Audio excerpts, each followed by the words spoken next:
on number 4 Alabama in the Rose Bowl on New Year's Day. Head coach Jim Harbaugh was asked about the anticipation before receiving those final rankings.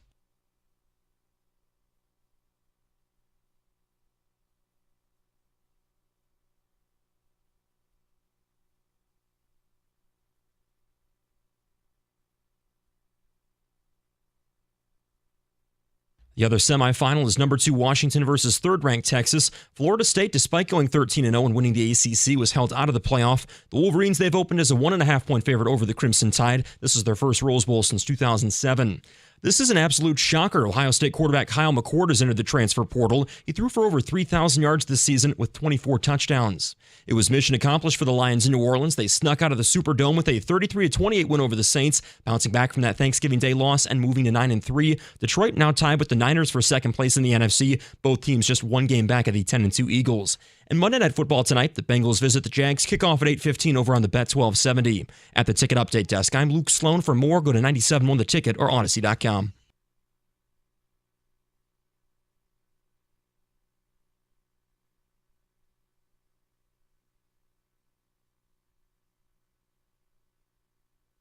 He is the Super Bowl champion, and he is the Quick Lane Bowl ambassador.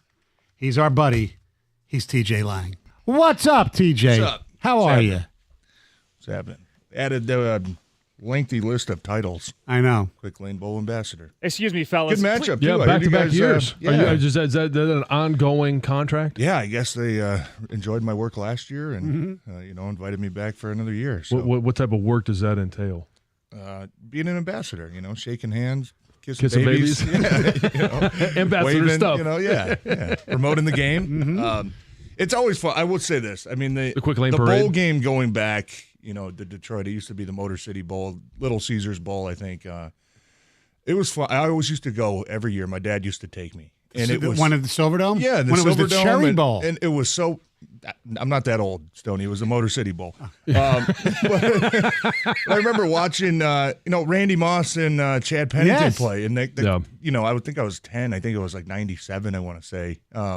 This game's always fun. I mean, there's always a lot of talent that comes through here. I mean, Aaron Donald played here. Kenny Pickett played. You know what I mean? It's been a good list of Daniel Jones. I mean – no, we're kind of going into a different category of talent with that one. Correct. But, it's always a fun time, and I think it sounds like it's going to be a good matchup. I think Bowling Green's a fun team. I mean, they obviously gave Michigan a little bit of a scare early in the season, and they played this game against Toledo a couple weeks ago. That, I mean, if that's a Power 5 conference, that might be game of the year. Like, that game was so fun. It was on either Tuesday or Wednesday night, just back and forth.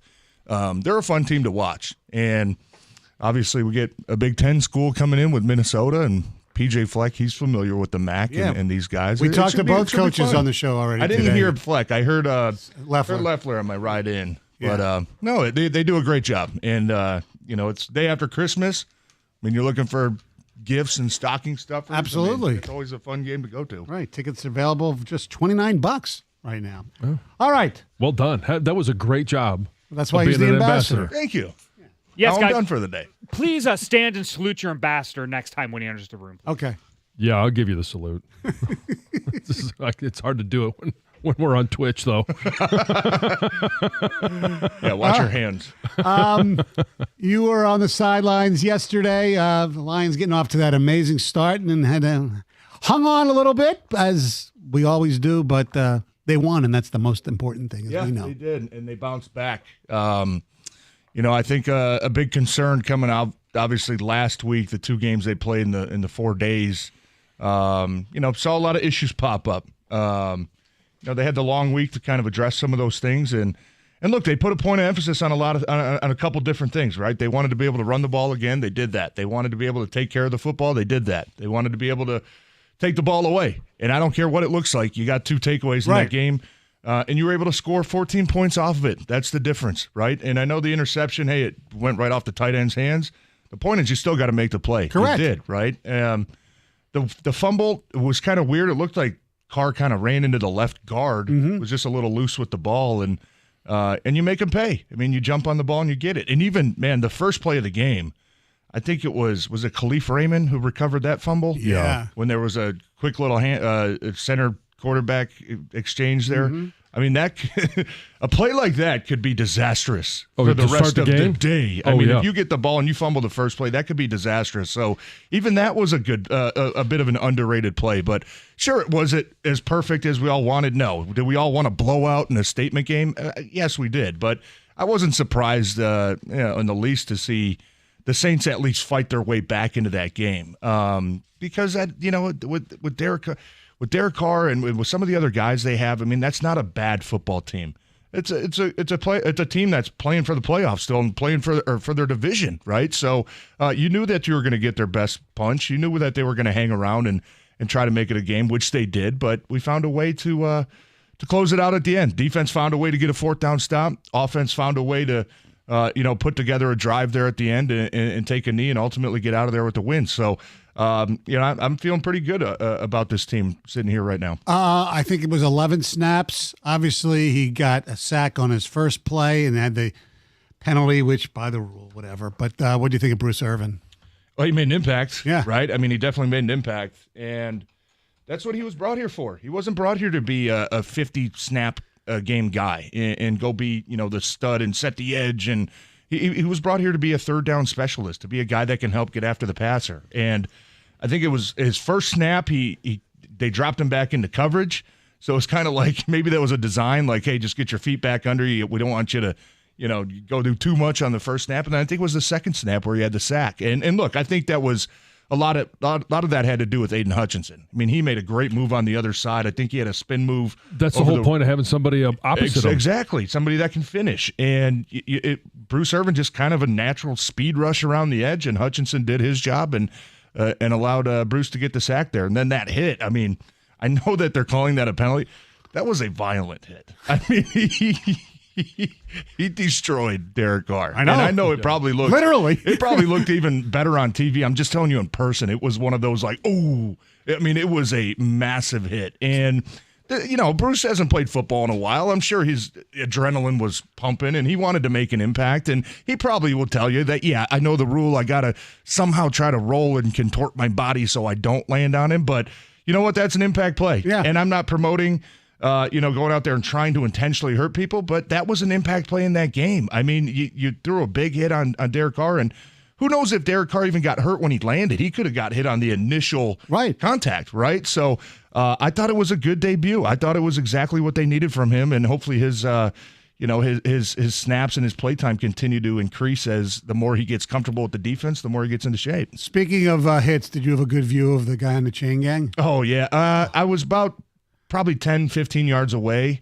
I saw him get hit. Right away, it was like, oh, boy, because you see that almost every game where somebody on the sidelines Takes a shot. And you keep reminding people, man, you got to keep your head up down there.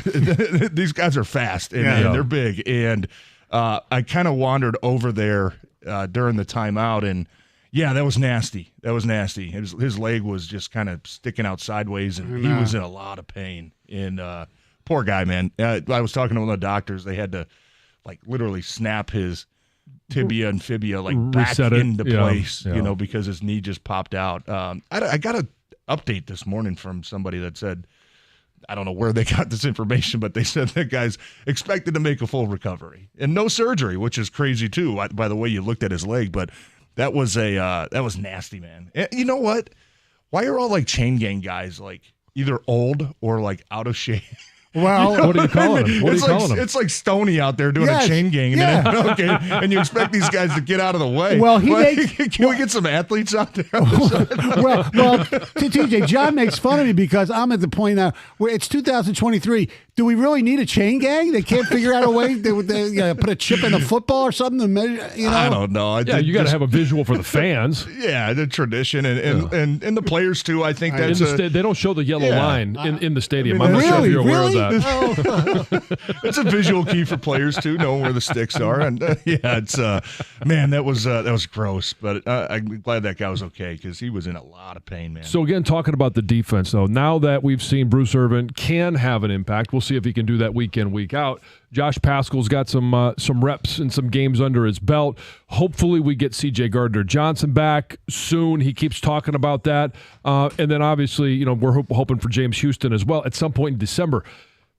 Is it possible that this defense, if you're able to get all of those guys back and all playing at a good level, I'm not going to say James Houston's coming back and playing like he did last year, or CJ. Yes, it's not a leg injury, so he can be running around doing things.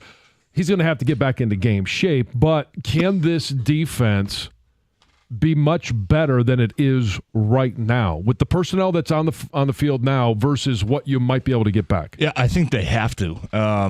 And look, if you get CJ back, I mean, that would be probably the number one guy I would look at to say could probably help them the most because that's where it looks like a lot of the issues are. It looks like the secondary, the zone coverage is just way too many holes. And then anytime they're in man coverage, it's just like you hold your breath. You're like, oh my goodness, like I don't know. And look, they've got some guys that scrap. They got some guys that are high effort guys. It's just, I don't mean to be disrespectful, but you got to execute. And you got to have talent too, right? And I'm not saying that they've got a bunch of bums. I don't believe that. But I do think that this secondary took a hit when they were counting on two guys that they brought in with Mosley and with C.J. Gardner-Johnson not being available for most of the season.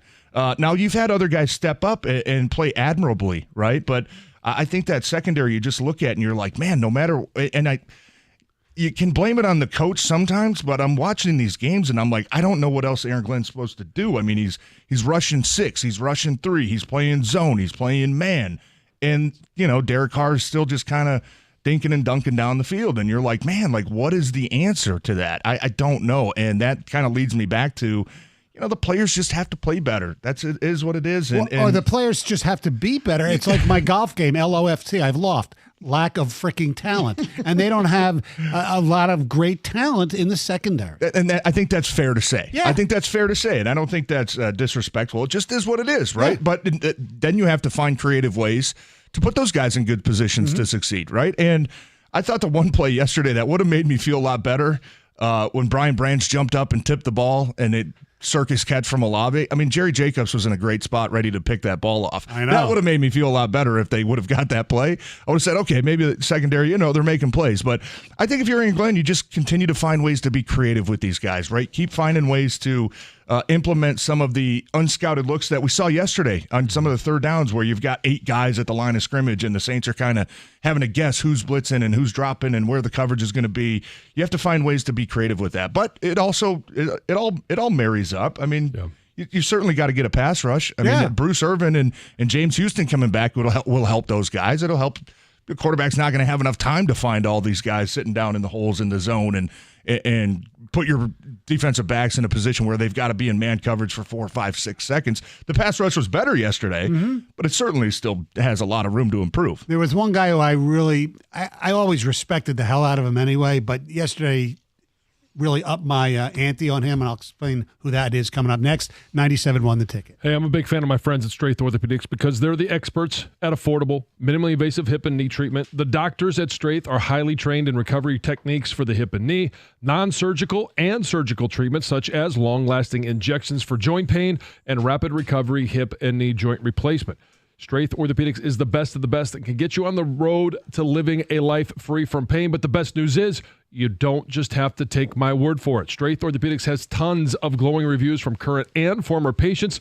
Here's one from Dan as an example. He visited Straith Orthopedics just a few months ago for a hip replacement.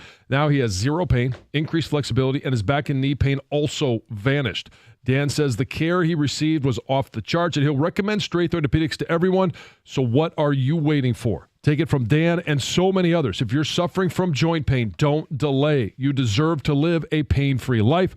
Consult the experts today and get back to your old life, going for walks, playing golf, pickleball, or hey, just like some of the hosts here, you like enjoy winter and shoveling snow. You want to do it pain-free. Call Straith Orthopedics at 855-STRAIGHT. Straith Orthopedics is committed to you.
Two 248-539-9797. That's the number for the ticket text and the phone calls. TJ in with us as he is every Monday after the Lions game. By the way, we mentioned that the transfer portal was open today, and Kyle McCord of Ohio State entered the portal.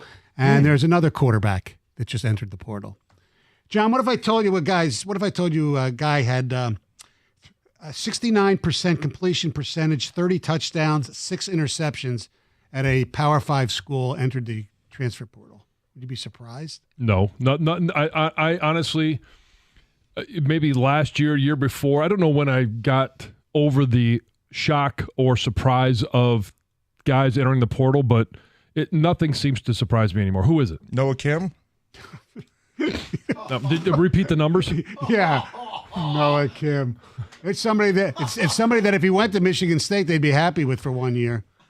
Dylan Gabriel. He's got another year of eligibility left. Oklahoma. Yeah, UCF, Oklahoma, and now, it depends on what they have behind them. Brandon Venables might have told them. Yeah, that's true. You're not going to start next year. And I don't know. I'm just, I know. But again, that's why I'm not surprised as to the transfer portal, who enters it. I know. Where they come out. Didn't he transfer to Oklahoma? Yeah. Yeah, from UCF. How do you transfer again? Grad transfer. Grad transfer. Right. It'll be his 6th year, too.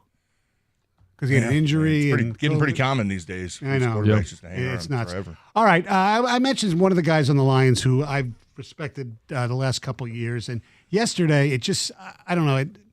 Not that he played great, but the fact that he just battled through. It seemed like every other play, especially in the second half, Aleem McNeil was coming off the field banged up, and they'd come back in, and he'd, get injured again and come back. To me, he was just the warrior of warriors yesterday. Yeah, he is.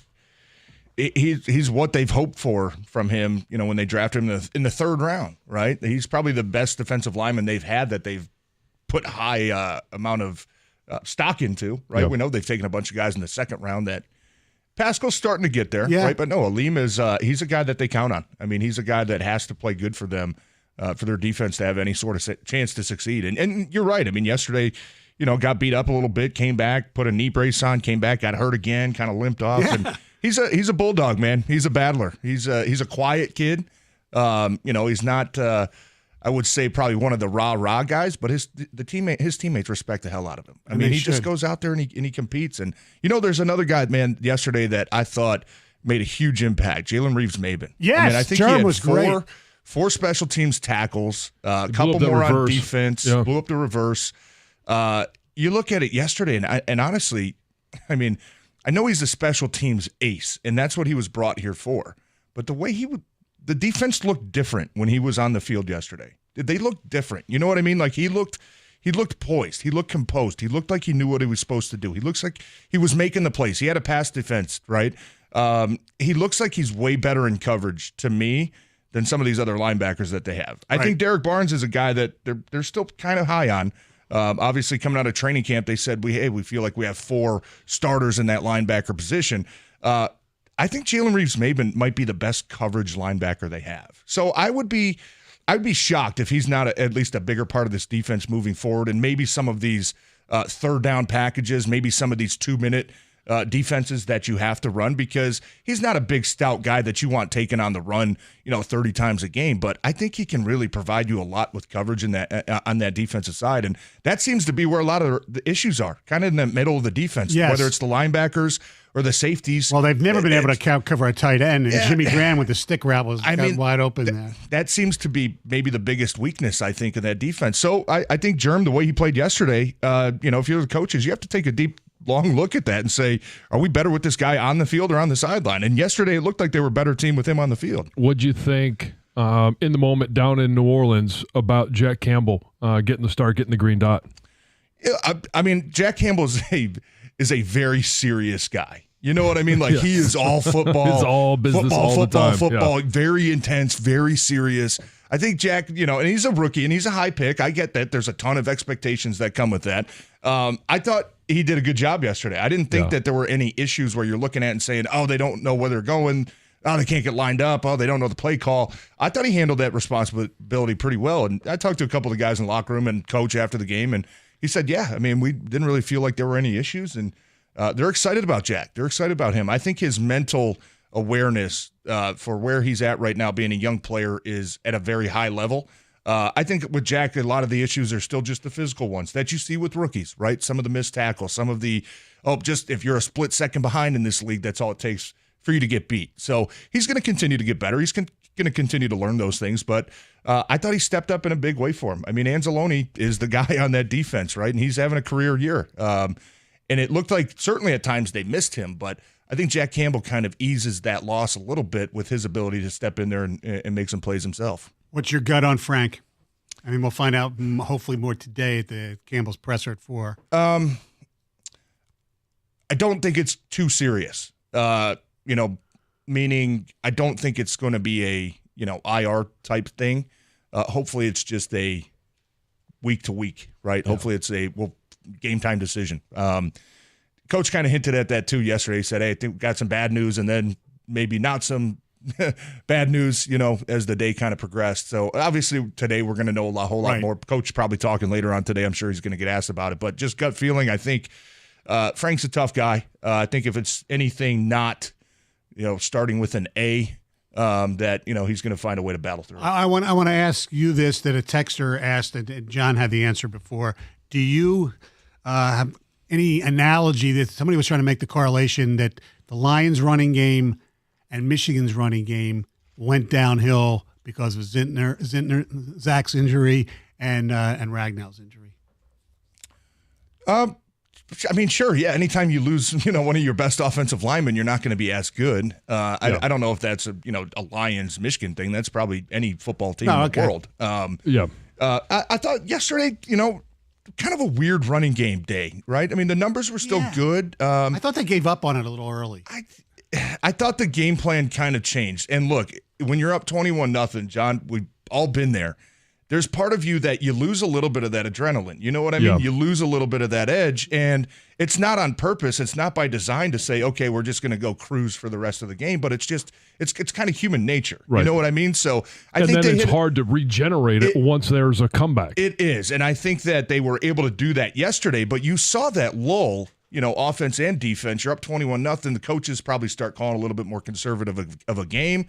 They get back into it, and then it's like, okay, now we got to turn it back on again. It's hard to do that, but that's human nature. But I thought, Montgomery looked like I don't think he looked bad. I just think he looked a little hesitant yesterday, more than what we've seen. Dropped that wobbly pass that I'm not even going to count that. I just think in the run game, there were a couple times where he just looked like he was hesitating a little bit, and that's the first time I've seen that from him all season. He's normally get the ball, one cut, go. Yesterday was a little bit of pitter-patter, and I know that, the Saints are a tough team to run that zone read on because they just kind of cram the line of scrimmage, but run game was weird because it didn't feel like it was overly impactful, but then you look at the numbers and you're like, yeah, I mean, it's kind of their ho-hum kind of day on the ground and did enough to, open up the play-action pass, but, that's an area that last couple weeks – they certainly didn't have the opportunities the last couple games with all the turnovers. Yeah. Yesterday they took care of the ball, so they had more opportunities, and naturally, the numbers got a little bit better.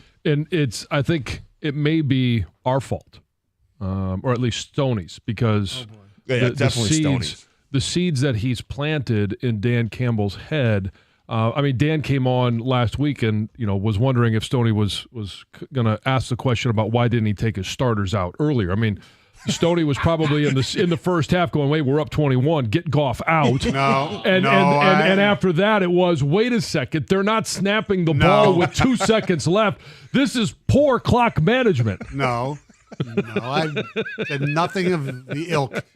I did think they should have run the ball more rather than be passing towards the end. But I did too, but it was more because so when Sorsdal goes in, and TJ, you and I, and maybe the game has changed, because I know the college game has changed. A lot of guys come into the NFL, and they're better at pass protecting than they are at run blocking, because that's the style of offense that they've come out of, and it's how you coach and develop young offensive linemen. Now, it used to be, hey, you run block, and then we'll eventually teach you, and you can improve pass blocking.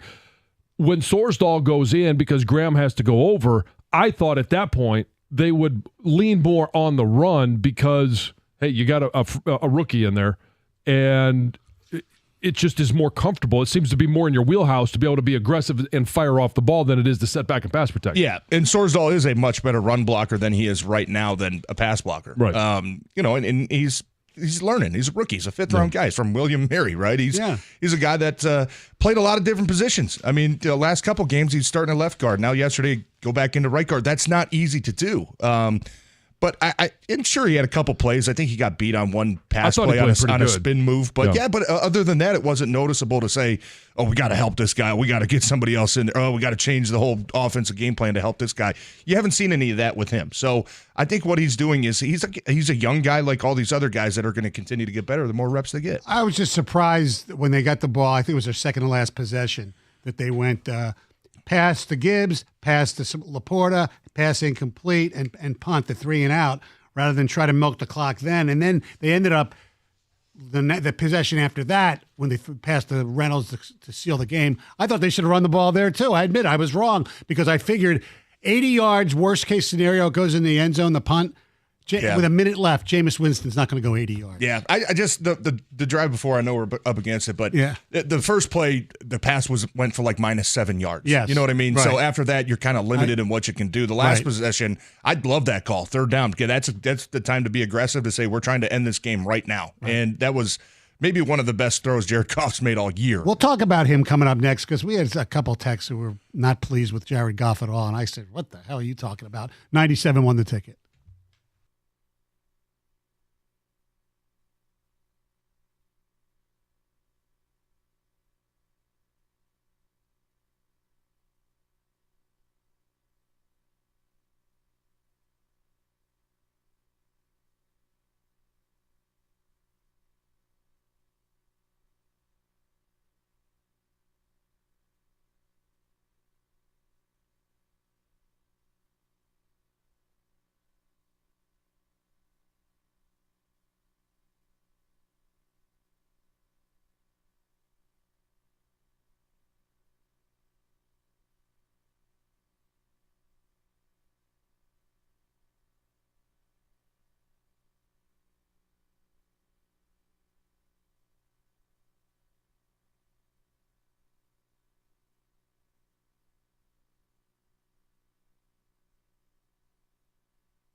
248-539-9797. We were talking about the guy on the sidelines who got smashed, and we understand he's doing okay, though.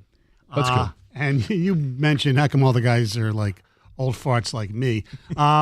Somebody on the ticket text agrees. Yes. Why are there so many old dudes on the sidelines? Fair question. It is a very fair question. Yeah. Okay, so I have a question for the two of you. I assume you saw it yesterday. Yeah. You ever get a confrontation with a security guy on the sideline? Oh, my gosh. No, and I got to be honest. I was pissed off for the San Fran team. Player? Yeah. You're not a player. Like, I get that you're the security guy, but you do not put your hands on players in the game. You do not do that. I don't care what happens. That's not your job. So, Dre Greenlaw, I mean, I can't really blame him. And it's not like he punched the guy. He kind of pointed his finger at his face like, who are you? Get away from me.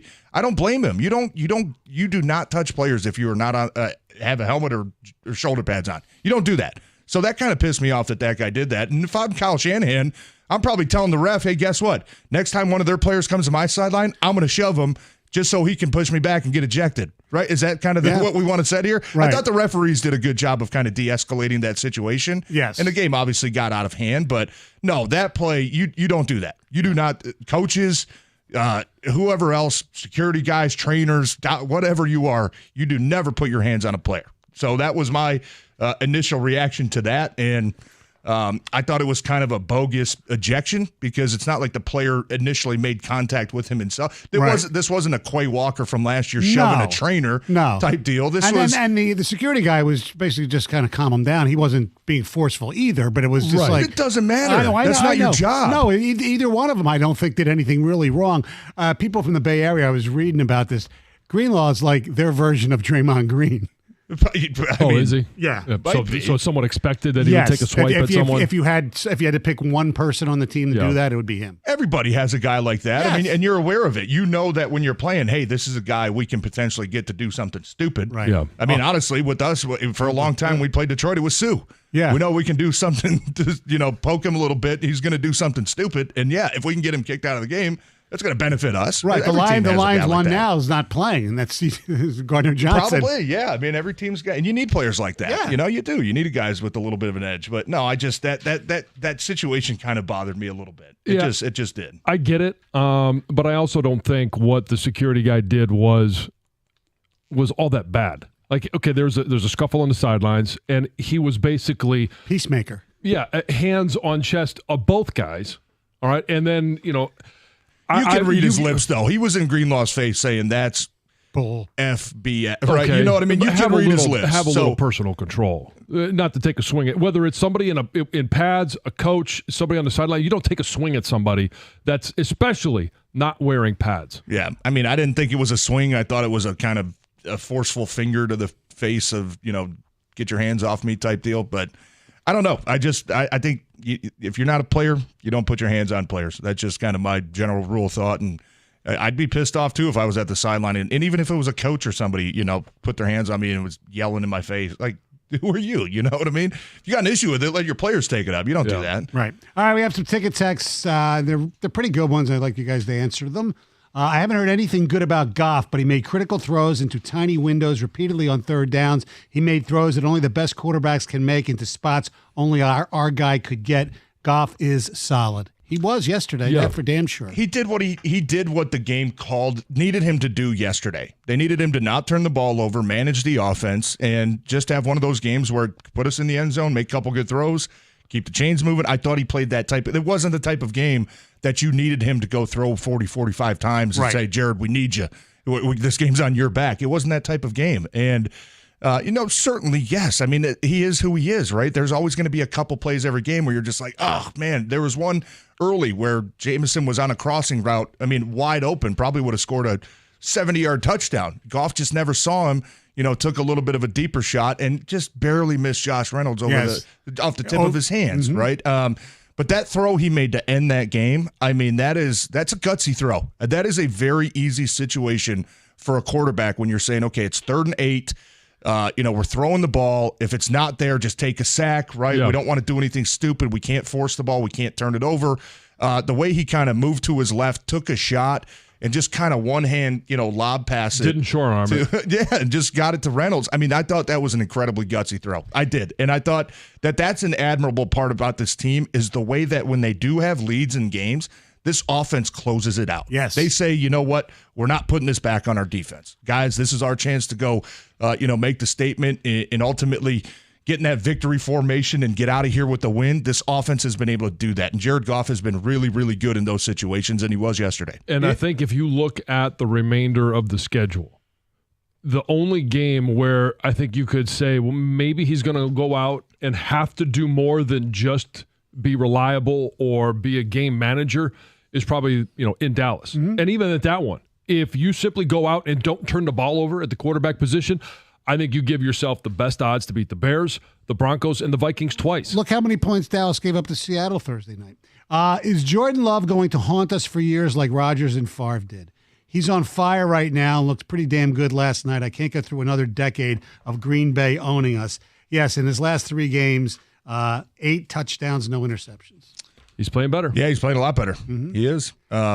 He's making some really good throws, too. Right. I mean, and he really knows his receivers. He can throw them up high, and those guys can get him. Yeah. Couldn't help but laugh watching J-Mo's touchdown, watching how fast he really is. He was flying.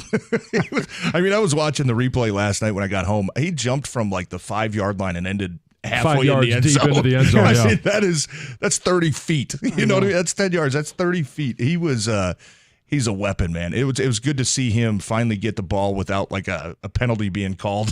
Right, yeah. Something finally pay off. He gets in the end zone, especially running the ball as a touchdown. But to just watch the pure speed. And everybody's like, oh, he was untouched. Yeah. Part of the reason he was untouched is everybody was taking the wrong angle. Like, I don't think they understood how fast he was. Now that they do, the angle's going to be the 1 yard line. And I'm telling you, however fast he looks on TV, he is faster in person. I mean, it is a flash. Lions defense is rapidly becoming an oxymoron. I know Aaron Glenn is Campbell's buddy, but he needs to go. Well, we talked about this earlier. They're trying a lot of different stuff, and a lot of it is the players just aren't that good. Yeah. Well, they're not horrible. It's not that they're not that good. They're not the same level to be able to cover your top receivers in the league one-on-one. Exactly. Right. It's not fair to ask some of their guys to say, hey, you're on the number one from this team. You're Olave. on DJ Moore the whole game. You're on Olave the whole game, one-on-one, lock him down. It's not fair. You don't have guys to do that yet. Giving the ball to Montgomery up the middle at the 10 is getting old. Teams are catching on. Well, I mean, you have to be able to run the ball in the red zone. The passing's hard down there. Everything's so compact and so tight. But more creative ways to try to get him the ball, I guess. But I don't have an issue trying to run the ball inside the 10. You have other weapons to be creative with. We just talked about the reverse to J-Mo, and I know that wasn't on the 10-yard line, but you have that weapon. You've got Laporta. You've got Gibbs. You've got other weapons that you can be creative with, but you still have to be able to have the threat of running between the tackles. Were you guys kind of disappointed with the share out of the backfield yesterday? I know Montgomery had 18 touches and Gibbs only had 8. And Gibbs had 60 yards on those 8 touches. Right. Montgomery had 56 on the 18. Felt like maybe it was just one of those games where, like I said, it kind of changed when you got up 3 scores and said, hey, we're just going to try to, take our 2, 3, 4 yards. And where I don't like the share is I think they could use Gibbs a lot more in the passing game coming out of the backfield. I think creates unique matchups that you could take advantage of, and they threw like the ball Saints twice. do to Kamara. Right. Yeah, I mean, you put him in situations, whether it's you're flipping him the ball, you're throwing him the ball. I think there's just a lot of different ways. It's not the touches out of the backfield. I think it's the total touches for me. Jack Campbell would be a great 70s linebacker, not in today's game. Oh, you mean one of the most athletic linebackers in the NFL? I mean, he literally is. I know. Just reading the text. Guys, we go through this every year with rookies. I know. We did it last year with Aiden Hutchinson, right? They're getting better. Yeah. Not everybody comes into the league like Laporta. Just lights it on fire. Right? Here we go. Seems our offensive coordinator chokes when we get in the red zone. Wide open play calls until we get to the 10. Well, you have a wide open field. Things get a little bit dicey and very compact, like TJ just said, once you get inside the 10-yard line. Instead of, you're packing 22 dudes into 20 yards. You're seeing these people are seeing highlight videos of dudes. A lot of guys wide open, but you don't see them play every I got week some and every snacks play. for you. I don't know if you saw those. I got some fudge for you. Oh, dude, awesome. You know where it's from? Where? It's from Uranus. Wait, what? There's a general store on the way to Indianapolis Called Uranus. And they sell fudge. Yep. And as soon as you go in there, That's genius. That's brilliant They pack marketing. it real tight. We'll finish it off. We'll close. Like a big log or little chunks? little. John, you'll just have to bring it in during the break. 97 won the ticket. Hey, as the weather gets colder, the NFL offers stay hot on FanDuel right now. New customers get $150 in bonus bets with any winning $5 money line bet. That's $150 if your team wins.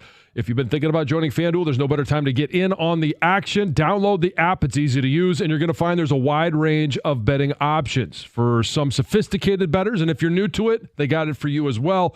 You're going to find things like spreads, player props, over-unders, and so much more. So visit FanDuel.com/Jansen and kick off the NFL season. That's FanDuel.com/Jansen. FanDuel, official partner of the NFL. Must be 21 and over and present in Michigan. First online real money wager only. $5 pregame money line wager required. $10 first deposit required. Bonus issued as non-withdrawable bonus bets that expire 7 days after receipt. See terms at sportsbook.fanduel.com. Gambling problems? Call 1-800-270-7117 for confidential help.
And he's also Quick Lane Bowl ambassador, as the Bowling Green will be taking on Minnesota December 26th at Ford Field.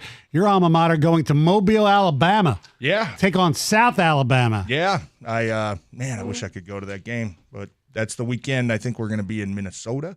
Big for the game. Lions game. So Big game. Congratulations to Chris Creighton and Eastern. Hopefully they can get another bowl win, add to the resume. Yes. Always helps out with kids these days, John, as you know. Oh, yeah. And obviously his job is safe there. Are you worried at all that he's going to interview and maybe take a jump? There's always that possibility. Yeah. Yeah. I mean, he's been at Eastern for a long time, and last year 9 wins. This year kind of scrapping it out, getting back to 6. He's done some good things. And, we're realistic over at Eastern Michigan. We know eventually, if guys get better opportunities, you'd probably be stupid not to take it. And, it'll be interesting to see if Chris gets any looks from the outside. He's certainly done a great job at Eastern. I'm curious, if the portal existed when you played, would you have been in to try to get to a Big Ten or something? I don't know. We've had this conversation before. I don't know. I mean, I honestly don't know. I tell you, it probably would have been hard not to. Yeah. At least, for 1 year saying, I wonder if I can do it in the Big Ten. Right. So I don't know. I mean, I'd like to sit here and say, no, I'd be loyal to Eastern. They were the only team that gave me a scholarship coming out of high school. But, yeah, I mean, it's part of business now. That's college football, right? And that's the weird thing about college football for me now is there's no more getting excited about recruiting classes. There's no more getting excited about freshmen and, oh, man, what's he going to look like by the time he's a senior? Because it's not a 4-year deal anymore. It's a 1-year deal, right? We've got guys coming in for 1 year. That's how you have to look at it now because they can all leave. But back to your point, I honestly don't know. I don't know. 248-539-9797. David, No Park. You're on 97 on the ticket. Good morning, David. David, good morning, how are you? What's up? I just wanted to get your opinion on a few things regarding the game. Yesterday, the roughing the passer call against Irvin in the second half or towards the latter portion of the game was atrocious. I wanted to get your opinion on that, and also the way that they should be using J-Mo even more, because quite frankly, I'm old school like you are, Mike. He reminds me a lot of Paul Warfield 2.0. This kid has got nothing but potential, and to me, if he gets a step on any corner or safety in the NFL, he's done. You won't catch him.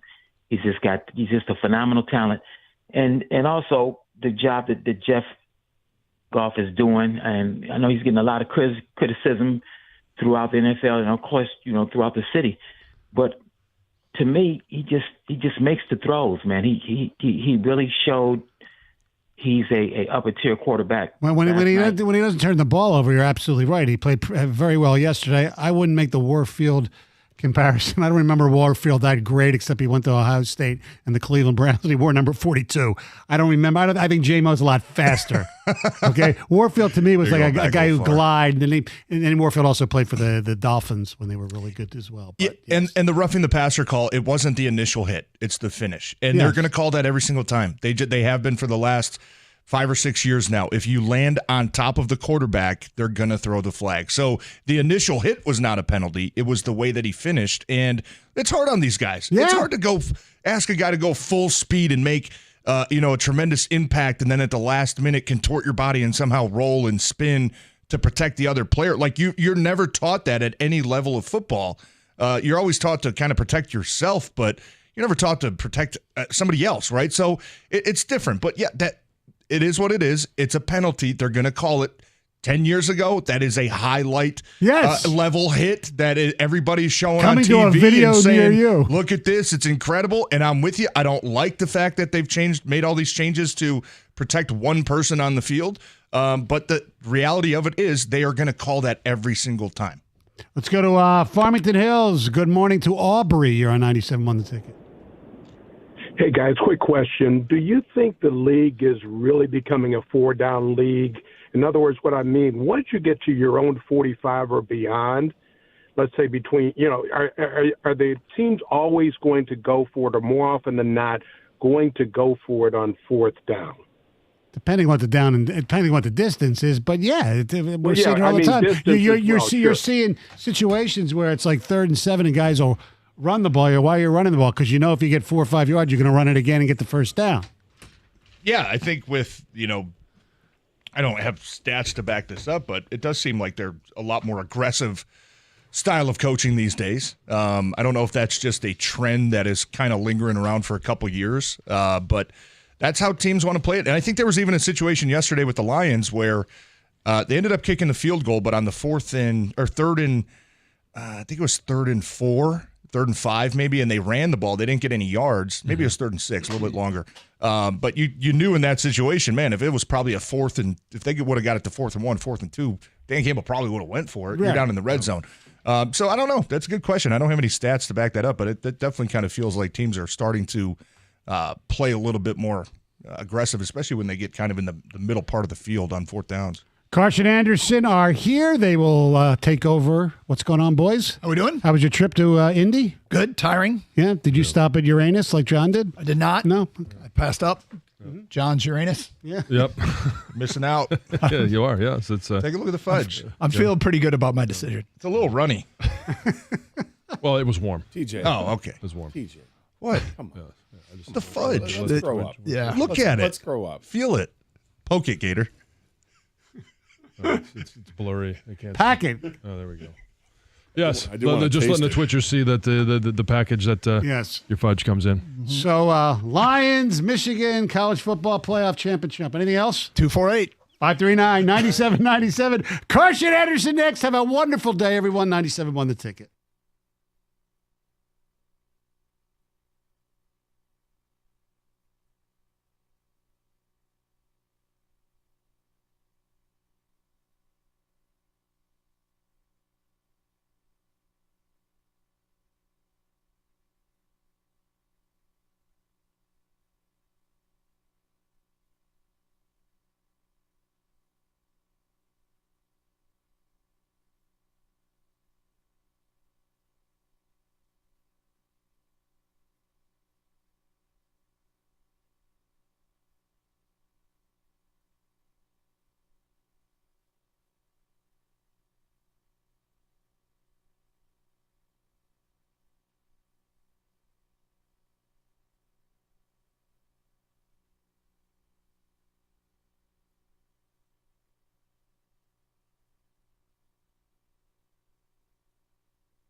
All right, Doug Karsch, Scott Anderson, 97 won the ticket. Open lines, 248-539-9797, and there is a ton to talk about, an absolute ton to talk about.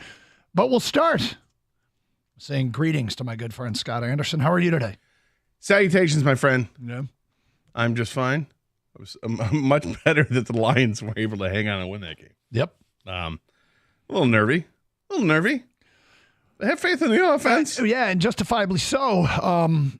But, I mean, we go back to something that we always knew. We were always on the other side of it. Games are close. A bunch of games are close. There are very few blowouts. I mean, the Niners blew out Philly yesterday, and that's worthy of talking about. It does pertain to us. But at the end of the day, we have spent years and years and years being on the losing end of close football games. Winning is really all that matters. And we could sit here and we could talk about their flaws, and we will talk about things that they need to get shored up, if they can get shored up, or are they just going to have to try and win without overcoming those things? And maybe those things will be their ultimate downfall.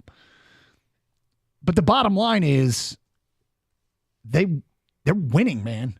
They're 17-5 in their last 22. They are 9-3 this year. Every time the last 6 times they've lost, they've come back with a win. Dan Campbell said after the game yesterday that the last 3 practices leading up to the New Orleans game were great practices. They were intense. They were fiery. But it was what he was hoping to get out of the team. And it wasn't perfect. It was far from perfect. But you find a way to win in the NFL.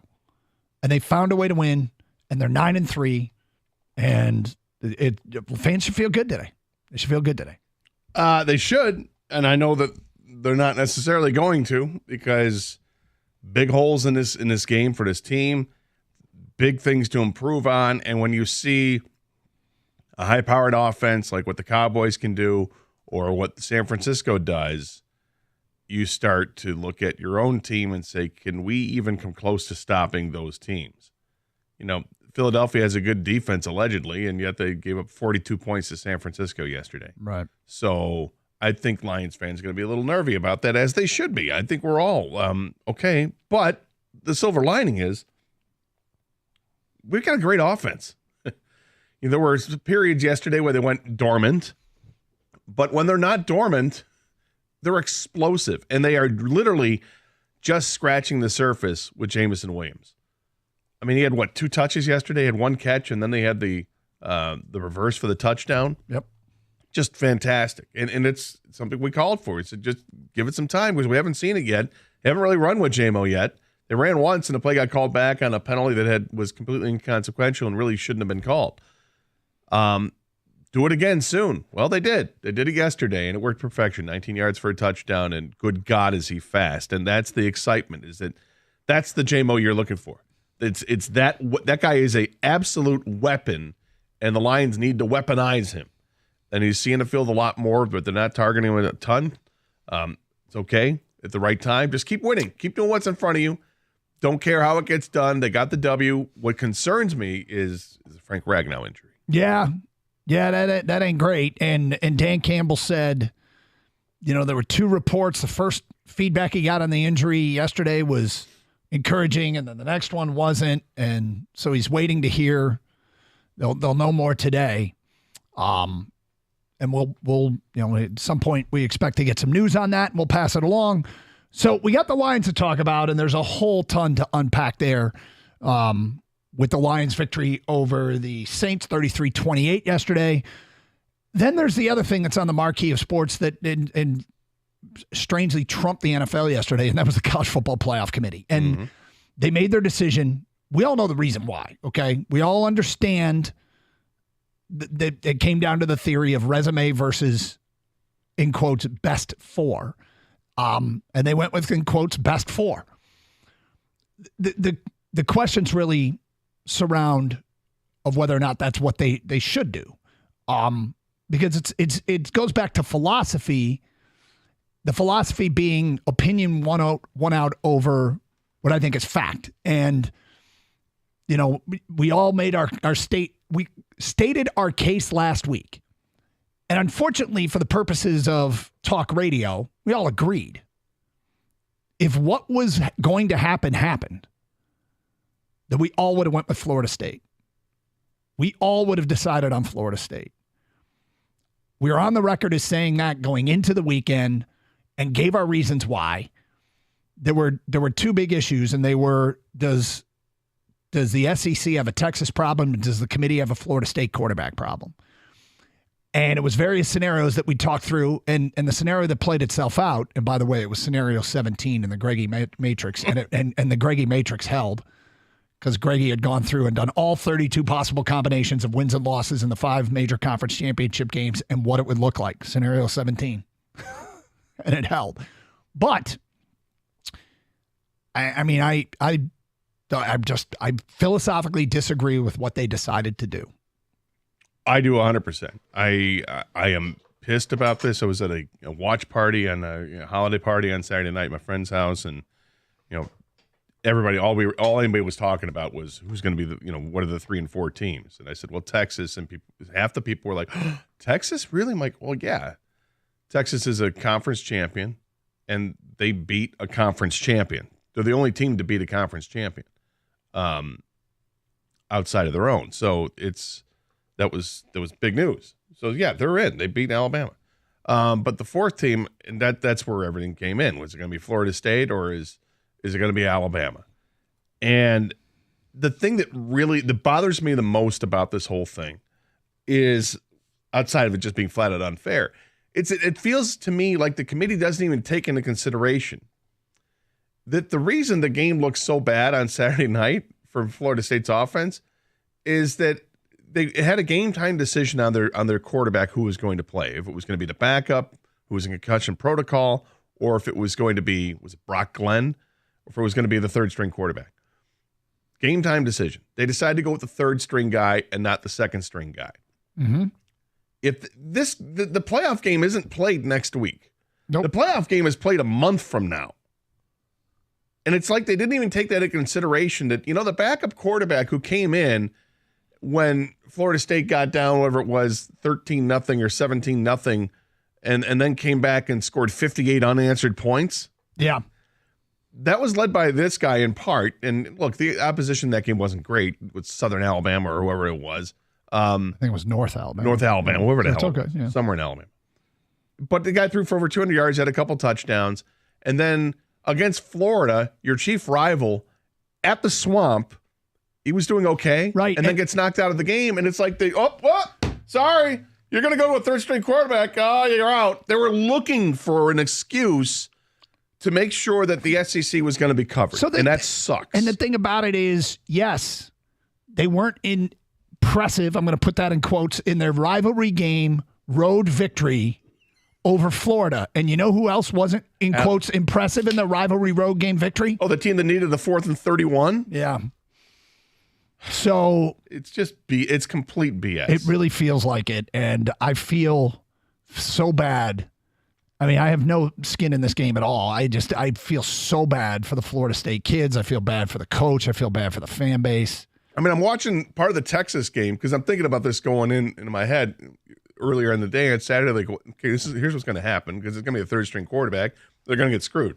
So I'm watching a Texas game, and Xavier Woods, the receiver, the great receiver there, he gets hurt. And all I'm thinking about is this kid better show up on the sidelines wearing his full uniform. Xavier Worthy. Xavier Worthy. Sorry, I'm thinking basketball. But Worthy comes back to the sidelines, and he's on crutches and no pads. I'm like, that's not a good look. Don't do it. Don't do that look. Right. Don't jeopardize your team because you got hurt. The lineman from Michigan, Zitter, go, hey. Get up and walk it off. Because his leg actually did get decapitated. Yeah.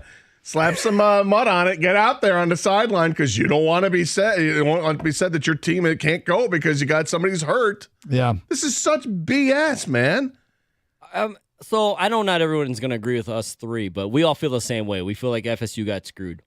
Are you guys surprised at how much you're annoyed by this? Because I am a little bit like how upset I got when I heard the news and how bad I felt for FSU. Like, this is crap. I was. And I'm not like some Florida State, a super fan or anything. I was moderately upset until I heard Kirby Smart talk from Georgia. And when Kirby Smart starts talking about how his team should be in there, because you can't tell me that, Georgia's not one of the top 4 football teams. Come on. You can't tell me that. I just wanted to, run right up to him, give him the double bird, and get the hell out of here.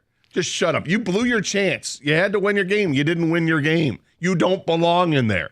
This other team is undefeated. And now Georgia's going to take out the frustrations against Florida State in a bowl game. And because, look, is Georgia one of the top 4 teams in the country? They might be. I don't know. It's funny. You got triggered by Kirby Smart. Kang, you got triggered by Herb Street. Yeah, mine was Herb Street. Yours is Kirby, mine was Herb Street. He was so smug. He kind of was. My God. The way he... Well, it's not personal, guys, but this is... I'm like, shut up. Shut up. I couldn't take it. Did you have a moment, Doug? My moment was, and it's different because I was very suspicious as what was going to happen. I was driving back from Indianapolis, listening to various satellite radio, and I got triggered by all the callers calling up and saying what has become one of the most annoying phrases in arguing sports points, and that is Roll Tide? No. You can't tell me, and then they give their opinion. I'm like, okay, well, then why are we even having this conversation? If you're not willing to listen to the other side, then okay, hey, thanks, but that doesn't really add anything. But and it was all the same thing. You can't tell me that Florida State would beat Alabama. Really? Because you know what you couldn't tell people a week ago? That Washington would beat Oregon. Even though they already had. That's the most amazing. They already had. And they were a 9.5-point underdog. They did it again. And that's why they should be the number 1 seed, which is a whole different argument we can get into. Carson Anderson, Open Lines, 97.1 The Ticket.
Mondays mean Champ and Chump.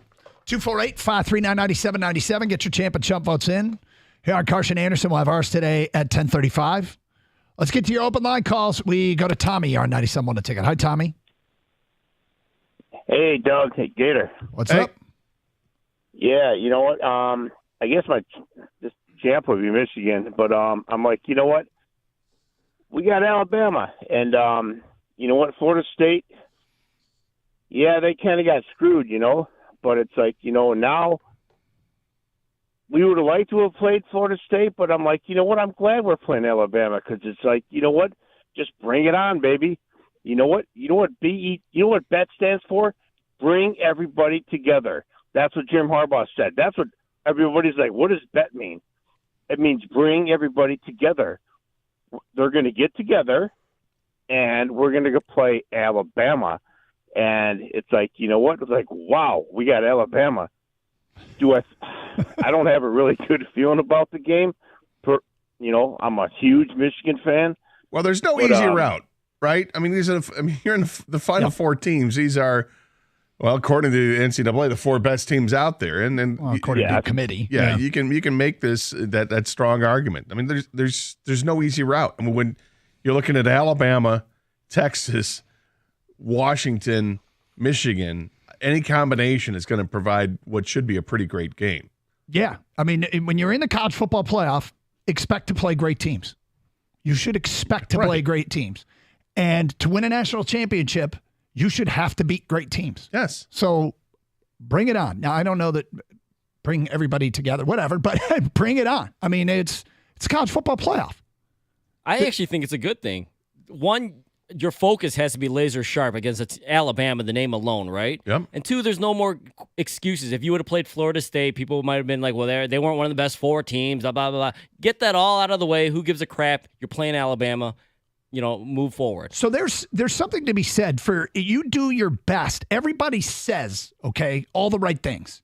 But the question is, can you actually go out and act upon what you say? And you say all the right things. And Michigan said all the right things last year when they drew TCU. But everybody told them they were going to beat TCU. And they're still young people. They're still influenced. They're still, I mean, do you think that there is a chance? Do you just think there's a chance that Michigan overlooked TCU last year? I think there's a chance. Yep. And I think I don't think that happens with Alabama. You may lose, but then you lost to a great football team, and it's college football playoff. You got the Stallions tainted on last year too, and this is a whole different ballgame. This is as clean a slate as you're going to get. Yeah, it's Alabama. The thing is, look, the players didn't seem that jazzed when they found out it was Alabama. I'm glad. I hope they are. From a get your best out of it. I hope you are. Scared's not the right term, but they've got their attention. Yeah, well, I think they've got the attention for sure. And now you've got 3.5 weeks to prepare for. 248-539-9797. Josh is next. Hi, Josh. Hey, guys. Yeah, what triggered me last night and to make me angry about it, because at first I was kind of like, yeah, I can see the point. But when Booger McFarland started defending FSU and not defending the SEC, I was like, yeah, you're right. You do win with defense. You do win with special teams. There's a reason, like, we make fun of Iowa. They made it to a conference championship game with their defense. That is an aspect of the game. The fact that they put everything on one player determines if you're a good team or not is crap. Because 10 weeks ago, Alabama wasn't a good team because of their quarterback. They were crap. But now they get the benefit of the doubt because they've grown. So a team that has beaten two SEC teams, I'm sorry, we don't have a scale to actually see if Florida State can handle the SEC. Oh, wait, we do. They beat them twice. And one of the biggest games of the year, the Heisman Trophy winner, they beat that team. Yep. But apparently that's not good enough to get in there. And that's what made me angry because it's like, what's the point of playing? I would schedule what the SEC already has 8 conference games. Why don't they just go down to 5 and then play all these other cupcakes because they're going to get in no matter what? It's crap. Do you remember back in 2011 when Alabama and LSU had the game of the century and the final was 9-6? Yep. And everybody raved about, hey, these teams are just playing defense at another level. It counted back then. Yeah. Right? I mean, it counted back then that you played great defense. Did they have a rematch or no that year? I'll have to go look. I forget what happened in the. I think they did, and I think LSU won. And didn't LSU win the national championship? Was that Nick Saban's championship there, or was that a? No, it wouldn't have been Nick Saban. I'll It have would to have go been, back what's and his look what Les happened Miles, that year, right? that postseason. Well, but the caller's right. They started the season playing LSU. LSU was number 5 in the country at the time, and Florida State won 45-24. Now, Jaden Daniels is going to win the Heisman Trophy, and they beat them by 3 touchdowns. Okay, back in 2011 when they played the 9-6 game, and back then, by the way, it felt like all SEC games were 10-3, 14-10. Right. And But it's the everybody SEC. It just means more. Yeah, but that year, Alabama beat LSU 9-6, and they had a rematch in a national championship game, and LSU won. What was the score of that one? 21-0. So they go back that year, they took those two teams, even though they played a ugly 9-6 game. But the BCS the problem is that I do believe, and I can be argued out of this, but I do believe that the SEC's influence over college football dramatically impacted our playoff field this year. Well, I mean, it's annoying to me because it's like it's like telling, by the way, Louisville, oh, you were nothing. You completely suck. Louisville was a good football team, man. Mm-hmm. I mean, a really good football team, 10-2 going into it. And they mustered only 6 points against that Florida State defense. No, the caller's right. If Florida State's best defensive player would have been hurt for the year, would they have been as penalized? No. That's bull crap. Yeah, man. Jared Verse is out of the game. Yeah. They don't care. It's a well-oiled machine. There you go. But God forbid the quarterback goes down. Now, admittedly, it's a pretty big injury, right? That's a horrific injury to suffer. We all agree on that. But it shouldn't torpedo the entire hopes of the rest of the team because the quarterback got it. What happened to next man up? What happened to win this one for Cardale Jones? Or what? I mean, come on. Well, Kang, you made a great point over the weekend, and we talked about it on Friday, and I'm just going to allow you to make it again coming up today at 10:31. Then we'll have our Champ and Chump at 10:35. Phone calls, feedback, Carson Anderson, 97.1.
Okay, the point's sort of been made, but Kang, I want to give you the floor because the whole Florida State getting left out thing,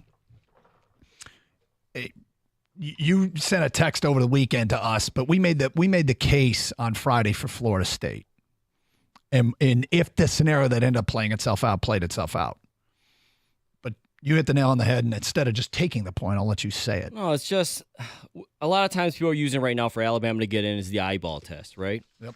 The eyeball test. My eyes tell me that Oregon's better than Washington. The eyeball test tells me Alabama's better than Florida State, which may be true or not. Well, not in Oregon case because we saw it again, but twice. But one of the great things about sports is, guys, you get to settle it on the field for the most part, right? Mm-hmm. You get to find out. Oregon played Washington again. Washington beat them again. Clearly, at this point, I think we have to say Washington's better than Oregon, right?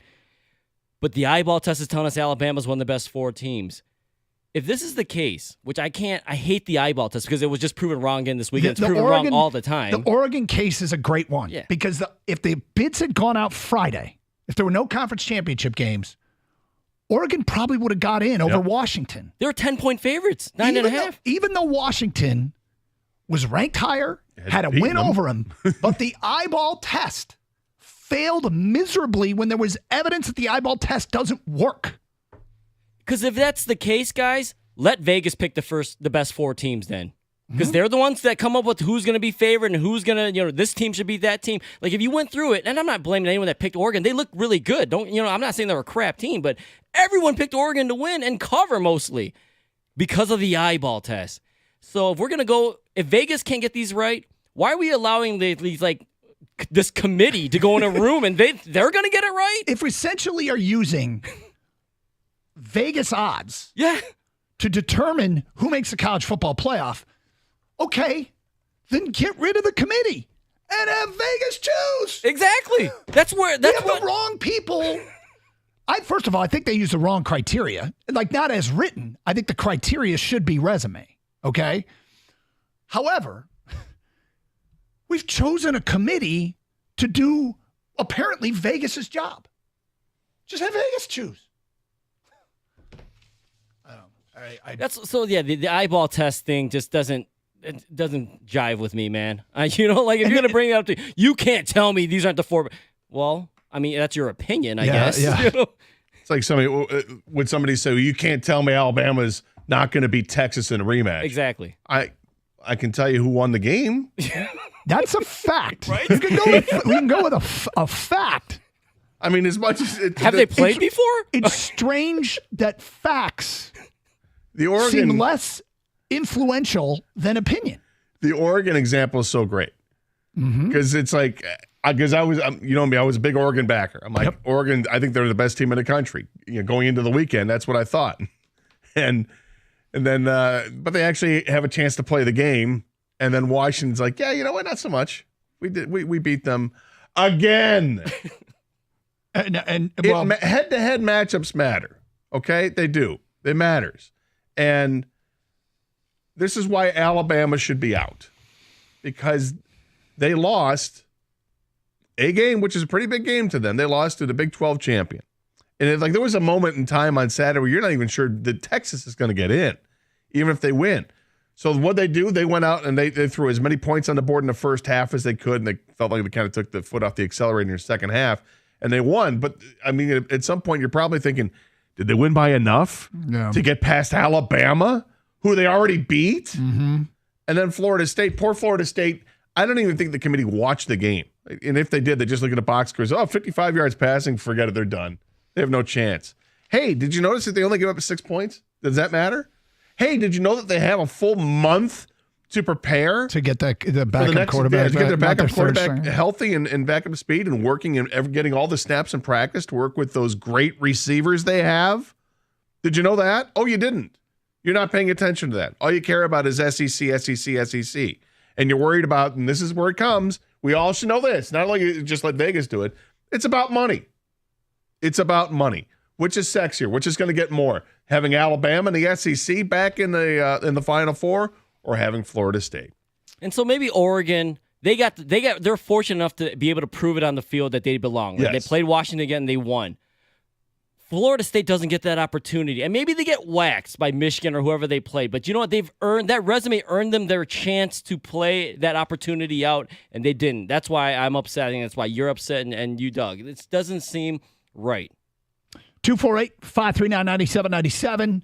Back to your phone calls. Bill is next. What's up, Bill? Oh, hi, guys. Oh, God, I know. Well,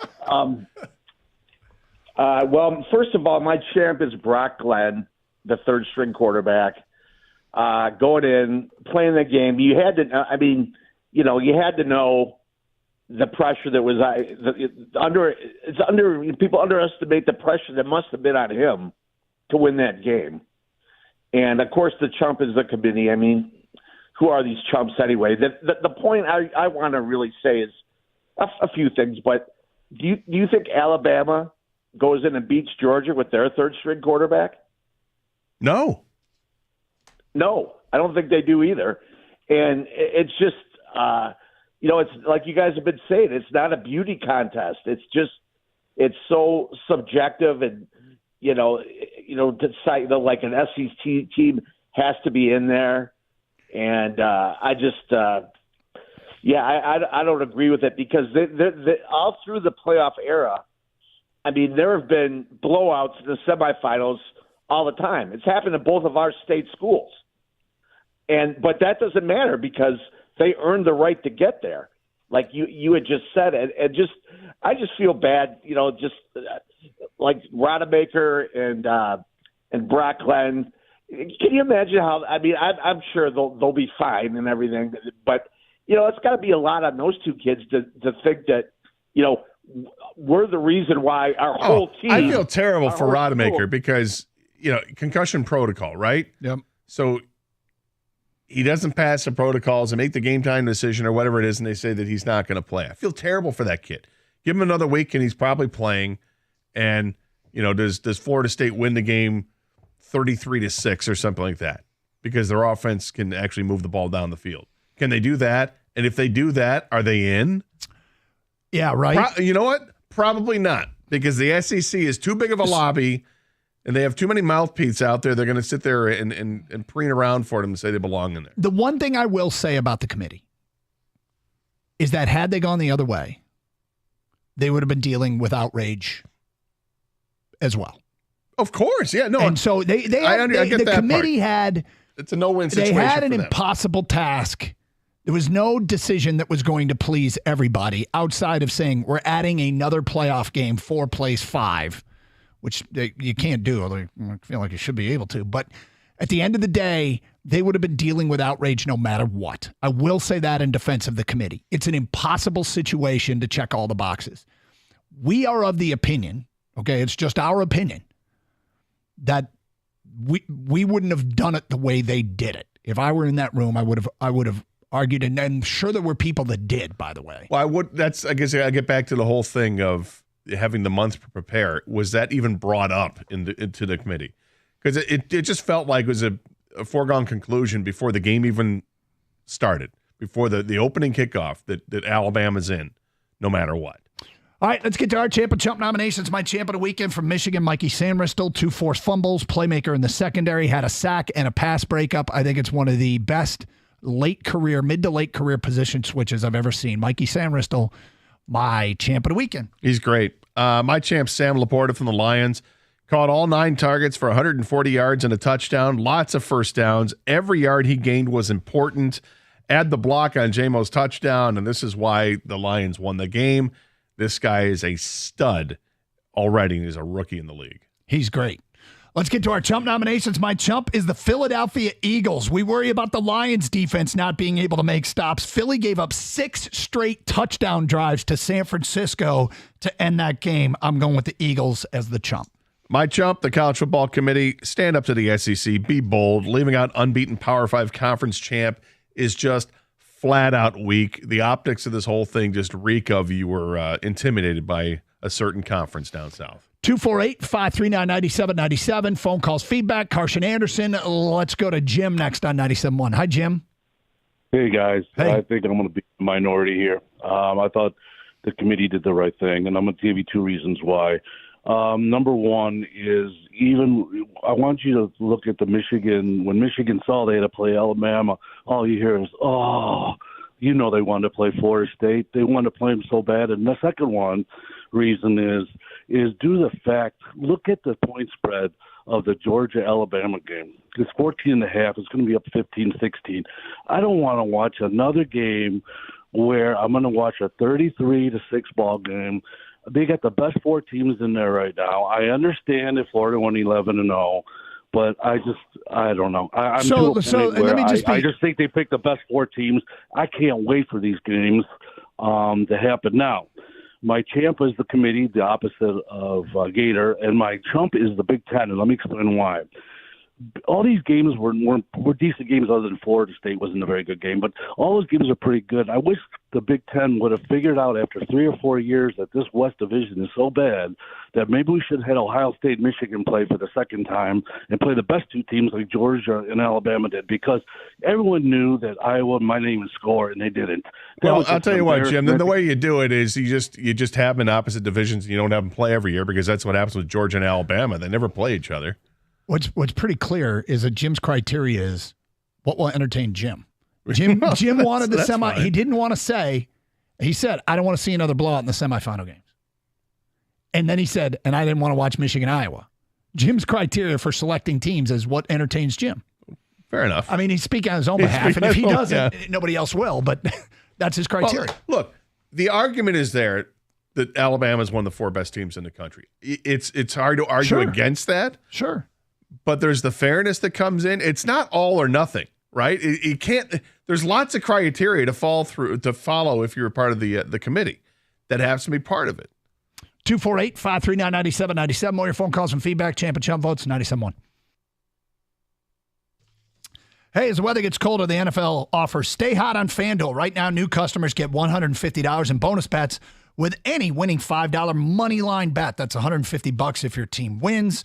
If you've been thinking about joining FanDuel, there's no better time to get in on the action. The app is easy to use. There's a wide range of betting options, including spreads, player props, over-unders, and more. So visit FanDuel.com/Doug to get in on the action. FanDuel is the official partner of the NFL. Must be 21 or over and present in Michigan. First online real money wager only. $5 pregame money line wager required. $10 first deposit required.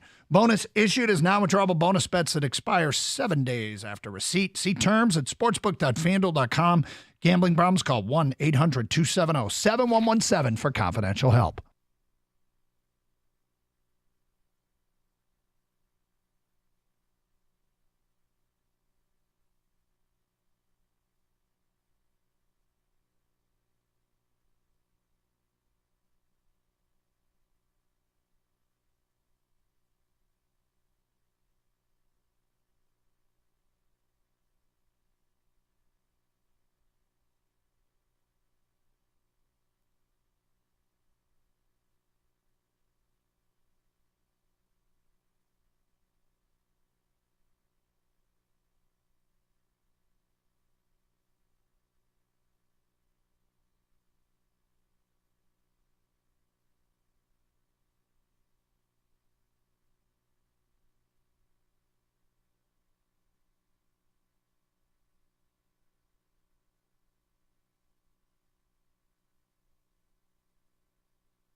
What's really weird about all the hand-wringing over the college football playoff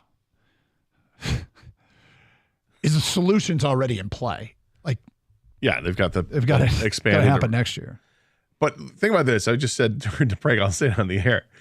Not that we have sympathy for Ohio State, but you look at the top 8 teams in the rankings going into last week, and they're still the top 8 teams this week.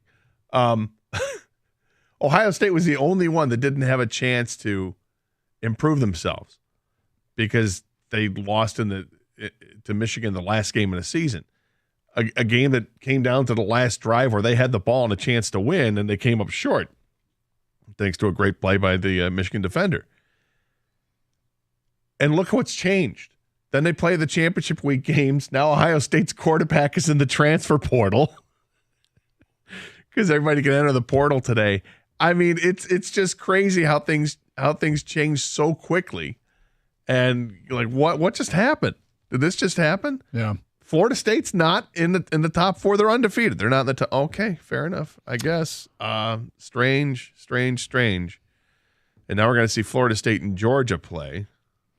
Now, I feel like not that the committee is listening, but I feel like we owe them that this was an impossible situation. They just did the wrong thing. I'm sure there are people on that committee that argued for Florida State. Yeah, I'm sure there are a couple. Look, it wasn't an impossible task. They just chose to do the wrong thing.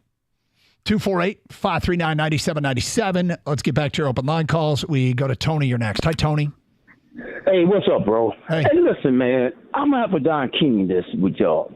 Ain't nothing better than Alabama playing Michigan. I'm with the last guy. Now, I'm going to just give me a minute, Doug. They playing in the Rose Bowl. You got Jim Harbaugh that got all this luggage on him. He got something to prove. Just like he told Ohio State and proved that game. Okay, let me just tell you. He got Nick Saban to go. You cannot tell me this is not going to be a Super Bowl type feel in this game. I like what the committee did. And I agree. It's musical cheers. I'm sorry about Florida State, but it was musical cheers, and a Heisman quarterback got hurt. So, again, I understand it, but look, when your playoffs started, you had an SEC team, you had a Big Ten, you had a Pac-10, you had the big powers was at the table. You got the big powers back at the table now before they go to another playoff season system. So what I'm saying to you guys, this is prime rib. The White Castle would have been Florida State. Okay? I just have to keep it real. I'm like Don King. This is a Nick Saban going against Jim Why do you Harbaugh. keep attacking White Castle? What's the matter with you, Tony? Come on, baby. It's just the prime rib is just prime rib, Gator. You know, Yeah, but filet mignon is filet prime mignon. rib. Yeah, but what I'm saying is that bone-in prime rib is something, Gator. Come on, listen. Well, I'm not gonna lie to you, Tony. I'm not gonna lie to you. I'll say this: the Michigan-Alabama matchup is amazing. I mean, once you get past the outrage and how disgusted I was that Florida State's not in it. Okay, now I'm just looking at football. This matchup's awesome, and it's one that if I'm not, you know me, I'm not a Michigan guy. I'm actually considering flying out and going to this game because it's such an outstanding matchup. Really? I probably won't, but I'm thinking about it. Does it really? I will be shocked if you fly out and go to that game. I'd consider it, man. I mean, it's Michigan, Alabama at the Rose Bowl. When are you ever going to see that again in your life? Right? Well, it's the greatest setting for college football. It really is spectacular. It's the greatest setting ever. The sun going down in the distance as the kickoff is going. I mean, it's unbelievable out there. And then you get Alabama and Michigan. That'd be pretty great. Yeah, Gator, like, we're not arguing what may be the best matchups. No, that's what I said. I'm not arguing. I'm saying once that. I get past all this crap and you get closer to the game, you start to salivate about how great that game's going to be. If you want the best ratings, then let Vegas do this. Let somebody else do this. Don't give us this dog and pony show about, their resume and this and that. And crap. No, just tell us the truth then. 248-539-9797. We go to Scott next on 97.1 The Ticket. Hi, Scott. How's it going, fellas? We're great. Thank you. All right. Well, no, I got to help you. I got to help Gator and King. I got to get this blood pressure down, man. I don't want you guys to have a heart attack on the air. That won't happen. So, all right, let's focus here. Because I agree. Let's just agree Florida State got screwed. Get past that. Yeah. We're talking about a sport that used to, vote their champion, by a bunch of writers and coaches. Yep. Then they went to a computer, and a computer, nobody liked that. 2 teams. They went to 4. I always thought it should have been, 8 a long time ago. So I'm glad we're going to 12. But unfortunately, there's going to be outrage next year because, guys, I'm sure you've seen the 12-team playoff had it been this year, because now all of a sudden, let's talk about Florida State. They didn't get an automatic bid. Now these guys got an automatic bid. Guess what they're doing next year? The highest ranking group of 5 is going to get in. So this year, Liberty would be knocking out Oklahoma. Yep. Wait till that happens. Well, but they've been knocking out the 12 team. It's different than knocking out the undefeated ACC champion. Well, I get that, but would be number 4. I mean, you're always going to have controversy with somebody who's not like it's like the NCAA tournament in basketball. People bitch about who doesn't get into the tournament. Well, you didn't get into the tournament because you're a borderline team. I mean, I don't care about the team that's 65. I care about the better teams in this thing. Well, I hope to alleviate some of this, they should just go, okay, we're down to 4 mega conferences next year. Whatever their records, give them the automatic bid and first round bye. Make those games meaningful, because and we can make the case that it's going to be fun to have one of these upstart teams, but does Liberty really belong over in Oklahoma? No. No, and that's the thing is, I'm glad that they actually are giving it to the group of 5 because it's inclusive of all the teams in college football. And if they're not going to have a super league, then I'm glad they've reserved 1 spot at the table for the group of 5. And are they probably going to be rendered irrelevant? Probably, but I never would have gone to 12 to begin with. Once we're at 12, okay, fine, give them a spot. It was interesting watching those games on Saturday and those group of 5 games when you got SMU and Tulane. It's and there was another game. I forget the other game was Toledo and Ohio, right? These teams some teams had 2 losses, some teams had 1 losses, and the 1-loss teams lost. So now everybody's like 10-2 or 11-2 or whatever it is. It's just, they all kind of sorts itself out. Then there's Liberty at 13-0 going, hello, hello. And what's Liberty's prize? Who do they get to play? Who are they playing? I think they're playing. They're playing like a big team, aren't they? Did they get one of the New Year's 6 games? I apologize. I believe they did. Yeah, they did. They're playing Oregon. In the Fiesta Bowl. Congratulations, you get Oregon. Although if Bo Nix isn't going to play, then this is what happens. Now we're getting into the season of players not playing. The Orange Bowl. Georgia versus Florida State. I mean, if players actually play in the game, it's a great matchup. I mean, I realize Florida State. There's talk about Florida State boycotting it, but they shouldn't boycott. Do you think Brock Bowers is going to play? I don't know. Well, I'm not saying because of injury. I'm just saying because you're not playing for national championship. This is what's going to happen. You're going to see guys that are getting ready to go to the pros, and most likely, hey, Bowers, he is nursing an injury. Maybe he should just sit out. 248-539-9797. Let's go to Terrence next on 97 to Ticket. Hi, Terrence. Doug Gator. Good morning, gentlemen. What's up? Hey, for me, it's all semantics, right? To me, it's just I love a good underdog story, but more than that, I don't like the idea of robbing a team of the opportunity to rise to the occasion. That, to me, is the issue. And I'm going to ask you guys a question, and I'll step out the way to hear your response because, again, it's all semantics. So at this point, I feel that they would have kept Florida State out no matter what because let's say Alabama and Florida State's roles were reversed. Let's say Alabama gets down to their third-string quarterback, and against Georgia, he puts up the same exact numbers as Florida State's quarterback. Are they going to look at this Alabama team that won their conference and say, well, because Jalen Milroe's out, we're going to keep you guys out? No, they're going to praise him for rising to the occasion. And that, to me, is what I'm not understanding about the SEC bias that is so clear that I think it's too clear for people, and that it's almost let me help you out here, Terrence. Let's go back to the 3rd week of the season where Alabama took on South Florida. They decided to Nick Saban benched Jalen Milroe. Yeah. Okay? Yep. They're playing South Florida.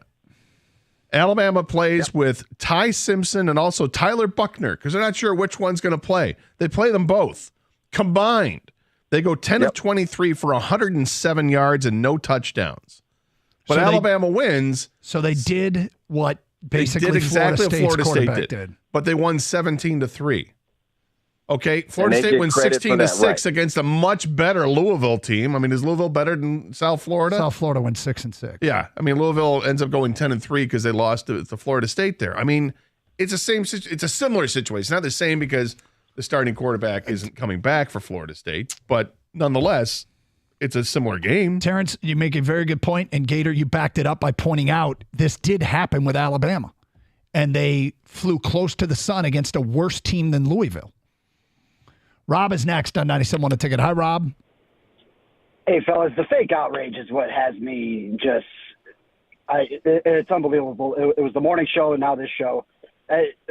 Like, in my opinion, like, you guys are just cherry picking stats, and it blows my mind. Like, Gator, you just threw out that, Bama almost lost to South Florida or Central Florida. Did you not watch Florida State against Boston College? Yes, they flew close to the sun there. They kept turning it over in that game. I also watched Alabama convert 4th and 31 against Auburn in a game they should have lost. And so, I mean, so the Iron Bowl is not so the Iron Bowl is not a big game. That's not. I don't know. Is the Florida State game, is that a big game? Florida's a 5-win team, Gator. So have you watched any college football this year? I guess it's not a good game when you have a big rivalry game like that. Arkansas went 1-7 in the SEC, and Bama beat them by 3. Scott wants to bring up Florida State beating number 5 LSU the first week of the year. Okay. First week of the year, they're ranked 5th. What does that mean? It means nothing. So LSU's a bad team? LSU went 9-3. They're a bad team? No, but they're a 9-3 team. Why are you defending this so vociferously? I'm curious about that. Guess what? Florida State against LSU, who did they have in that game, Scott? They had a quarterback that almost threw for 350 yards and 5 touchdowns. Yeah, you know what else they had? Who is now injured. You know what else they had? Who is now injured. You know what else they had? Who? One of the top defenses in the country. And they went 13-0 this year. They went 13-0. Well, it's not. Okay, half the game's defense. So let me ask you this. And then you have Then you would have a full month to prepare your backup quarterback who didn't play Saturday night. Here we go, cherry picking. It's not cherry picking. It's a fact. Is this a fact or not? Is it a fact? Have a month to get healthy? It's a fact. Did the backup Does quarterback? Alabama not have a month to get healthy? Oh my God! Yes, they do. But they're starting running back. But it's a fact. It's not cherry picking. And on top of that, the only thing I take his points. He makes some valid points, but the only thing I take issue with is why he labels our opinions faux outrage. Why is it fake? Why do you think we don't believe what we're saying? That's the only thing I take issue with. Well, it comes down to the fairness versus best, I guess, Yeah, right? well, and the thing is, if you want to throw best out there, best is a matter of an opinion. Yep. It's just an opinion. Because when you actually play the game, you don't know until you see the game. Just like we said, Oregon and Washington. When you got Oregon, who was a 9.5, 10-point favorite on game night against Washington, and then they end up losing for the second time. Like, how did that happen? We didn't see this coming. Well, it happens because that's football. I think the mistake, well, we'll get to more response to him because we're way late for a break. 97.1 The Ticket.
Brought to you by National Benefit Plans. History for the Wolverines. Michigan is the first Big Ten team to be ranked number 1 in the college football playoff. They'll take on number 4 Alabama in the Rose Bowl on New Year's Day. Head coach Jim Harbaugh was asked about the anticipation before receiving those final rankings.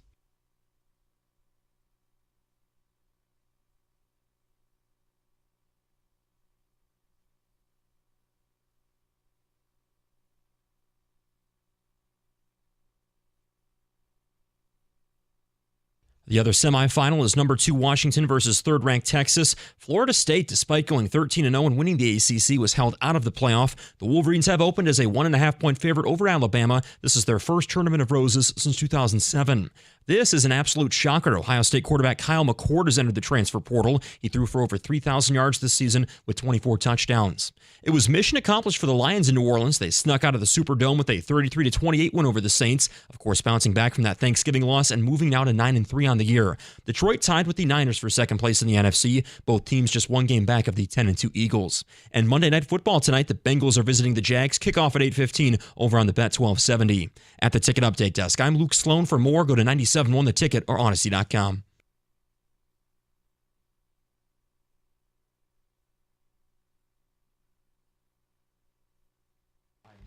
All right, so previous caller, dude, not mad at you at all. He's certainly entitled to. I'm a little mad. Are you? Well, I don't like when he says it's faux outrage. I don't come on the air and give you. I mean, seriously, what would be faux is if 1, 2, or 3 of us who all believe the same thing decided to take up the other side just to have a debate. Yeah. We all agree and believe that Florida State deserved to be in the college football playoff for all the reasons we laid out. Yeah, and he made some excellent counterpoints, but we're not cherry picking. We are putting more emphasis on the things that we think are more important. And he is putting emphasis on things that he thinks are more important. But by no means, I wouldn't accuse him of cherry picking either. He has his criteria that he thinks is more important, and we have our criteria that we think are more important. The committee was in a no-win situation. There would be outrage no matter what they decided to do. We fell on the side last week that if this scenario played itself out, scenario 17 under the Greggy Matrix, we believe Florida State deserved to get in. And if you are of the belief that you're less concerned about who earned it and are okay with going with more an opinion predictive selection than you are what I think is more important, which is the bulk of work and not giving them a chance based on an opinion that they wouldn't be competitive, would have also a week ago had people choosing Oregon over Washington. Even though Washington was undefeated and held a win over Oregon, people were predicting pretty strongly that Oregon would beat Washington in the rematch. They were a 9.5-point favorite.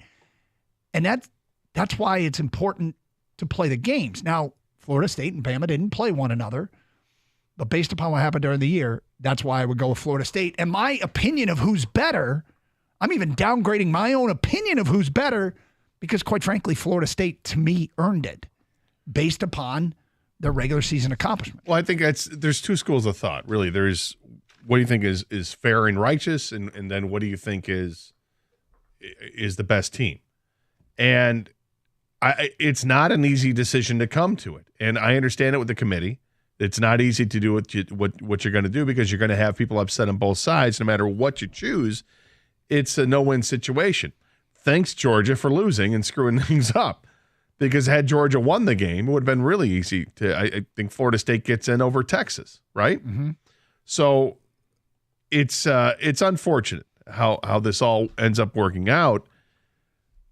I'm a Bama fan. I like Bama a lot. One of my top 5 teams in college football. And I'm upset that they're in.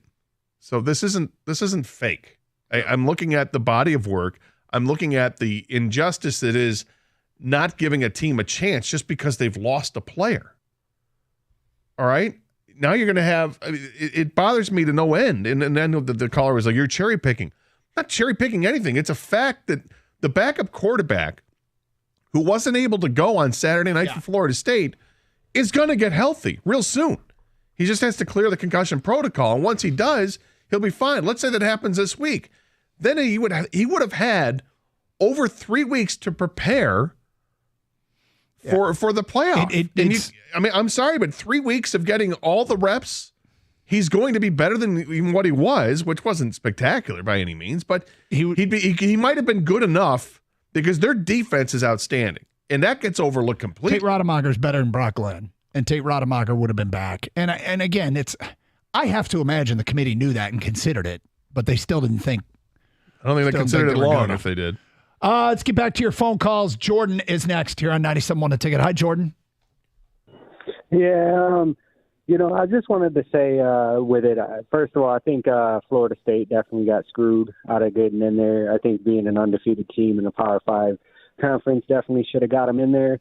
As far as Alabama getting in, I heard Herb Street say on ESPN right after, the poll was released that one of the reasons why Alabama got in over Florida State was because the only team that they lost to was Texas. Well, the way that I look at that would be Georgia, the only team that they lost to was Alabama, and they lost to them by 3 points. So by that logic, and they're back-to-back champions. So by that logic, I feel like Georgia would be able to get in. And I think if you're not going to put Georgia in, you shouldn't be able to put Alabama in, especially over an undefeated team.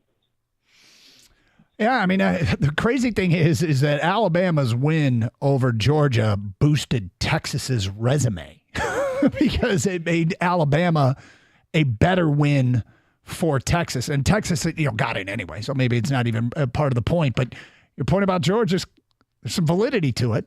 And Georgia really didn't have a chance. Yeah, they didn't. Are you surprised by the fact that there's it's all Florida State or Alabama. There's not one. Georgia was basically almost from the beginning to the end the number one team in college football. They lose their final game to a very good Alabama team, and there's no talk of Georgia getting in at all. Well, because there shouldn't be, because they lost. Well, I don't think there should be either, Yeah. but are you surprised that there isn't more? No. Because of this whole chaos thing, everyone. Because it's as simple as them losing to Alabama. It's like once that happened, you're out. Sorry, you're a really good team and 2-time defending national champions. But what you did the last 2 years has nothing to do with the situation right now. Now, what you did the last 2 years may have had something to do with the fact that you were ranked number 1 all season long, that you get to start in the catbird seat. And to Georgia's credit, they held serve. They beat everybody in front of them until it mattered. When you get to the SEC championship Well, it was game. it was the most important game. The same thing happened to Ohio State. Exactly. 248-539-9797. Let's go to Bernard. You're next. What's up, Bernard? Hey, good morning, and thanks for having me. You're welcome. I'm calling, guys. This is a shame. This is a act of high crimes and misdemeanors. You robbed the student athlete from the opportunity of going to the college football playoffs. This committee should have been red flagged. We talk about sign stealing. Well, this is college football playoff stealing. You literally took it away. We should be striving to model good examples, and for our young student athletes. We cry about all kind of things. They rag Jim Harbaugh all year about this possibility, which actually came out to be a sign stealing. Well, what about this? What about this? What a way to end the college football season. Stealing a playoff berth from a school who in truth earned it. And I agree with what you were saying as far as the concussion for the backup quarterback. They won the game. They won their conference playoff game. That gives him an opportunity to heal. You just simply can't do that. Thanks for having me. The Rodemacher kid is they had to talk about that, right? They had to say the team that Florida State fielded in the ACC title game due to this injury and the injuries at the quarterback position is not the team that they're fielding if we put them in the playoff. They have to. I doubt that fact is being offered up and everybody in the committee is going, oh, crap. They had to know that. I think somebody brought it up earlier about backup quarterbacks. If what other backup quarterback, if Alabama had lost Milroe, would Alabama still be there? Sure. If J.J. McCarthy had gotten hurt, if J.J. McCarthy got hurt and Michigan beats Iowa 10-0, and J.J. McCarthy's out for the rest of the year, would Michigan still be in there? Of course they would. Probably. If Penix gets hurt, Maybe this is the biggest drop off of all. If Penix had gotten hurt, now these are all hypotheticals, which is unfair. Yeah. But if Penix got hurt, would Washington be in there? I mean, I would. I don't know. Does this all come into question now? I don't know. Or is this just say, FSU totally getting screwed because it actually happened to them? You know what's funny is Rademacher's quarterback rating is 163.1. I'm just looking this up now, which would rank him just ahead of Quinn Ewers and just behind Carson Beck. Now, maybe this QBR doesn't mean everything, and they're certainly better with Jordan Travis than they are with Tate Rademacher. But, I mean, that's one of the top 15 quarterback rankings in the country. 248-539-9797. Let's go to Sean. You're next. Hi, Sean. Hey, guys. You know, no other sport does this except maybe figure skating, where, like, the Czechoslovakian rep gives you a 9.8 and you end up winning, right? So, but I just think that if you applied this to any other sport in a hypothetical, you'll see how utterly ridiculous it is. I mean, imagine Jared Goff gets hurt in a couple weeks, and some committee just says, you know what?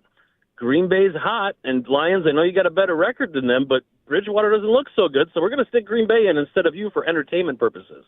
It's ridiculous to think about that. Well, the crazy thing is, too, is there is a solution in place that goes into effect next year. So it would be... I don't think so. You don't think so? No, I don't. So, okay, imagine the scenario I just told you about. There's 14 teams in for NFL. Imagine if they did that there. Right? Imagine Larkin and DeBrincat going on IR in March. And well, they had more points it's than still. Ottawa. You're right. You're right that it's still a selection. It's still a selection that's put together. It's not hard and fast rules, and I wouldn't hate hard and fast rules. The problem is that every year's different. Like, seriously, this is the first year in the decade plus that we've done this format that there's this kind of decision that had to be made. Some years it's easy. All right, well, this is the first time you've ever had an undefeated Power 5 team not make it. There'll be less hang-wringing over who's number 11. Absolutely. There will be hang-wringing. There will be tough decisions. And we'll talk about it. But there'll be less. Because it'll likely happen to a Big Ten team at some point. Probably, yeah. Because it'll happen to one of the Power 5 teams. So. 97-1 the ticket.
Doug Carr, Scott Anderson, 97.1 The Ticket. Open lines, 248-539-9797. Ticket text to the same number. Plus, you can tweet us at Doug and Gator 971. Mondays mean Champ and Chump. We're toying with a first here with Champ and Chump. We've done this for years. I mean, basically the entirety of the show, right? This is correct. Yeah. Well, if it happens, I'll explain what had never happened before. But in the meantime, let's get back to your phone calls. We go to Chris here on 97.1 The Ticket. Hi, Chris. Hey, guys. I have a kind of an interesting perspective. I'm a Florida State fan living here just outside Ann Arbor. And all my neighbors are huge Michigan fans, and I am too. My wife works at the U and everything, but I just kind of have a dual thing. It's weird.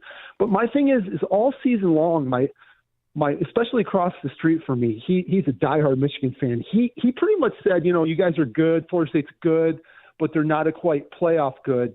And I just found it odd that all of a sudden yesterday when he comes home from Indy, he was so devastated that Florida State wasn't in. And Gator, I just want to hear, do you think a lot of the full outrage, which that Rob guy said, do you think it's because, as you can tell by that video from Michigan's fan or players, they wanted Florida State for one reason and one reason only? Well, that's the thing that gets me. Because of the easier path, because they know that Alabama's a better team? My neighbor did not, he drove home from Indy yesterday, and he did not listen to the radio. He assumed Florida State was 4. And when I told him that, he was livid. And he told me, he's like, I wanted Florida State. And that's the outrage we're talking about. Now, Gator, do you think that has anything to do with it? I think it has a very little factor to do with it. I think there's a factor in there for sure, Chris, but I don't think that's it. I think the number one thing is that people want what's fair. And I think you've got to the two, like I said earlier, there's a two school of thoughts. You want what's fair, or do you want the 4 best teams? And you make assumptions more on, because it's more opinion based and assumption based on the best team as opposed to what's fair. Fair is pretty cut and dry.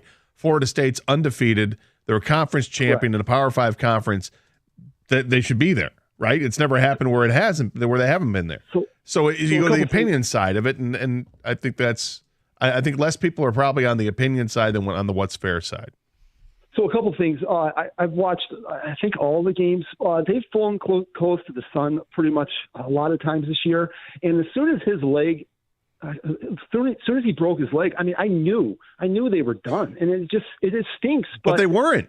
They came back and they scored 58 points in the game that he gets hurt. And then they go down to Florida with their backup quarterback, and they beat Florida in the swamp. Now, people are going to say, well, Florida's not a great team. Whatever. It's one of these rivalry games like Alabama-Auburn that they hang on, and then they go out and they play Louisville, who's a really good team, and they beat them in a conference championship 16-6 with a third-string quarterback.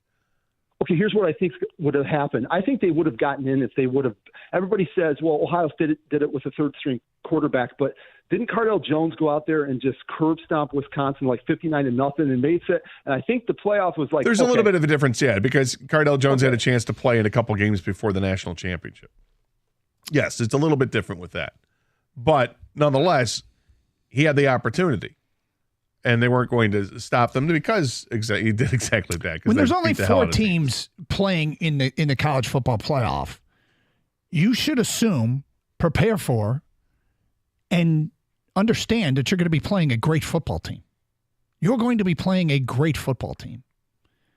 And the fact is that Alabama, Florida State, doesn't matter, Washington, Texas, they're all great football teams. If you think you're getting a cakewalk in the national semifinal, you are not. I do believe that last year it's possible, okay? I don't know this for a fact, but there might have been some overlooking of TCU. And so playing Alabama, laser focused, there's no chance you're going to overlook that brand name. Now, do I think they should have been in? No, I think it's worthy of, but it has everything to do with what I would be arguing if I were on the committee, which is you can't assume Florida State is going to lose. That is not fair to Florida State. It wouldn't be fair to any team. Pure guttural reaction right now. I'm not going to hold this to you a month from now. But right now, the team that wins at the Rose Bowl, is that the national champion? No. Oh. No. I don't believe it. I don't believe it's locked up. I was just asking gut reaction. No, that's my gut reaction. So No, you I don't, even if Michigan wins, Michigan's not going to the national championship, what are you saying?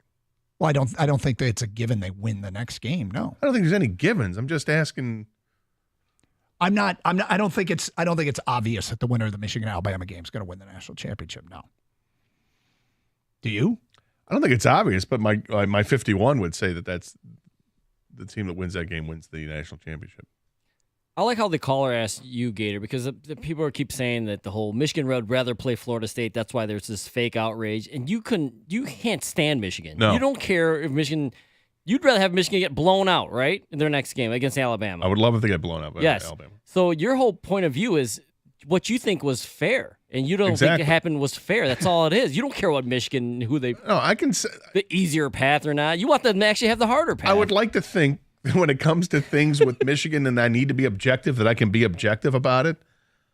I'm objective about this. I'm trying to be as objective as I can. The point is, you don't even like Michigan. No, I don't at all. So. But I think it's absolutely a travesty what happened to Florida State. The point is, I think we're arguing is Florida State didn't get the opportunity, like you said, Doug, to prove themselves. It's like when the Eagles lost Carson Wentz, who was an MVP candidate that year, and they had to play Nick Foles. There's a great example. Nick Foles went out and won the Super Bowl because he they're had gonna the opportunity. And I know the NFL is different, but the point is, that's why you play the games. One of the great things about sports is you get to settle it most of the time on the field. There's no assumption. There's no letting Vegas decide. There's no eyeball test. On top of that, I don't think anybody should be looking for a cakewalk to the national championship game. You should have to earn it. There's only 4 teams that get in. 248-539-9797. We go to Ed. You're next on 97.1 The Ticket. Hi, Ed. Hi, Doug. Hi, Gator. Thanks, up? guys. I appreciate you taking the phone call. Sure. My chump of the week is the committee, okay? Because the truth is, nobody with the one except Texas should be in there. Anybody with a goose egg, all the big guys in the top 5 with the goose egg ought to be in. They cheated the championship, okay? Look, when I was a kid, they called it a mythical championship because the coaches voted who was number 1, the writers voted who was number 1. And a lot of times, who they thought was a champion was split. And this whole thing, they came up with this thing so it could be solved on the field. The truth was, it was solved on the field. Okay? Whether Alabama beat Georgia was immaterial. Georgia was the only team that should have got in out of that game. They robbed Florida State, and it's just a bunch of rich guys sitting around doing the same thing that we did when I was a kid. Hang on a second. So let me make sure I understand this. So if the committee was going to put an SEC team in, it should have been Georgia over Alabama? No, he's saying Georgia was the only team Georgia playing for a won the spot. game. Okay. Yeah, he's saying they were the only one playing for a spot. Hey, thanks. We're up against a break. Thank you. 248-539-9797, 97.1 The Ticket.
Champ and Chump, get your votes in 248-539-9797. Greg has been patient, and he is next. Hi, Greg. Hey, guys. So a couple of observations before I get to my Champ and Chump. Sure. Doug, whoever's dressing you for game day is just impeccable. They've done a great job. And then number two, as a Greg, I bet Hargrave does not like being called Greggy. Okay. But that's between you guys. I'll have to ask him about that. If I don't want to call him something he doesn't like. And don't want to make him angry. I don't. Oh, wait, and then C, I wonder if the fans at the Lions game were also helping out with the Boo Birds for Carr yesterday or not. I'd like to know if someone that was there, if they were doing that, because that was just weird, man. So people know what you're talking about. They are the opposite of Gator. In New Orleans, apparently they, all caps, love Taysom Hill. And every time he left the field and Derek Carr was put on, which was quite a few times, the fans would boo. And your point is, was it subterfuge? Was it elite fan espionage to boo that guy to make their starting quarterback feel bad? Because there were a lot of fans there, man. That was cool to see. Lions, travel. it's another Lions takeover. Yeah.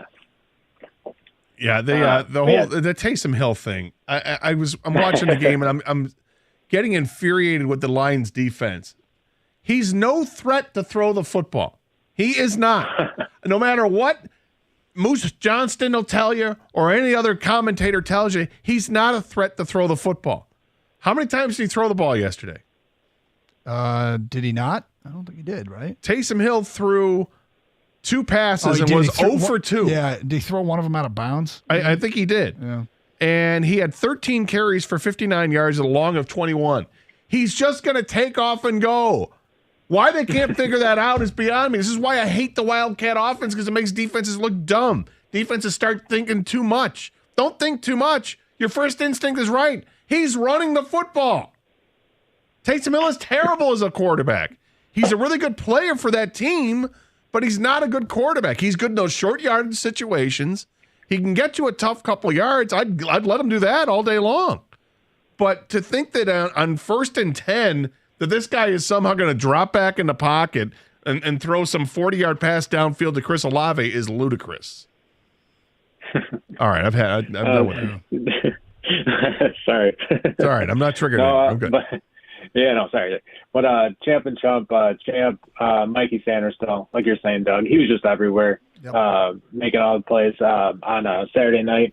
And then I agree, Chump, the committee for making that decision. But when you don't agree with the decision, you can try to sometimes, or an opinion, you can try to steel case an argument. And I bet you what the reason was. I don't think it was on feelings. There's definitely SEC bias, but I think they slayed the dragon, right? They have the best win of the whole year against the number 1 team. So I'm guessing that's why they made their choice. I hate it. It's definitely not fair. All the points you guys are making, I'm on your side.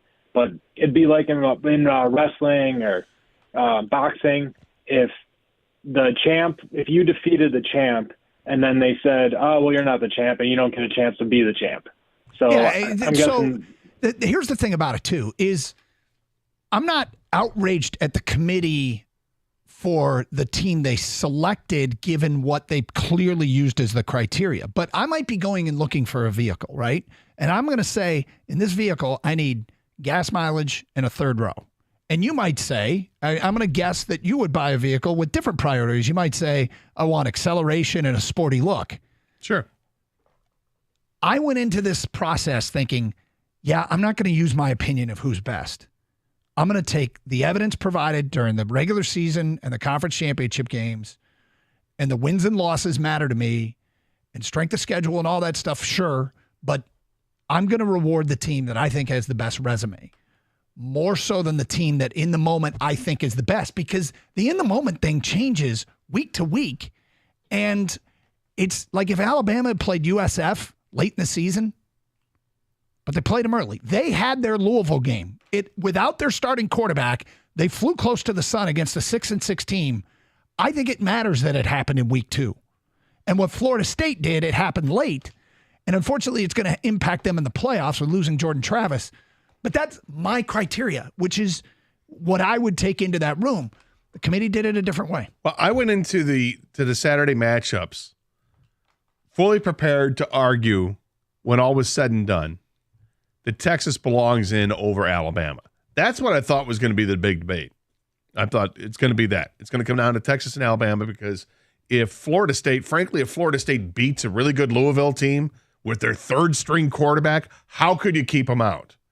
I didn't think that was going to have to be the argument. I thought it was Texas. But Texas went out. They handled their business. They scored 49 points. They should have put a 50-burger on them on Oklahoma State. They didn't. They won handily by 4 touchdowns. The quarterback looked like, the second coming. He was outstanding, over 400 yards and 4 touchdowns. He looked perfect. So Texas, they did this, right? They got it. They won their championship game. And, of course, they got the big one over Alabama, should Alabama somehow beat Georgia. Alabama beats Georgia, and now we're talking about Florida State being left out. It's just crazy. Let's go to Tyler. You're next. Hi, Tyler. Hey, guys. What's up? So, first off, champ, all of Michigan sports, because it was a great weekend for all of our sports teams. Chump will be the committee. Now, leading into that question, for all the people that think that the committee got it right, what happens if, hypothetically, Florida State plays their starters, Georgia plays all their starters in the Orange Bowl, Florida State wins, and Michigan beats Alabama in the playoff? Will those same people say the committee got it wrong, or will they still hold their ground and plant their flag? Yeah, tough one. No, it's not tough, because here's what they'd say. They would say, well, they weren't playing for a champion. If they weren't playing in the playoffs, so they just didn't care. Georgia didn't care. Georgia didn't. It just didn't mean as much anymore. Yeah, for the you're probably SEC. right. You're probably That's what the built-in they'll excuse. say. That's what they'll say. Look, here's the thing too. If you're Florida State, how motivated are you to go out and beat Georgia to prove your point? Or are you so devastated that it's hard to even well up that energy? This is the coaching job that's going to take place over the next 4 weeks to get your team to buy into the us versus everybody mentality. Yeah, we got screwed out of this. Let's show them who we are. And I'm not sure you're going to be able to do that. We'll see. Well, I mean, because are you going to be surprised when players opt out? When Jared Verse says, "No, I'm not. I don't need to play in this one. I'm going pro. I'm going to try to be a top 10 pick. I want to be the number 1 defensive player taken in the draft." Yeah, probably not. I shouldn't be surprised. So we'll see what happens when Keon Coleman says, "Yeah, no, Mel Kiper's got me rated as the number 3 player in the country or whatever." I just, because you're not playing for a championship, I can see that happening, and I don't blame them for sitting out. Sean is next on 97.1. Hi, Sean. Good morning, guys. What's up? Hey, chump to the committee for the obvious reasons they did the wrong thing. I guess it's not obvious to everybody, but it is to me. And I want to champ the committee also for giving me what I wanted. I want Bama. I think they're beatable. I think it's a good matchup for Michigan. You know what I didn't want? I didn't want to try to block Verse with our left tackle problems. I wanted no part of that. Yeah. That guy will kill your quarterback. They did everybody a favor by leaving Florida State out. That defense is sick. I'm not sure. How else to say it? That defense is probably apparently one of the it's better not ones good in the enough country. to get them into the college football playoff. I guess they did me a favor because I don't have to watch JJ getting his head ripped off. But Well, careful what you wish for. anyway, Bama's got some players too. they do too. But man, that guy's something. Versus great. Yeah, he's really good. Transfer from Albany. Yeah. Yeah, that's kind of crazy, isn't it? Yep. Anyway, the other thing is this eyeball test thing. Mm-hmm. It's great. I can look at any team in the country and say, wow, that's a really good football team. But it all comes down to matchups. Everything comes down to matchups. I mean, I can make the case in a 12-team playoff that if Oregon doesn't have to run into Washington, they can win the whole thing. I think they got the best quarterback in the country. I think they could beat anybody else. They just can't get over Washington. And I think it's about matchups, because I'm scared of Texas as a Michigan fan.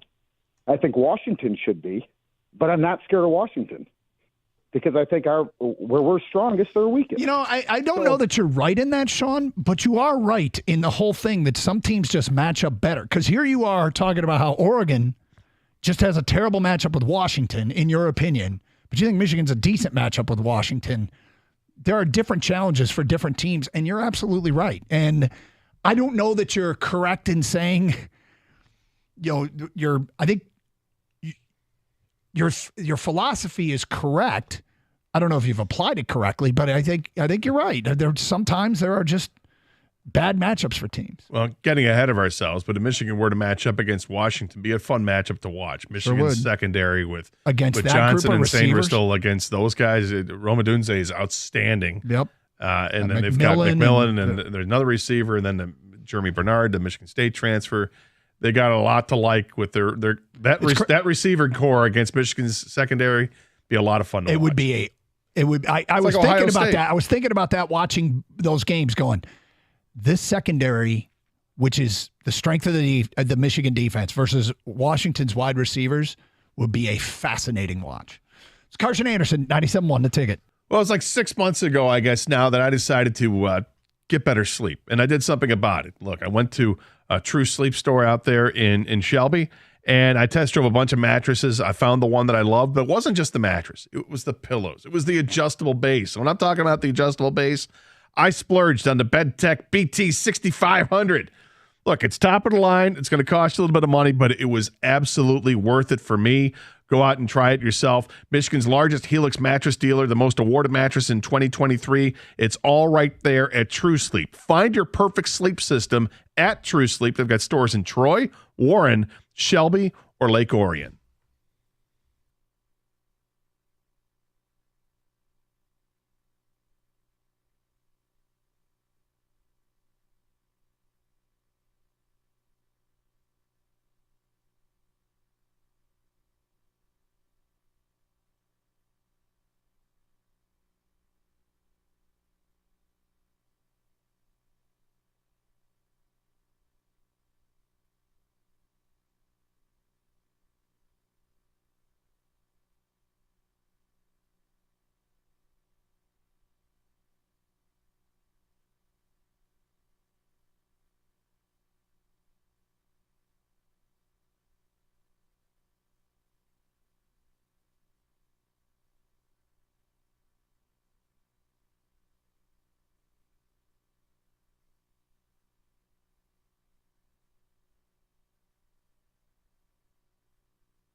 Doug Carr, Scott Anderson, 97.1 The Ticket. Open lines, 248-539-9797. D is next on 97.1 The Ticket. Hi, D.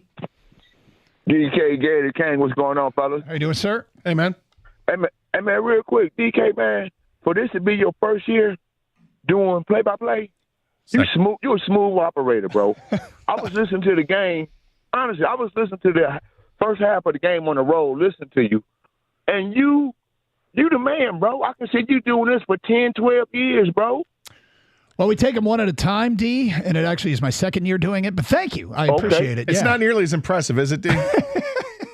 Hey, Gator, he gonna be a legend, man. You joking, Gator, but he gonna be a legend. No, he's doing a great job. Hey, he's doing a great job. Hey, on that game, DK, you were there.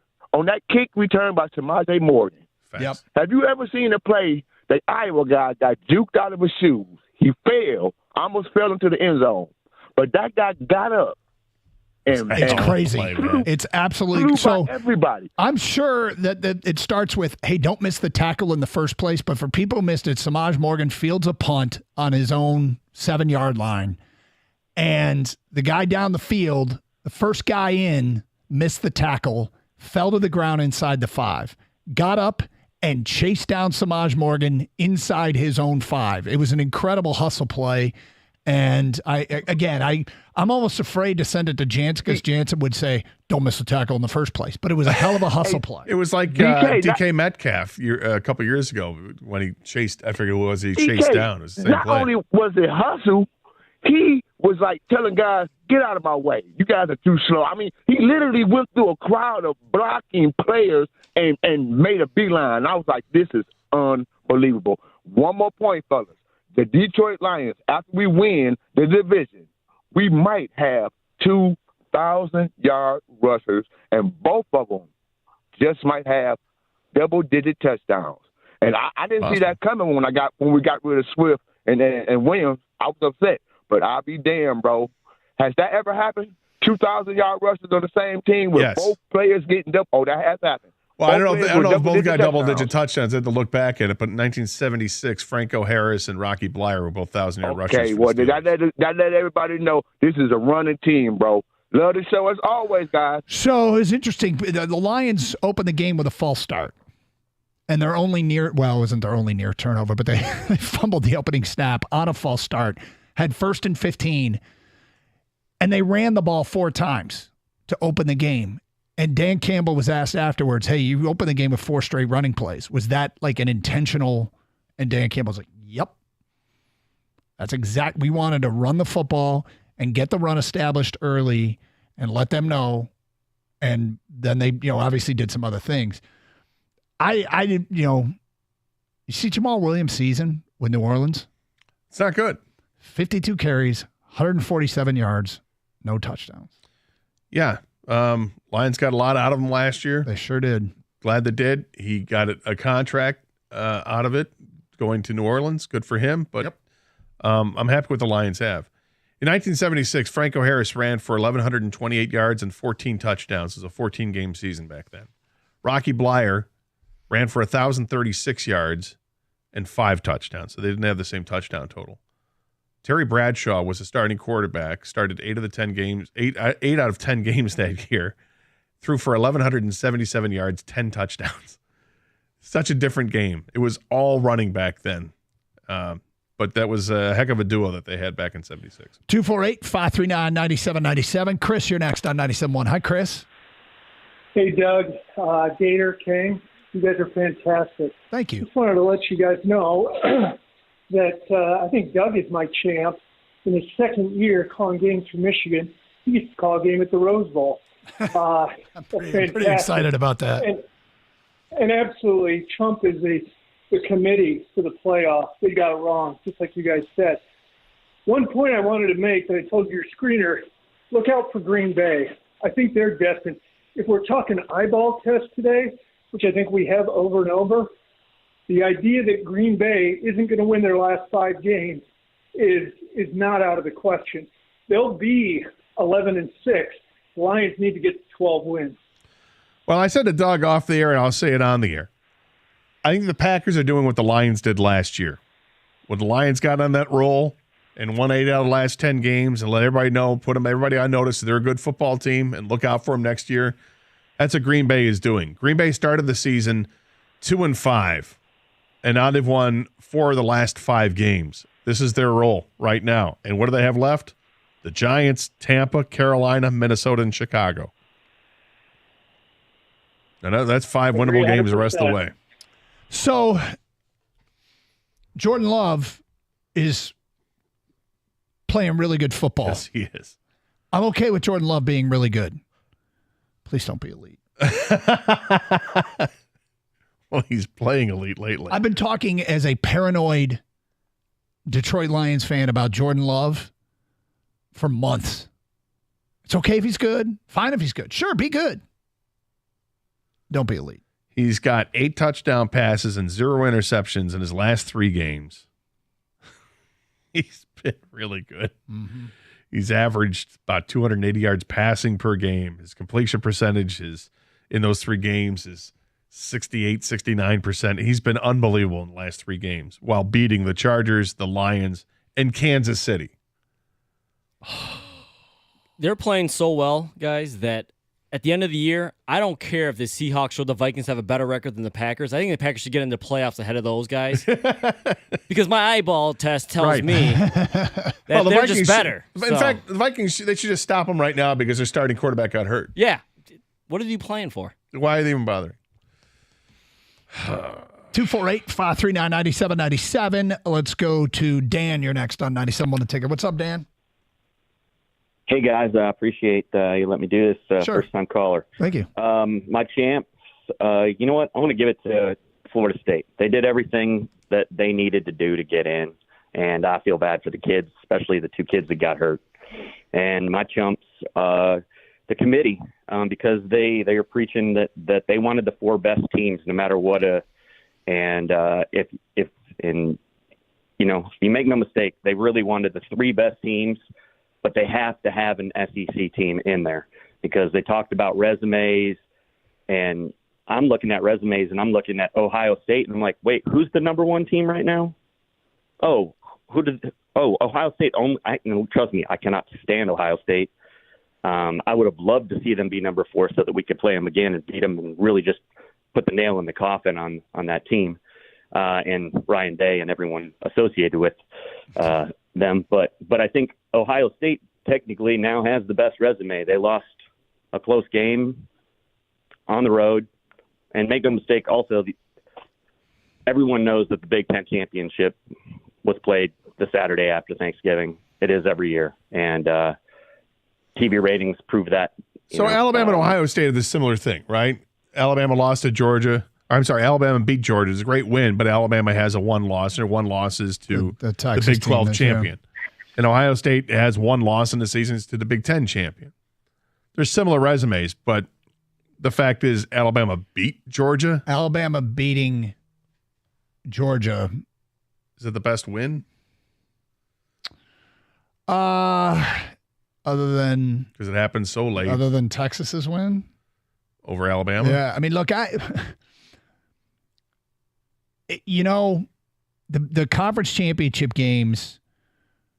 If the Big Ten had just passed on playing a conference championship game, they might have got them both in. No, that's not true. Never mind. Scratch that. But yeah, the fact of the matter is, Ohio State's on the outside looking in. They were the only team, as you point out, in the top 8 that didn't play. But if they had, this all goes out the window next year.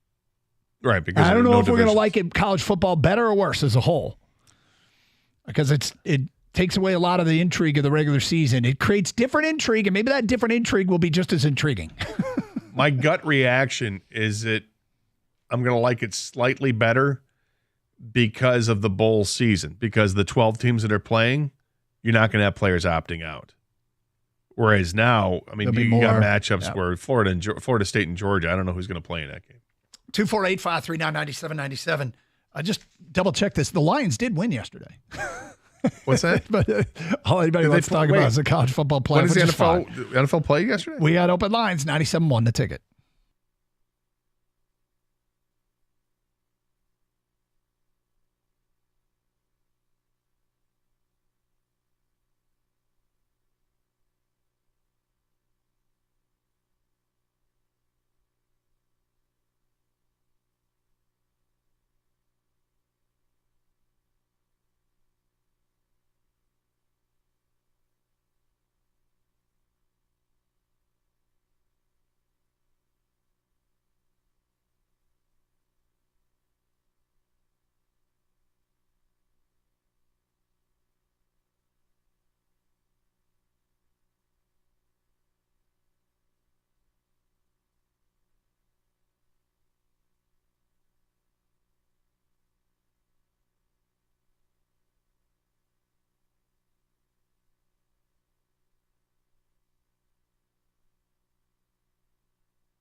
Doug Hart, Scott Anderson, 97.1 A Ticket. Open lines, 248-539-9797. Look, obviously a very hot topic, what happened with the College Football Playoff Committee and their selection. And, you and I and Kang started talking about this last week. And the concern, was what is going to be the motivation behind the committee making their selection. And we all know that this turned into a best resume versus 4 best teams. It feels to me like the best resume is more fact-based and the 4 best teams is more opinion-driven. And Kang made the outstanding point that when you go best teams, you're going eyeball test. The eyeball test would have put Oregon in over Washington last week, given the fact that Oregon was a 9.5-point favorite. And the amazing thing is Washington actually owned a win over Oregon. And Oregon then played Washington again, and Washington won. And so people are already making the decision, or they're basically saying Florida State wouldn't compete in the college football playoff without Jordan Travis. And there are ample examples. I mean, 2 very salient ones. Cardale Jones with Ohio State, who led them as a backup to a national championship, and Nick Foles did it when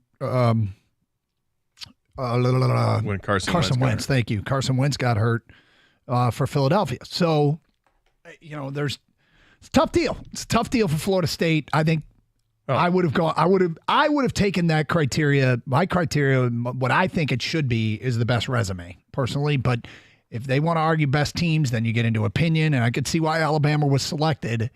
The committee, to be fair, had an impossible job, right? No matter what they had chosen, given this year's circumstances, there would have been outrage somewhere. When Michigan State played at Ohio State years ago, Ezekiel Elliott's last year at Ohio State, Tyler O'Connor was the quarterback. I believe Connor Cook got hurt. He was out for the game. Tyler O'Connor was the starter for Michigan State on the road at the Horseshoe. Nobody gave Michigan State a chance to win that game. State won it. And then they went on to win the next game against Iowa and then went to the playoff and got smoked by Alabama. But the point is, you're not out of any game because you don't know what you can expect out of the team that decides to get fired up and do what they can do, right? Motivation. It's next man up mentality. They talk about it all the time in sports. Florida State wasn't afforded that opportunity. I think it's completely unfair because you don't know what greatness can rise out of these opportunities. Today is the day, I guess, everybody can officially put their name in the transfer portal. Aiden Childs, who would be a Michigan State target, who was the young quarterback with a ton of potential at Oregon State, has officially entered the portal. Yep. So is Kyle McCord out of Columbus, and so is Julian Fleming, the wide receiver. Ohio State's had a lot of guys going to the portal. So is Michigan State, for that matter. Dante Moore, Detroit kid who went to UCLA, he's in the portal. So I saw somebody post on SpartanMag.com that 65 quarterbacks at this point have entered the transfer portal. Now, it's not all starting quarterbacks. Some of these guys are backups, like Childs and Moore had started a bunch of games. But obviously, Michigan State's quarterbacking trio this year have all entered the portal. So that contributes to the 65 number. But it is open season. This is free agent football right now in the college ranks. I made a prediction a few years ago that portal recruiting will start to trump high school recruiting, and I think we're there. I think we are. And when it comes to name, image, and likeness money, this is where the money gets spent. It gets spent on the transfer portal players. It'll get spent on retaining your current players, and less of it, I think, will be allocated towards the high school recruit. Because what are you getting out of the high school recruit? Not many kids are going to come in as true freshmen and be big-time contributors. It does happen, and when it happens, those are the best of the best, and those guys will get their money. But how many guys, being redshirted their freshman year, I just think that there's going to be calmer heads who are going to prevail when it comes to how much money you're going to spend on those high school players. There's an attorney that's involved in NIL, Jason Belzer, tweeted out today, "Dear student athletes, you're free to enter the portal, but if you breach a contract with a collective, don't be surprised when 1, you don't get your agreement paid out, or 2, you get sued when you don't fulfill your deliverables. Adult decisions have adult consequences." And I mean, if you have an NIL deal with a school not with the school, but with the collective that's representing the school, and you haven't fulfilled your commitment, are you possibly legally obligated to stay? I mean, this is all navigating all this stuff, which is all new. Yeah. I mean, or do you end up having to give back some of the money if you want to get out, or what? We're getting into the weeds here with the college football talk, but obviously on the marquee is the what the committee decided to do. And none of us were for it last week, what they ended up playing itself out. We also have Champ and Chump every Monday, and we got a Lions win to improve to 9-3, 33-28 over the New Orleans Saints. There's all kinds of stuff from that game, but we have open lines, so whatever's on your mind is fair game. Let's go to Mike. You're next on 97.1 A Ticket. Hi, Mike. Hey, how you guys doing? Okay. As usual, I'm a third-time caller, and the caller before me stole all my thunder, but I'm going to come at it from a little different angle. I'm actually a Buckeye fan. Now, I want to open by saying I'm not saying the Buckeyes should have made the playoff. We backdoored it last year, and I think the reason the committee did that is because they knew that the Buckeyes could give Georgia the best game, and they did. They were a field goal away from probably winning it all.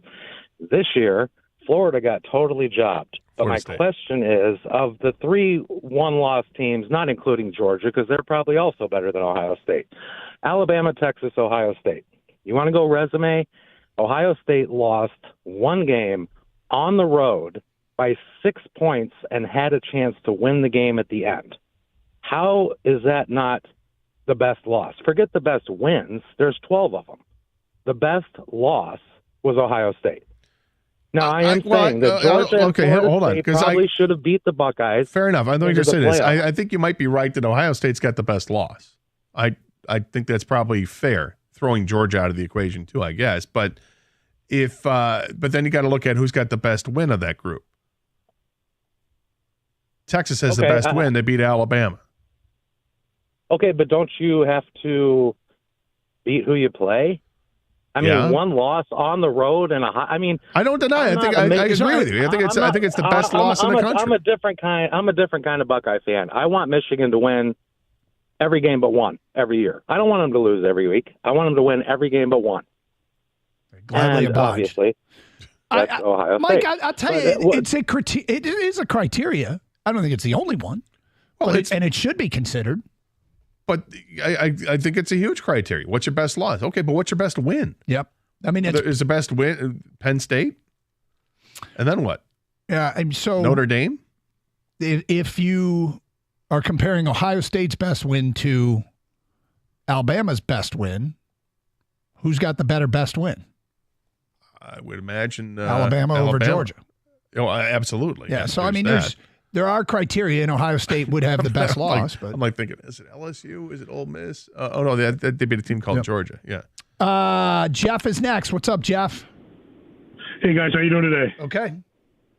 So you guys covered this a little bit a couple segments back, but I think it's worth exploring here. We got 3 undefeated teams going into the end of this college football season.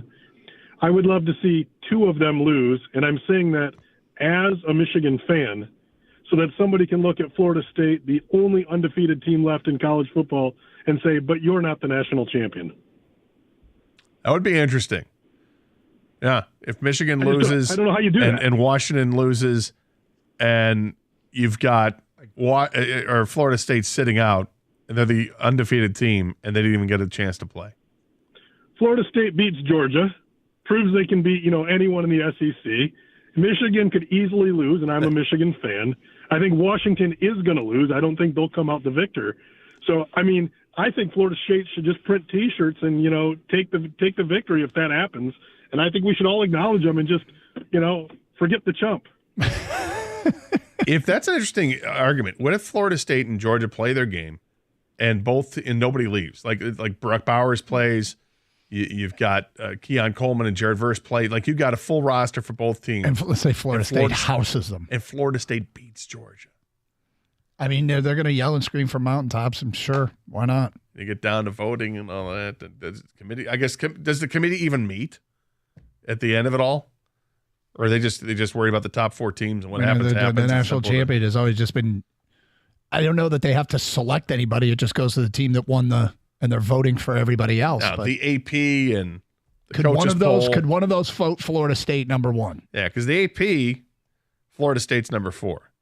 The coaches poll, Florida State's number 3. Could they vote them number one? I guess they could. They beat Georgia. It's Carson Anderson, 97.1 The Ticket. Well, we just had a huge football weekend, and we're going to have another one coming up because football doesn't stop. And listeners, they're loving the Play Gun Lake Casino and Sportsbook app. It's the only app I recommend right here in Michigan. They've got odds, bets, slots, and games. You can download the Play Gun Lake Casino and Sportsbook app right now and play all your favorite casino games, too, right at your fingertips. The casino and the Sportsbook are right in your pocket and go wherever you go in the state of Michigan. Play popular online slots like 88 Fortunes, Cleopatra's Gold, and Wheel of Fortune. New slots, Atomic Meltdown, Imperial Wealth. Play with the live dealer on your phone. Enjoy blackjack, roulette, baccarat. Check out the Ultimate Texas Hold'em on the Play Gun Lake Casino and Sportsbook app. Right now, they got a great offer for new users. Download the Play Gun Lake app and get up to $1,000 casino bonus back if you're down in the first 24 hours. The Play Gun Lake Casino and Sportsbook app, it's your time to play. New users only. Casino bonus must be wagered. Terms and conditions apply. See website at playgunlake.com for details. You must be 21 and in Michigan. Gambling problem, call 1-800-GAMBLER or Michigan Problem Gambling Helpline at 1-800-270-7117.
Doug Harsh, Scott Anderson, 97.1 The Ticket. Open lines, 248-539-9797. Let's get back to your phone calls. We go to Antoine. You're next here on 97.1. Hi, Antoine. Fellas, there's so much to say real quick, but listen, this is a prove-it year for Michigan, no matter how you slice it, due to the allegation of scandal, due to Jim Harbaugh this or that. And it's no better team, no better coach, no better icon to add to the resume to prove it than against Nick Saban and Roll Tide. So at the end of the day, yes, I do believe Florida State should have been a team. This eye test thing, it does bother me. I've been divorced for 3 years. You know what? I've dated quite a few guys. And you know what? I dated quite a few because they passed the eye test.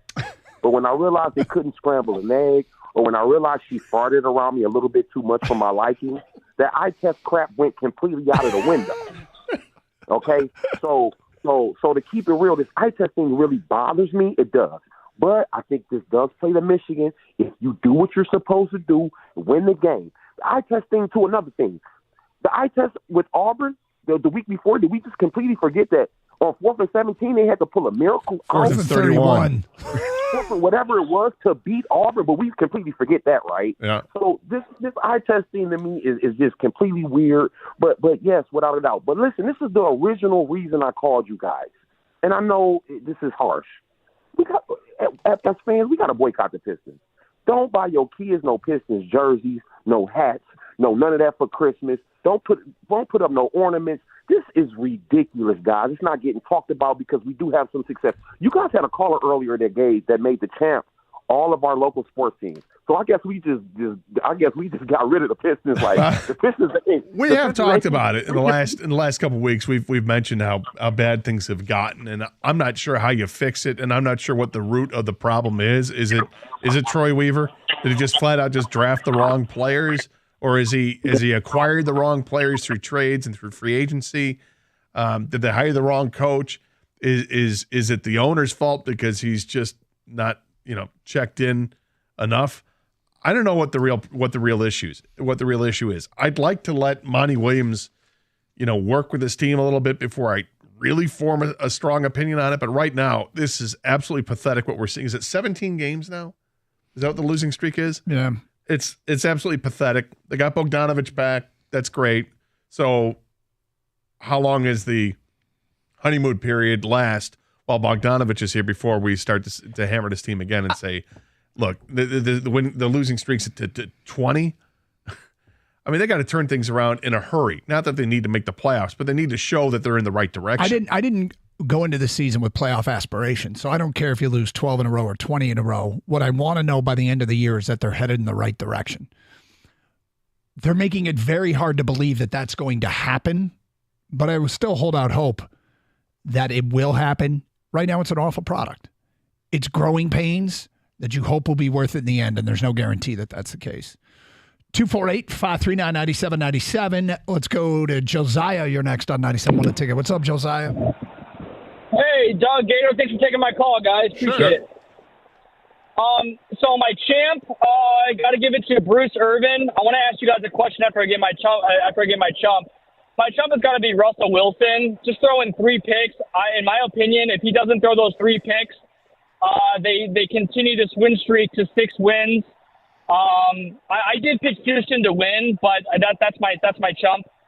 And then I think Bruce Irvin, he looks like the same dog that he was when he was with the Legion of Boom. His speed really impressed me.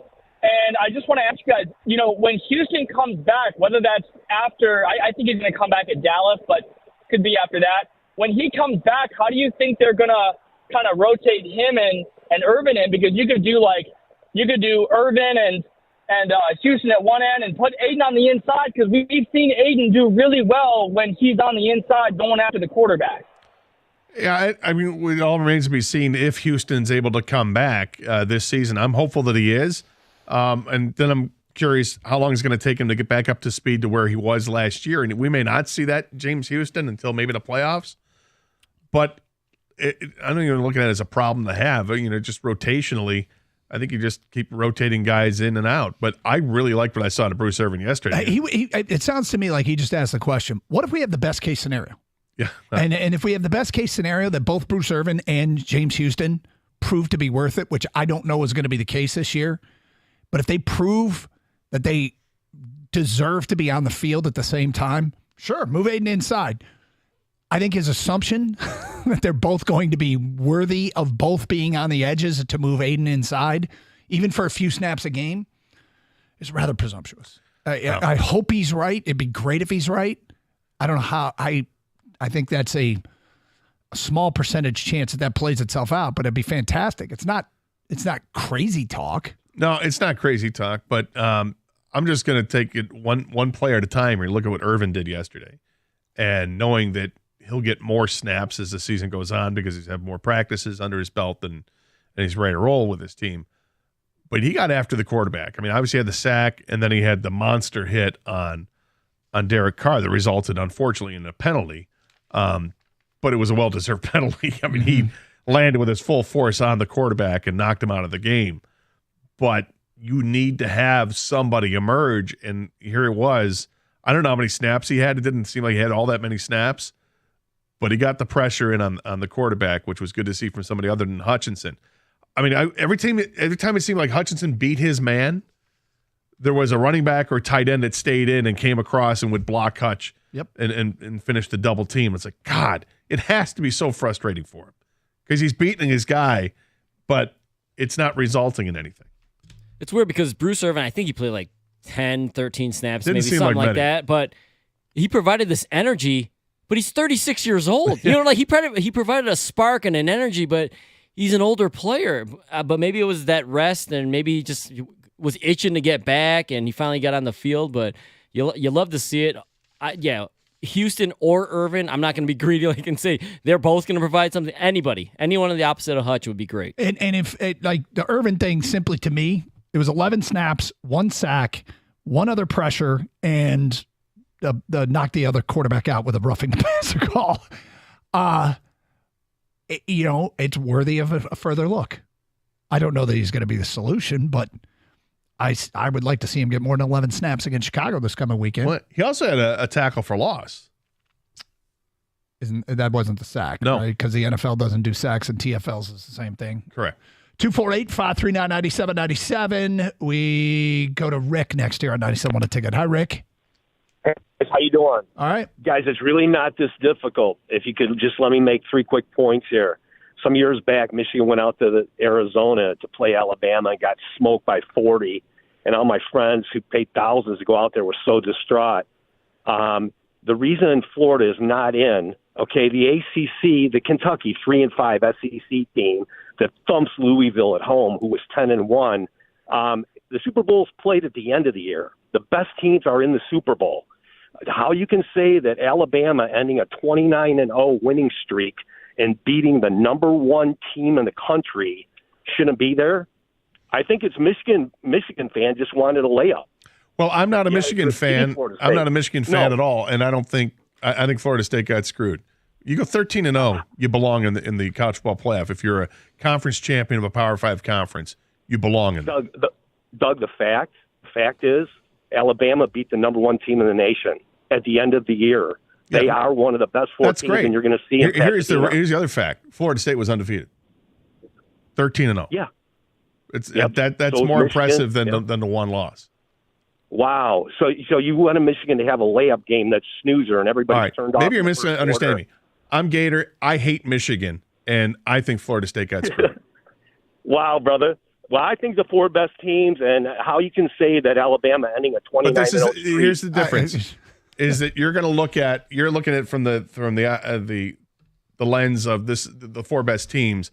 I'm looking at it a lens of who deserves to be there. I think it's wildly unfair that Florida State's left out simply because their quarterback got hurt a few weeks ago. Now, here's something I meant to bring this up earlier. One of the previous callers mentioned it about Alabama and Georgia. If Alabama were to have lost to Auburn, like they should have, but they didn't. They came up with a miracle play at the end of the game. And let's not discount the miracle that was the 4th and 31 for a touchdown. Had they lost to Auburn, they're still going to the SEC championship game.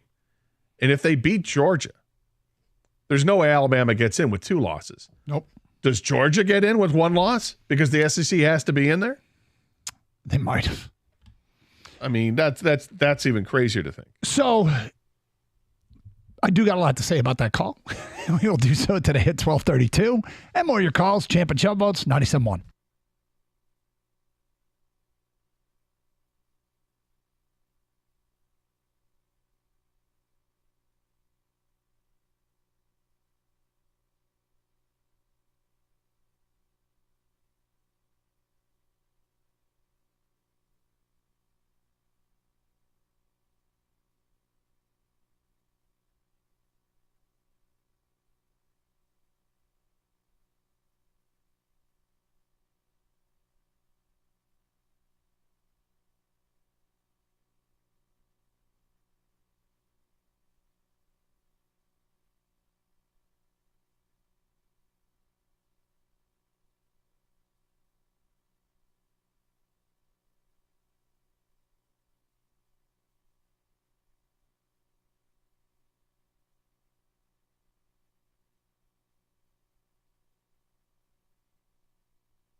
Okay.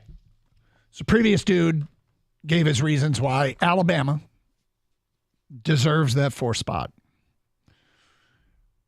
And he had his criteria.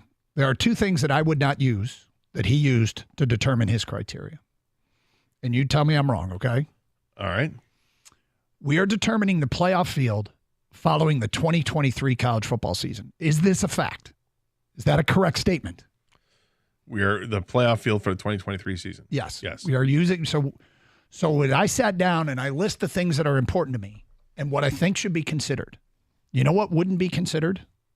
For me personally, is what Alabama did to Michigan any previous seasons. Correct. Does it make any sense to use what Alabama did to Michigan in any previous seasons? Not at all. When they played Bama in Dallas, I think is what he was referencing.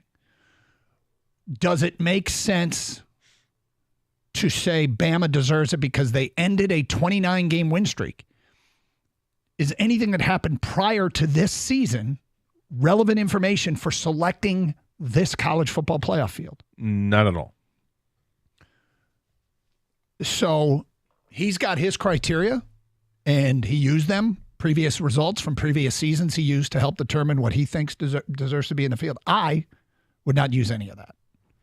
I would use if I were to make a case for Alabama, which I wouldn't have, but because I go with resume over opinion of who the best 4 teams are, I would not cite anything that happened prior to the season. It would be based on this Alabama team, and I would give him credit for beating this Georgia team. But I wouldn't give him credit for beating the previous Georgia team or the Georgia team before that. But that's just me. I agree with you 100% because it shouldn't matter what happened in the past. It's like saying that, I'm not going to draft an Ohio State quarterback because none of them panned out. Well, what about now? C.J. Stroud's really good. Yep. Does that change your opinion? Although Kyle McCord's hitting the portal, but I mean, it's just everything is different. Yeah, I'm not going to judge this year's team based on what last year's team did. Georgia was strong this year. They were number 1 the whole season until the SEC championship game, and they lost. It's unfortunate for Georgia. But this year's Georgia team is totally different than last year's Georgia team, which was different than the previous Georgia team. Yep. Right? I mean, Jalen Carter was good a couple years ago. He was great last year, and he wasn't there this year. Jordan Davis was great 2 years ago. Wasn't on the team last year. Wasn't on the team this year. They're different teams altogether. 248-539-9797. Let's go to Paul next on 97.1 The Ticket. Hi, Paul. Hey, guys. Exciting time to be a Lions fan. So I'm loving the win. 9-3 is a great place to be. But that being said, I'm still nervous about our defense. Jameson Winston missed a few open passes towards the end of that game that could have turned into a loss. There's other games this season where our secondary has left guys open and opposing quarterbacks missed them. Yeah. And I think a few of those games could have turned into losses. I'm thrilled that we have this record, but I'm scared as you get to the playoffs and those quarterbacks that are missing passes aren't really all that prominent, that our success as we get to the postseason is going to be pretty questionable against those better quarterbacks. I love that we have an offense that dominates and can get a lot of points, and hopefully we're out shooting those other quarterbacks and they just make enough mistakes that our secondary doesn't get too burned when we get to that point. Yeah, Paul, your concern is legitimate. Absolutely. The Lions have had they've gotten lucky in some ways where quarterback play from the opposition hasn't been up to snuff, whether it was Baker Mayfield or it was Jameis Winston. You're right. They've missed guys that were wide open and they failed in those opportunities. But doesn't matter. Lions did enough offensively to win those games, and the Lions offense is a reason why this team is 9-3. It's not the defense. Now, what I'd like to see is that defense that showed up in the first half of the game was pretty good defense. And then, they kind of lost their bearings there, and the other team made adjustments, and the Lions struggled to adjust defensively in the second half. But they definitely benefited. So you're right. There are things that they have to improve on. Without question, they have to improve on it. I don't know if C.J. Gardner-Johnson is going to come back and play this year. I really hope he does, because I feel like that might calm things down a little bit on the back end to have somebody with that kind of experience. Hope so. And he's a playmaker. and we've hardly seen him play because of the pectoral injury he suffered early in the year. Yeah, I mean that's probably the most relevant return that a guy can make an impact. The James Houston thing, I'm just not sure that that's not wishful thinking. They were playing yesterday with Alex Anzalone, although Jack Campbell led him in tackles and made some plays all over the field. I think that his inexperience showed a little bit, maybe. Perhaps. I'd like to get the coach's takes on it, but coach's take on it. But is it possible that Jack Campbell's inexperience hurt them when Taysom Hill was in the game? Alex Anzalone might have reacted a little bit different in the middle of that defense. But hey, man, I'd rather have a great offense than a great defense personally in the NFL in 2023. It would be extraordinarily helpful if they figured out how to get a little bit more out of this defensive group. Because whether it's, and this is probably going to be a topic for tomorrow, whether it's on Aaron Glenn, whether it's on Brad Holmes, or whether it's on the injuries, I don't know. Aaron Glenn's in charge of the defense. Is he not getting the most out of this constellation of defensive players that he was given? And then you also subtract some pretty key players due to injury. And that's a question Dan Campbell can ask. And if the answer is no, the question is there anybody else in house that can get more out of him? I suspect that the answer to that is also no. So I hope Aaron Glenn and Dan Campbell and the defensive staff can scheme up a little bit more, something that can be better than what we're seeing on Sundays. Yeah, on December 4th, I don't think there's any changes going to be made. No, probably not. And I think the most significant thing that can happen that you can count on might be strong, but that you could potentially count on is the return of C.J. Gardner-Johnson. Let's hope. Because let me ask you a question. Let me ask you a question. I don't recall, and I got to go back and watch the game again. Here's what I don't recall. Cam Sutton getting toasted yesterday. Nope. Was Cam Sutton basically the guy that was locking up his man and they were taking advantage of everybody else? Sounds like it. Feels like it. You don't hear his name, and it's a good thing because he's not the guy that's getting burned. Jerry Jacobs, you saw him a lot with his back to the ball because he's chasing after the guy that's got him beat a little bit. Mm-hmm. And, look, some safety play. You could say this guy didn't get over there in time or whatever, but the coaches will look at that. The coaches know better than anybody else because they see the film and they can identify what the issues are if there's missed assignments or whatnot. Eddie, you're next on 97.1. Hi, Eddie. Hello. Hey, Eddie. How you doing? Hey, great show, guys. Thank you. My question is, I'll give you my champ and chump. I'm at work on my lunch hour, so I'll make it quick. I think my champ, or can I ask a question first? The Florida State quarterback, was he up for the Heisman Trophy? Jordan Travis. He was a candidate halfway through the season. I don't think he had a legitimate chance to win it. But then people started to separate themselves. Because my reasoning is yesterday, my son and me were listening to the radio, and they had the commissioner or the chairman of the college playoff committee. And he was saying he was saying his whole spiel was trying to say that Florida State didn't make it because their quarterback got hurt. They're not the same team they were at the beginning of the year. They're not dynamic in that. So my question is, this guy should get Heisman Trophy then, because if he's one player that caused his team not to make the playoffs, I mean, I'd be going to Vegas and betting on that maybe. I mean, because this is what they're saying. And my chump would be the officiating of the Green Bay game because it was terrible.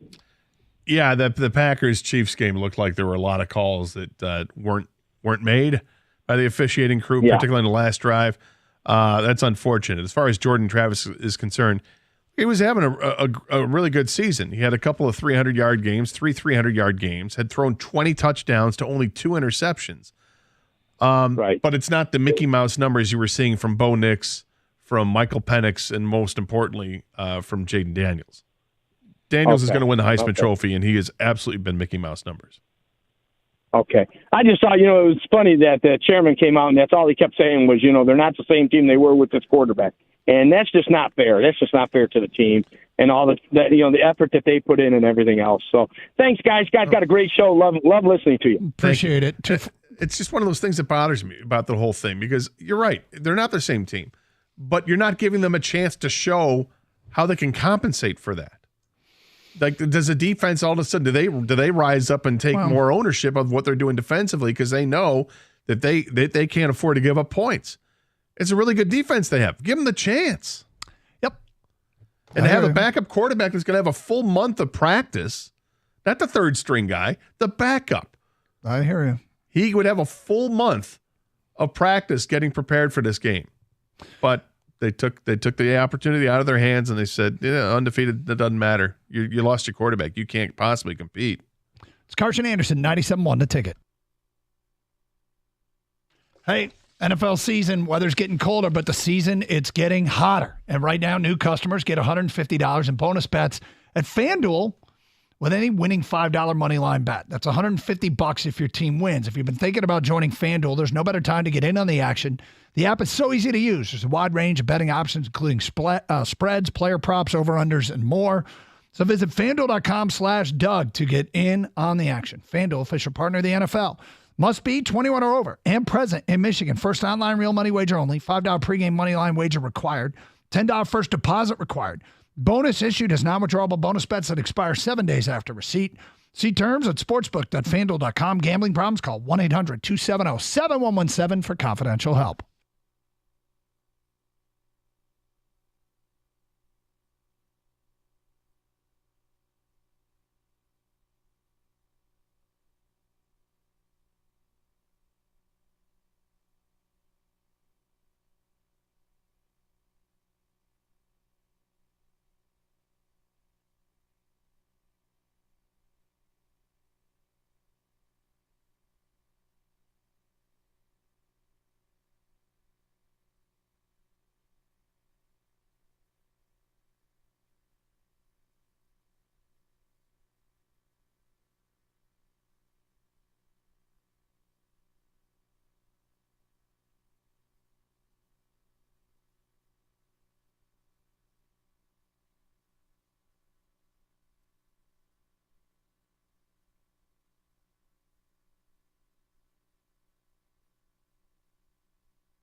Our car, Scott Anderson, 97.1 The Ticket.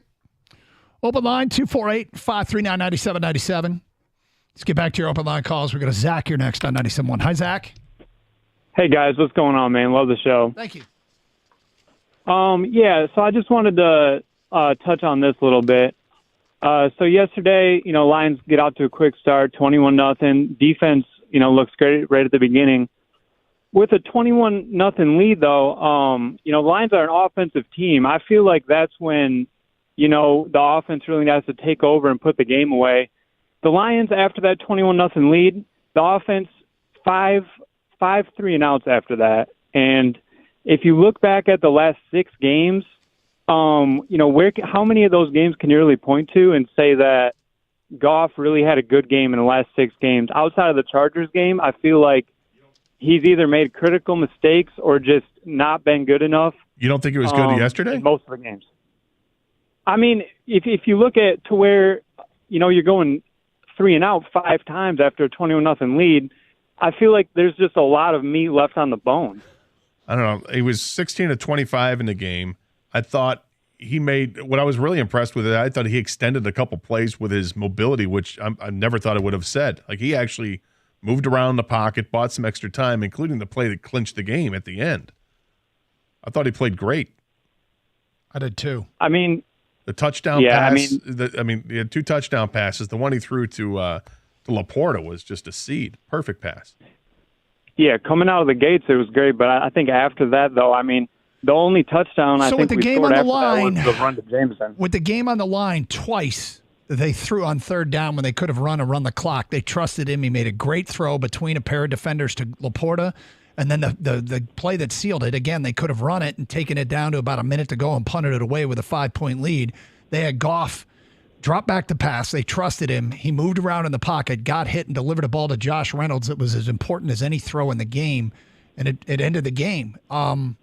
Boy, I thought Goff was very good yesterday, and I thought, no, but he wasn't as good as he had been in the previous 2 games, but he was definitely good against the Chargers, and now I thought he was good yesterday. If you don't think he was good yesterday, then you think it's 3 in a row. But well, they had those 3 drives right after they got up 21-0 that were, less than be enthusiastic about, but I mean, he got sacked on one and then a couple of short passes that didn't pan out. Bar's pretty high, and it should be. Yes. But if you're going to say these drives where he wasn't good, forget the stuff he did that's good. Let's just look at the stuff where he wasn't good. He's not going to be perfect. I don't know. I think Goff was pretty damn good. I think Goff did something a lot of people question about Goff, which was mobility. Like, he's never going to be Justin Fields or Lamar Jackson. We all understand that. But what he was able to do yesterday was move around the pocket and be able to get throws off. So that's important. That's all I think. Step. Yeah, that's all I'm asking for. Protect the ball and move around just enough to find an open receiver or find a broken play, things like that. And he did that. He was really good with that. I was actually really surprised at how well he moved around. I don't know if it was a point of emphasis. I know, keeping the ball and things like that was, keep limiting the turnovers was, but actually moving around the pocket, I thought he did really well. Well, when it came down to it, things got nervous, right? We got a little nervy when it was 24-21. They get the ball back after the Saints scored a touchdown, and Lions go 7 plays, 65 yards, kick the field goal. Then they recover the fumble, score a touchdown in 2 plays. They're up 33-21. Then the Saints come right back with a big touchdown drive of their own, 75 yards in 12 plays. The Lions then got the ball, right? Remember this. It's 3rd and 10 for the Lions' 25-yard line. Goff throws a pass to David Montgomery that would have gone for 30 yards, and Montgomery drops it. Yep. I mean, that's a huge play, and that's one that I think if he completes, if Montgomery catches it, that's saying if he completes, Goff did what he was supposed to. If Montgomery catches that, then there's no more angst about the game. You want to know something weird? I do. The last 3 games, the Lions lead the NFL in 3rd down conversion rate. Yeah, really odd. I would not have guessed that because the last 3 games included Chicago and Green Bay. But then again, in the last 3 games, I wouldn't have imagined they were 2-1. How do you come up with that? I was actually searching for percentage of 3-and-outs, and I found 3rd down conversion percentage, and it's done on a website, teamrankings.com, and it's got last 3 games. And then Detroit leads the NFL in the 3rd down conversion rate. It's so random, but I love it. It is random, but I think it's probably we wouldn't think that because the turnovers, did they happen on first and second down? You know, he had 6 turnovers before yesterday's game, the last 2 games. So, I mean, that doesn't factor into third down conversion, right? No. Well, that's a good point. You know, those are 6 right there. The drives that didn't end with failing on third down. Mm-hmm. I know one of them did, but whatever. I mean, I never have guessed that would be the fact. And it probably is completely irrelevant to the conversation. So we'll move on. 248-539-9797. Ken, you're next. Hi, Ken. Hello? Hey, go ahead. It's Kevin. Hey, you know what? First, this is not my question or point, but do you think Jared Goff is a poor man's Tom Brady? Well, I mean, the thing about Tom Brady was Tom Brady just won. Like it's early to call anybody anything. Like, I would say this. I think that Goff has similar characteristics in that he's not mobile. Neither was Brady. I think they both play the game at a high level because of their football acumen, their intelligence. They know where plays are supposed to be. Process information, deliver the football to where it belongs. That's why Grady was the GOAT, because he did it better than anybody else. And Brady put in all the prep time into it, and it was just ridiculous, his dedication to it. As far as arm talent is concerned, Goff's got arm talent. There's no question he does. And he's cerebral. He's cerebral, too. He is. I think, I don't like labeling anybody a poor man's anybody, but I think he has some of the similar characteristics of Brady, but Brady's the GOAT. Brady's won championships. Right. And to this point, Jared has not. The point I want to make, and my champ is FSU, and my chump is the College Football Playoff Committee. I will say this, and I believe this is a mic drop. I can't believe anyone has ever not mentioned this. Okay, so the committee took into consideration the fact that FSU lost their starting quarterback, and they say injuries to a key player is one of the criteria in rankings, right? So therefore they left them out. So if that's the metrics that they use to keep Florida State out, Michigan, and listen, full disclosure, I'm a Michigan fan, big time. Michigan losing their starting center should have at least put them at number 2 guard or number 3. Because, listen here, he's the center guard that blocks for the quarterback, and he's he's one of the best in the country. So why is it, if they're using that same metric, Michigan should not be number 2. Not having Will they Johnson. Manipulated it. Although Will Johnson will be back. Yeah, I mean, the quarterback position's obviously the most important on the field. But so if Michigan had lost JJ, might have made a difference. If they lost JJ for the season, I still don't think they would have taken him out. Yeah, I mean, look, who knows? Who knows? But yeah, I mean, I say that. I can't say that with certainty. I mean, would they say, well, they did what they did? I mean, they did beat Ohio State. If they lost JJ in the Big Ten title game. Feedback coming in. Champ Mikey Sandristel, he's a ball hawk and a playmaker. Hope they use him to spy Jalen Milroe. Chump, College Football Committee for leaving FSU out. That's from Lansing, Maryland. Is Sandristel a senior? He is. Champ, Jordan Travis saying, I wish I broke my leg earlier in the year. Chump, the Kansas City Chiefs. Unnamed texter, it's very simple. Alabama's in because they're going to get better TV ratings. Next text, sense a lot of fear from Michigan's fan base. Florida State doesn't play the competition Alabama does. Top down, what teams will result in the best product for fans to watch? Go from that perspective. Well, Florida State, funnily enough, they played 2 SEC teams and they beat 2 SEC teams. They also played, their schedule is decent. Well, and I also believe the ACC beat the SEC straight up in their matchup as a conference. Did they? Yeah. So, I mean, when you break down the whole schedule, too, it's like. I can't speak for everybody. Personally, when you go to the college football playoff, I think you want and should want and expect to play the big boys. Have you looked at the schedule of the bowl games? How they have matched up Big Ten, SEC like 5 or 6 times? Yeah, it used to be locked in, but there's a bunch of them. I mean, you want to have Big Ten, SEC challenge. This is it in the bowl season. It's crazy how many games there are. Auburn versus Maryland, Ole Miss versus Penn State, Missouri versus Ohio State. Alabama, Michigan. Alabama, Michigan. There's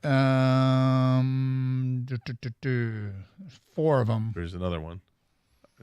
I don't know what it is. I can't find it, but the 6-4 ACC went 6-4 against the SEC this year.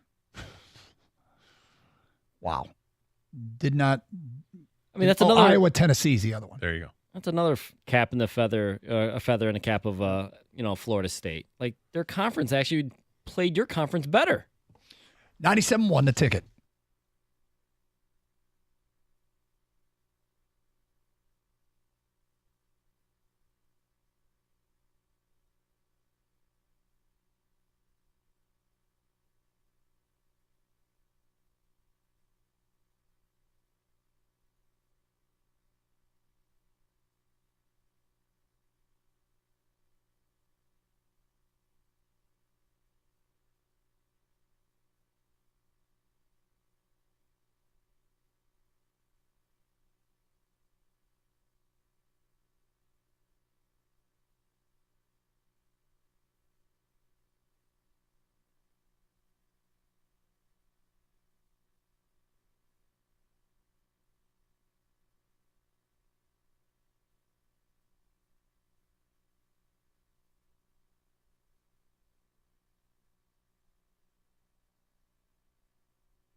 Doug Carr, Scott Anderson, 97.1 The Ticket. Obviously, this is one of those days where a lot of people have a lot to say about what just went down in the world of college football. We also have a Lions game. Lions did win over New Orleans 33-28. Proved to 9-3. They're moved within one game, although they don't hold any tiebreakers over Philly or San Francisco right now. But Philly did lose. Philly did lose a game in the NFC, which does help. If they were to lose another one. Well, they didn't look good. No, they didn't. It wasn't that they lost, okay? They were an underdog. Not stopping San Francisco, allowing them to score 6 consecutive touchdowns was pretty amazing. So 49ers here are still a game behind Philly. Yep, and their schedule the rest of the way, well, they've got Seattle at the Cardinals, home against the Ravens, at the Commanders, and home against the Rams. So Seattle is a good team, not a great team, and the Ravens are really good. Somewhere between good and great, yeah. Suffice to say, Detroit's closer to the 1 seed, but being in the 3rd spot in terms of tiebreakers is less than great. If Detroit wins out, it could be in play. I'm not sure that the Lions are going to win out, but well, that's the thing. With the defense, I'm a little nervous that with these gaps here, what's going to happen? They've got a tough matchup Sunday at Chicago because of who they're playing. It's the whole running quarterback thing, right? Yep. You do get concerned about that. Now, after that, you've got the Broncos, which are a little Jekyll and Hyde. Mm-hmm. But Russell Wilson has played a lot better this year. You got 2 games against the Vikings. You got the game against the Cowboys. It's not an easy 5-game stretch. These are not gimmies. Early in the season, you look at it and you say Chicago, Broncos, those are gimmies. Nope, not so much anymore. 248-539-9797. Let's get back to your open line calls. We go to Dave. Hi, Dave. Hey, how you guys doing? Okay. All right. Good. Another great show. Always very enjoyable. Thanks so much for everything you guys do. Before I give you my champ and chump, I want to weigh in on the college football playoff controversy. If I were on the committee, the way I would look at it is which team has the best chance to win a national championship in January. And then you start with the givens. The givens are Michigan and Washington are in. So why are they givens? Just so I'm asking, just so we get clear. Well, undefeated national champions, undefeated conference champions, and actually, I think there's very little controversy about those two being 1 and 2. All right, so undefeated conference champions, so Michigan, Washington, Florida State, right? Well, I'm just saying you got your 1 and 2. That, in my mind, is what's given. Then you got 4 teams left, and so in my mind, which of the 4 teams have the best chance of beating Michigan or Washington? And so in my mind, it becomes a process of elimination. First, it's easy for me to eliminate Georgia because they just lost to a team that's not as good as Michigan or Washington. And then we're going to have to move you along quickly here. And so your 4 teams you got the 2. Who are the other 2 and why? Yeah, I eliminate Florida State because they barely beat Louisville. They just haven't shown. They won by 10 points. Louisville didn't have a chance because of the Florida State defense. Well, I'm saying looking at that and looking at they barely beat Miami with their backup quarterback, they just don't have a chance of beating Michigan or Washington, in my mind. Well, I guess the problem is. So your 4 would have been Alabama and Texas as the other 2? Yes. They didn't play Miami with the backup quarterback. They had the starter with the backup quarterback. And if they lose points for flying close to the sun in a 10-point win over a team that's a much better team than Auburn, I don't know why Alabama doesn't get punished for flying close to the sun. By Dave's criteria, shouldn't Ohio State be in there? Yeah, he kept saying in my mind, right? So he has his belief. Yeah, and I don't. Ohio State had a chance with the ball late in the game to take the lead. I feel like the opinion, if you want to take what you think are the 4 best teams, then you can certainly make your case for your 4 best teams. but it's going to be opinion based. Yeah, I'm looking at for me, it's about the resume, and it's because we're assuming that Florida State can't win. Look, I love the Michigan-Alabama matchup. I think that's what the college football playoff is and should be about. You have to go out and you have to earn it, and I think Alabama's an incredibly strong team. I'm looking forward to it. However, I can't say it enough. I said it before the weekend. If Florida State wins, Florida State has done everything on the field that they could possibly do, and I don't know. Look, me as a fan, I love the Michigan-Alabama matchup. That's a game I want to see. Would I rather watch Michigan-Alabama or would I rather watch Michigan-Florida State? I'd rather watch Michigan-Alabama. It's a better matchup, but I don't think it's fair that Florida State's left out.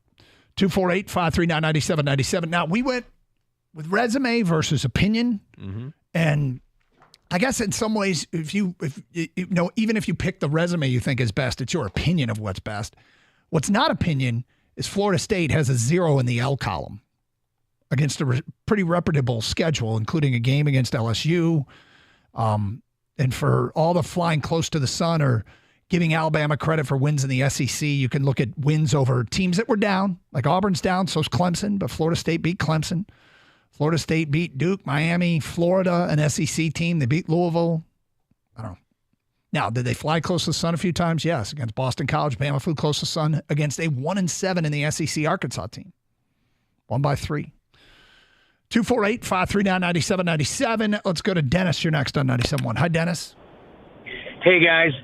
So I think that there's a couple things that are missing. So I'm not a Michigan guy at all. I'm an Iowa guy. So I don't want to talk about the drumming we took.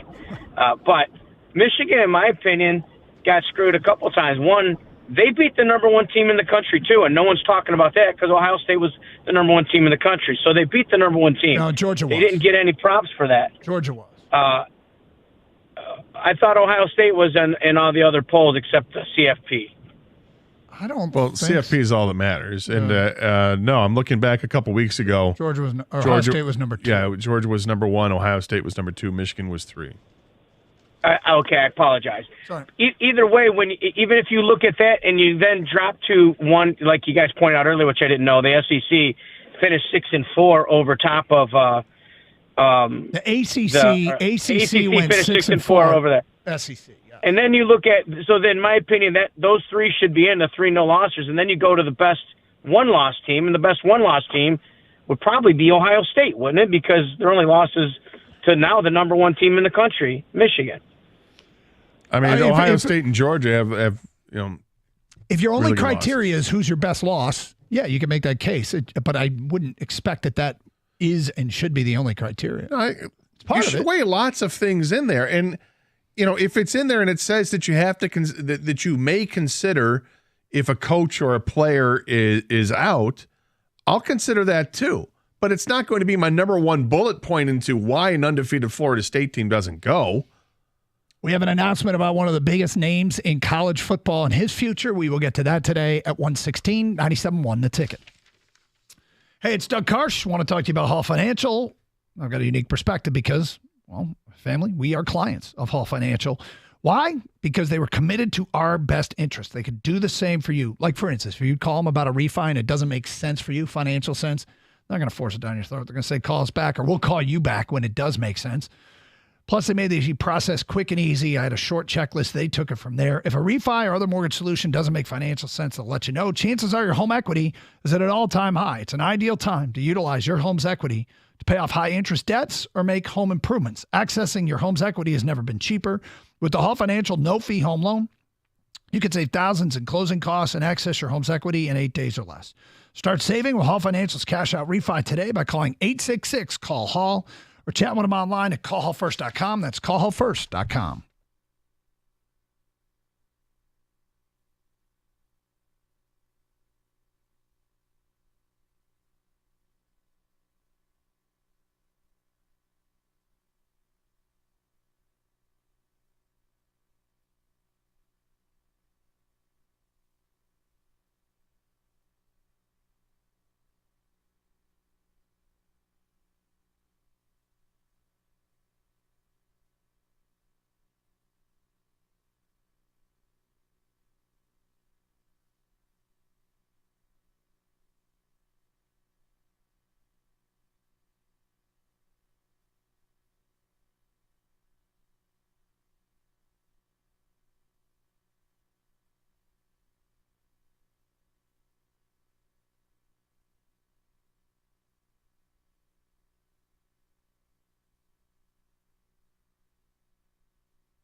Doug Carr, Scott Anderson, 97.1 The Ticket, open lines, 248-539-9797. Phone calls, feedback.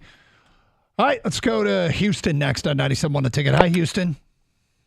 Hey, guys, thanks for taking my call. Sure. One thing I wanted to say is that this isn't about rankings or right and wrong or resume. This is all about ratings and revenue, which is how everything is done in our country, and that's just the way it is. I'm not saying that's right or wrong. I agree with you guys on the Florida State take, but NIL is about revenue. All these conference realignment is all about revenue, and in this country, those people don't think like we do. They just don't. It's not about fans or what, kind of like what Gator just said.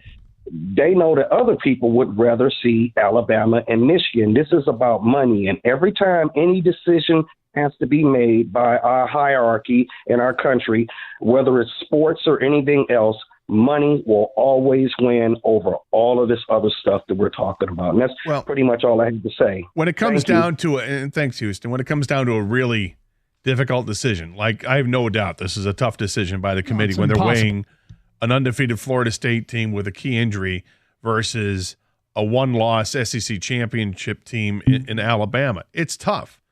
And when it's a tough decision like that, do I think that they're always going to err on the side of the revenue? Absolutely. And even in cases when it's not as tough of a decision. I mean, look, I don't know that played a role in this committee's decision, but it could have. It could have. Follow money. I mentioned before the break, an announcement, Lincoln Riley has just said that Caleb Williams will not play in the Holiday Bowl. So the USC quarterback, it doesn't necessarily mean he's entering the draft, but it's a big clue that he probably is. I don't know why he'd sit out the game if he wasn't. 248-539-9797. Let's go to Jim. You're next on 97.1 The Ticket. Hi, Jim. Hey, how you guys doing? Okay. Good. I just want to say that, yeah, I agree with you guys what you're saying. Florida State got absolutely screwed in this deal. To me, when you're on the playoff committee, I don't think it should be opinions. It should be what's right and wrong. And to me, in my mind, the no-brainers would have been Washington, Michigan, and Florida State just because they are undefeated and they are conference championships, or they won their conference championship.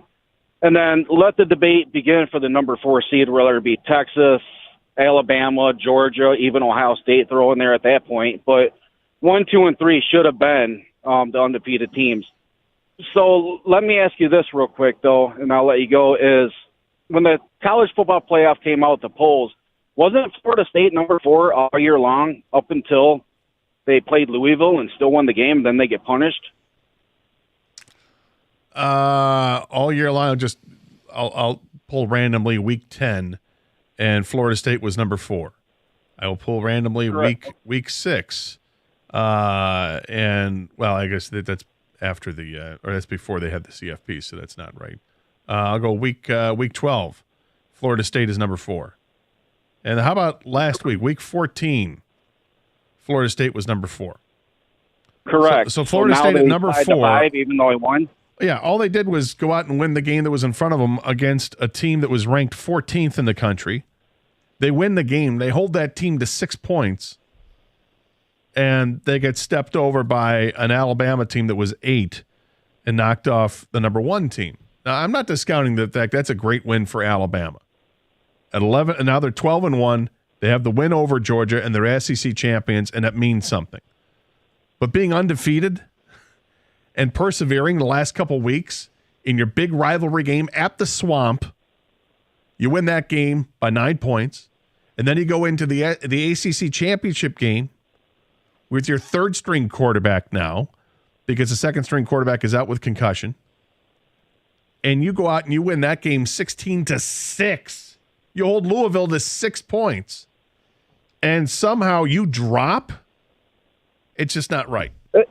It's absurd. It's absolutely absurd. Like I said, the 1, 2, 3 should have been obvious, but then let the debate happen for that number 4 spot. And I think, and that's the problem, because if you have the debate, the debate's over with because it's Texas over Alabama. And the committee even reinforces that because Texas is 3 and Alabama's 4. So Texas would have gotten in ahead of Alabama, but they were not going to let Alabama be left out. 248-539-9797. JC is next. Hi, JC. Hey, how you guys doing? What's up? Hey, you long-time listener, first-time caller. Thank you. I just wanted to say that, if people are going to go by resume alone, now think about this before you beat me up. Michigan, if you look really at their record, the beginning of the season, they beat up a bunch of cupcakes. Maryland gave them a hard time. They did beat Penn State and Ohio State. I give them that. And I didn't think they looked that great against Iowa. So if you look at it like that, to exclude Florida State, which I think should be in, you could make an argument that they should not only not be number one, but maybe not even in the picture here. Ooh.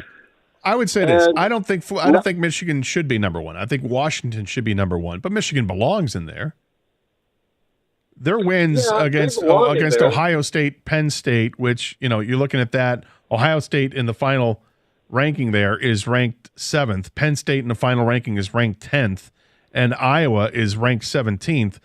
Those are quality wins. Now, those are the only 3 teams they played to this point, but they belong in a top 4 without question. I think they were the only team with 2 wins over top 10 opponents. Well, Washington beat Oregon twice. That's true. But not necessarily number one. And if you really wanted to push it, you could make a case for them to, looking at Florida State. I don't think you can push it that far. By resume, really? I don't think I can push it that far to say Michigan's out. And I hate Michigan, but I can't push them out. I would say it's totally unfair that they pushed out Florida State. 248-539-9797. Let's go to Chuck. You're next. Hi, Chuck. Hey, good afternoon, guys. What's up? Real quick about the last caller. It's Michigan beat 2 top 10 opponents, and who has Washington really beat besides Oregon twice? Well, Washington's got a better resume. Washington beat Oregon State, who's 19 in the country, and they beat Arizona, who's number 14 in the country. Okay. And twice against Oregon. Let's go. Okay, so let's go back to the original. Let's say that the 4 teams going into Saturday all won. Georgia won 2. Do you really think Texas would have jumped all those teams to take out Florida State? That's an interesting call. Because I don't think so. I don't think they would either. I think the only reason why Florida State is out because they knew they had to put Alabama in, and with putting Alabama in, it'd be more of an uproar if Texas didn't make it. That's why Florida State didn't make. And a couple callers ago was spot on. It's about the money. That's why they did that. It's definitely about money. I think you bring up a great point. If Georgia wins the game, I think he's right. I think Florida State's in and Texas is out. You would have 4 undefeated teams. Well, there's a lot of people. National champion. There's a lot of people that think that the reason that Florida State didn't get invited to the dance is because Alabama had to bring their friend in Texas.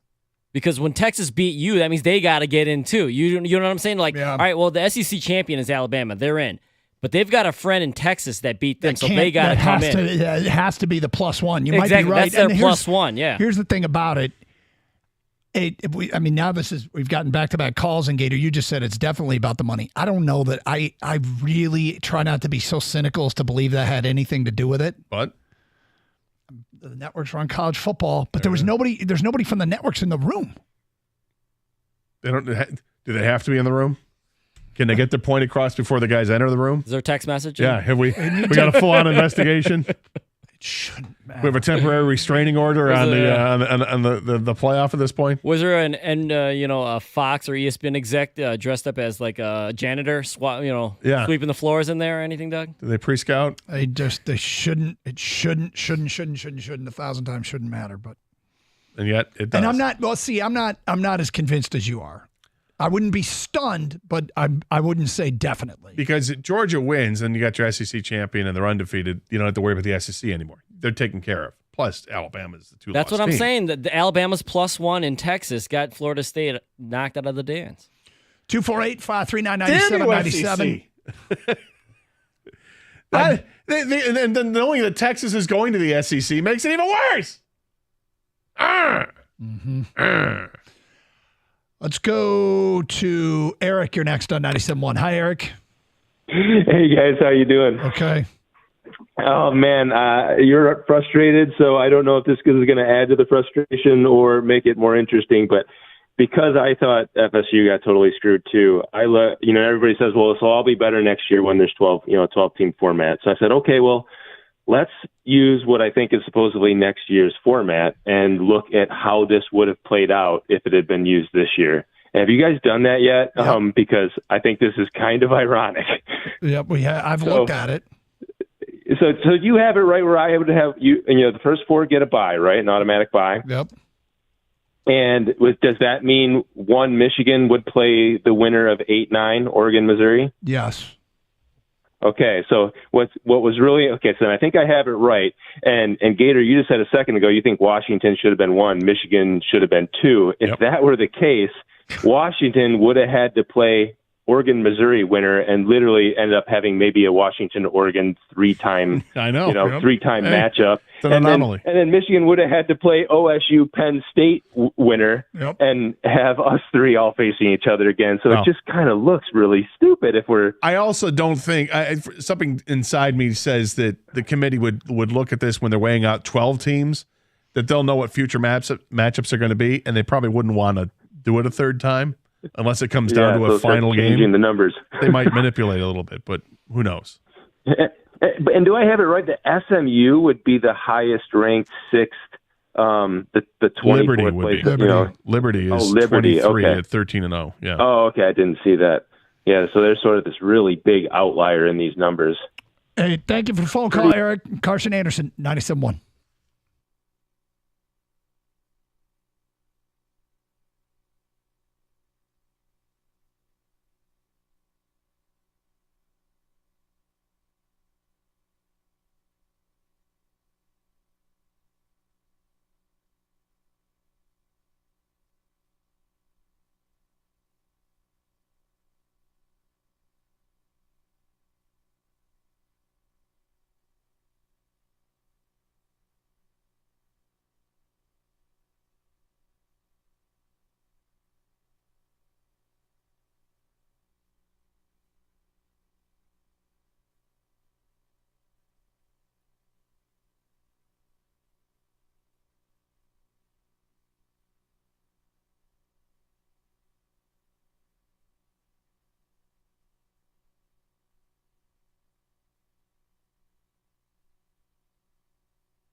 You know what smell I like? What? The smell of a foofed out candle. Foofed out? A foofed out candle. You foofed it out, and I like that. Jansen left his cedar balsam scented candle in here today. And yeah, it smells great. And you foofed it out. Now it's. I did foof. I like it. 248-539-9797. Let's get back to your phone calls. Ariel, you're on 97.1 The Ticket. Hello, Ariel. Oh, Doug, man. Doug, you are becoming a legend on the radio. I appreciate you. Wow. Hey, Scott, I know it's hard for you because you hate Michigan, but you have to love this team and what they're doing and what they. I don't have to love the team. I do appreciate some of the players for sure.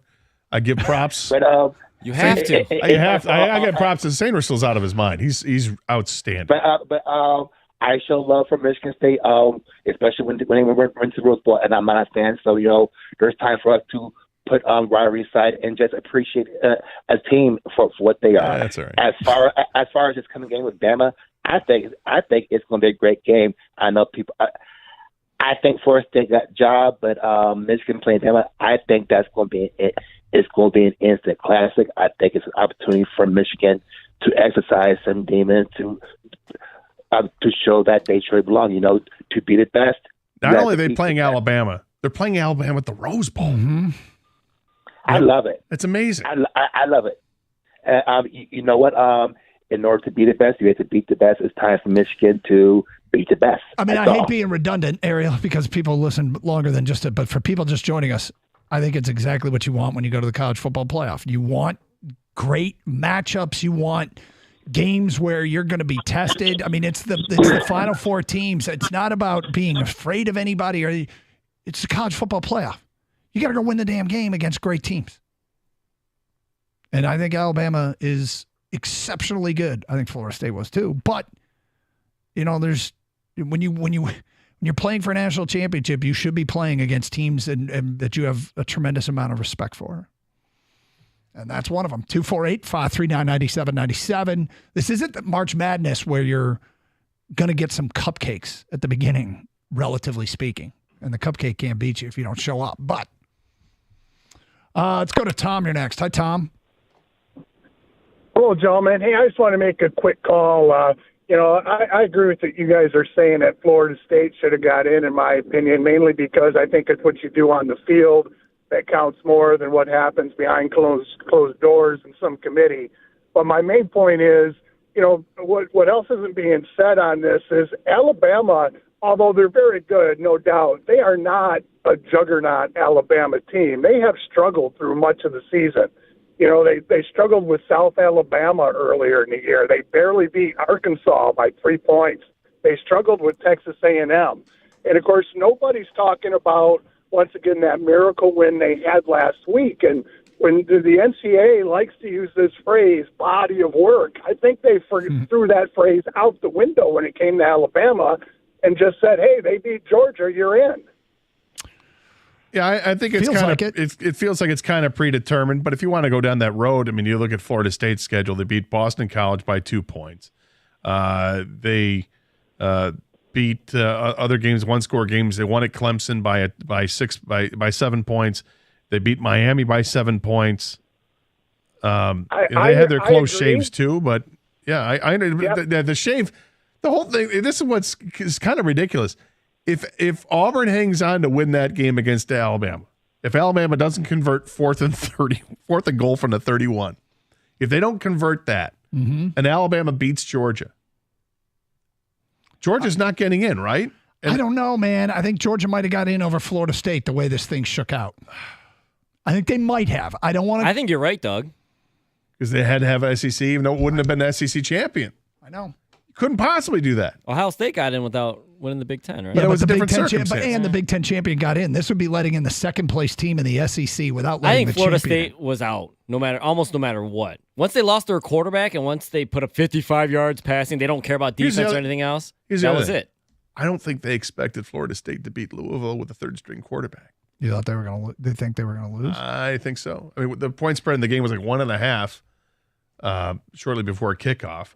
It's the third-string quarterback. The guy looks like Mung when he's out there, and yet the defense was so spectacular that they carried the day. And to not let them have an opportunity is just atrocious. 248-539-9797. Let's go to Robert. You're next. Hi, Robert. Hey, good afternoon, gentlemen. What's I'm up? going to say this. The committee got it right. I know it was a tough, hard decision, but the key word they said prior to this was they value conference champions. So if you look at the big picture, Did they? on the totem pole of the conference champions, Florida State plays always in the ACC. That's the weakest conference of all the 4 teams that's still aligned. But they got the numbers wrong. How they should have had them ranked was like this: Washington 1, Texas 2, Alabama 3, and Michigan 4. Well, I'll bite. Period. Why is that, Robert? Well, Washington, the strength of schedule, who Fair they enough. beat. No, I'll take Washington 1. I agree with Washington 1. Okay, but you had Texas 2? Yeah. That's right. Why? Because they beat Alabama? That is very true. And, hey, you know they ain't going to leave no SEC conference out on any levels. Don't even think about it. They're not going to do So you're of the same mind, They are then. the premier. So you feel the same way. You can't They leave are the SEC. they are the premier conference in college football, bar none. Don't get it twisted. And Texas is going to win it all. They got a juggernaut coming, and they got that Manning cat sitting in the wings. They're going to be a problem for the next Yeah, what few does years. Arch Or- Manning have to do with this year? He cited so many variables that have nothing to do with this year. I mean, nothing. ACC is always the weakest conference. SEC is the best conference. Arch Manning plays for Texas. I mean, he cited stuff that has nothing to do. Who did Florida State beat to start the season? LSU. LSU in the SEC? Yes. Did they win the game handily, or is Did the 21 ACC points not handily? He said the ACC is always the weakest conference. ACC has a winning record against the SEC this year. The only thing he didn't mention was that Florida State's quarterback got hurt. Yeah, I mean, if God bless him, he's got his own criteria, and he uses criteria that are outside the bounds of this season. He went so far as to even cite a criteria that has something to do with next year. The criteria sounds very Uranus-like. Fudgy. 248-539-9797. General store in Uranus, Indiana. Yeah. Let's go to Tim next. Hi, Tim. Hey, guys, it's all about the Benjamins, baby. So, do you know what the viewership's going to be for a Michigan-Alabama game? Massive. Do you know what an ad's going to cost for that game? Probably a lot. It's all about the Benjamins. That's why that decision was made. So, I don't disagree with it, but that's a very cynical way to look at it, and yet I don't disagree. I think it has a lot to do with it. I think there's an SEC lobby. I think the eyeball test of people insisting the SEC be involved, and I can fall for a lot of that. The problem is you're not allowing a team that deserved to be there based on, what, an injury? no argument there, but like I said, it's money. If you're Fox, who do you want? You want Michigan, Florida State, or you want Michigan, Alabama? I am choosing not to believe that had anything to do with it. I'm making that choice. You feel strongly about that? I am making that choice. Do I feel strongly about it? I am making the choice not to believe that networks dictated the matchups. Yeah. For your own sanity, is that why you're making that choice? That's kind of part of it, though, because if they think that's as more competitive, if Alabama's in there than Florida State without their quarterback, that's part of the ratings. It might not be. You're right. It might not be a credo brought down on a stone tablet from Fox, but or ABC or whoever's showing the Rose Bowl. But could it be indirectly in them saying, "Look, we think Alabama is a better team and will be a better matchup. We think Florida State might get blown out." It happens to work for ratings. Part of that, part of wanting the most competitive matchup potentially, I can't imagine anybody would say, what's going to get us a bigger TV ratings? I would hope that person would get laughed out of the room or asked politely to leave. That's why they don't get in the room. They say it all beforehand. The TV execs, they go in there saying, we'll make a lot more if it's Alabama instead of Florida State. Someone sent in a great text. Are the lobbyists on the Congress floor voting? Nope. But we know what they want. No, but somebody in Congress is upset that Florida State's out. Not That's already happening. 97.1 The Ticket. It's cold outside. If you're tired of dry, itchy skin, get a Connecticut purification system installed by CGC Water. And if you're tired of running out of hot water, do what we did. Call CGC Water and ask them about a Navien tankless water heater. No more running out of hot water. We're reducing our energy consumption and saving money. Call CGC Water and tell them Car sent you, and CGC will offer you 10% off the installation of a Navien tankless water heater. 855-339-4242 or visit cgcwater.com. CGC Water Treatment and Plumbing, your authorized independent Connecticut dealer.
Doug Carr, Scott Anderson, 97.1 The Ticket. 248-539-9797. Rob, you're next on 97.1 The Ticket. Hi, Rob. Hey, how's it going, guys? Good, thank you. So I was thinking about this. It kind of sets a dangerous precedent that a team being left out because of their quarterback. So what happens in the future if your quarterback tears an ACL in week 3? Does that mean you can't be one of the top 4 teams and get a bye? Or did it screw Florida State that Travis didn't get hurt in the conference championship because we got a chance to see how average his backup was? I think if you get hurt in week 3 and your team goes on and still has a season that you're even considered in the top 4, that's not going to affect it. Yeah, because they'd say you earned it, you showed it. Whereas, Florida State, despite the fact that they went 3-0 after Travis got hurt, because they did it with lackluster fashion with their quarterbacks, at least in the last 2 games, the last game and a half, really. Right. That cost him. It's wildly unfair to what happened to Florida State. Exactly. Because the thing is, you don't give that team an opportunity to show that they can overcome it, other than the fact that they've shown it the last 3 weeks and that they were led by their great defense. You don't give them the opportunity to practice for the next 4 weeks with this backup quarterback, not the third-string quarterback who played Saturday night, but your backup, because he'd be able to come back to practice from concussion protocol and get all that practice time with the ones. I mean, I would expect that Rodemaker would be a lot better gearing up for a playoff game because he's got all the time to work with those receivers and that offensive crew than what you had seen in the previous game and a half that he had played in before he got hurt. 248-539-9797. We go to Bill next here on 97.1. Hi, Bill. Hi. Hey. You may have talked about this before. I just started listening here. But if J.J. McCarthy would have got a serious injury in the very beginning of the Iowa game, they struggle, and Michigan wins by 7 points. They leave Michigan out? They might have. I can't imagine they would have left him out. Well, you saying if McCarthy got hurt? Yeah, and exactly. And they know he's not going to be available for the CFP. Now you've got 2 teams whose quarterbacks are. My theory would be, if that had happened to JJ, they would have never left Michigan out, and therefore they couldn't justify leaving Florida State out either. Well, if you want to be cynical and say follow the money, Michigan's a massive draw. Would they leave that massive draw out? I don't know, man. We're talking in circles now, and I appreciate that everybody that's just tuning in. But you're 3.5 hours tired of this crap. I feel like everything that's been said has been said multiple times. But yeah, could they have left Michigan out? Sure. If Quinn Ewers had gotten hurt, could they have left Texas out? Sure. But they have Michael Arch Manning. Penix. They would. They have Arch Manning. Michael Penix had gotten hurt. Could they have left Washington out? Sure. But those things didn't happen. No, they didn't happen. But had they, is it possible? Yeah, I guess it's possible. 248-539-9797. We go to Eric. You're next on 97.1 The Ticket. Hi, Eric. Hey, good afternoon. Hey. I've been listening to everybody complaining and crying about the selections, and you can be practical about this. If Florida State was to play Alabama, who would you pick? That's one theory. Go back again. They impressed the committee. 4th and 31, and all that stuff they did to get to that caught their attention. Knocking off Georgia, that gets them there. And, of course, they want to get at Jim Harbaugh so bad. That's what got Alabama there, because they got to try to stop him. I want him to beat everybody, but this is their last chance. They got their best opponent they figure that can get him, the greatest coach and all this stuff and all of that. Oh, boy. I don't think it runs that deep, personally. I don't think that I'm not buying into the conspiracy, but I suppose, sure. I think there's a tremendous amount of intrigue with the Michigan-Alabama game at the Rose Bowl. I think it's like a dream scenario for college football. 248-539-9797. Let's go to Eric. You're next on 97.1 The Ticket. Hi, Eric. Hey, how are you doing? Okay. All right, so here's why the committee's logic of keeping Florida State out because of their quarterback doesn't hold up. Okay. I mean, there's a lot of reasons, but I think here's the biggest one. Going into the weekend, right? Where was Florida State ranked? Fourth, I believe.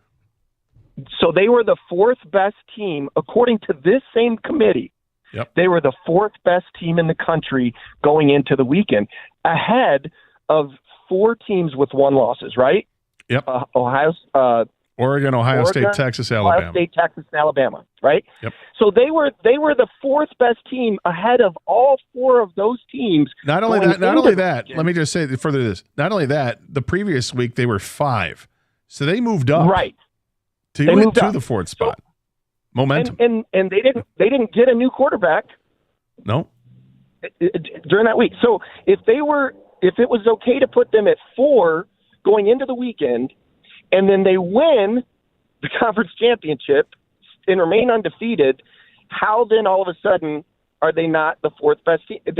If they weren't the 4th best team at the end of the season, Because the committee wanted, then they shouldn't have been the let's just 4th say it. best The team the week before. committee wants an SEC team in there. But then That's what happened. But then I understand.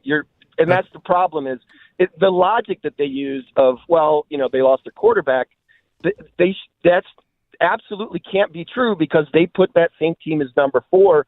If not having their quarterback was that big of a deciding factor, then it should have been a deciding factor going into the weekend as well. But you're absolutely right. They can't say what really happened, which is we need an SEC team. And when Georgia lost, the bigger draw is Alabama over Florida State, without question. And there's 2 ways you look at it. Like we said all show long. You could do with what's right, what you think resume-based, or you do opinion-based with who you think is the best team. And they chose the latter. Sure.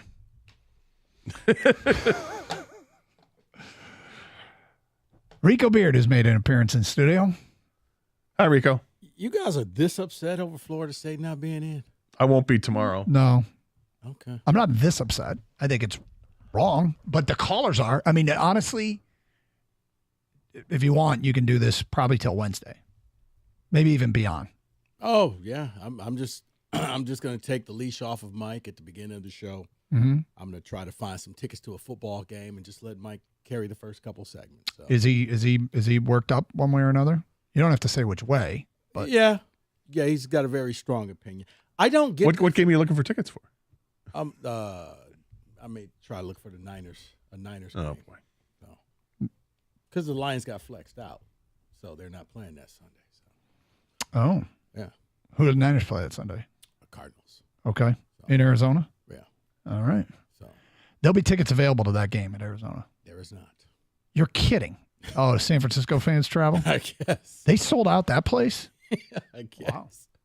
I was like, wow. That's impressive. Yeah, Florida State I watched that game. Doug, you were doing the Michigan game, so you didn't see it. I watched the entire Florida State-Louisville game, and at halftime, you can't put this team in. They're not the same.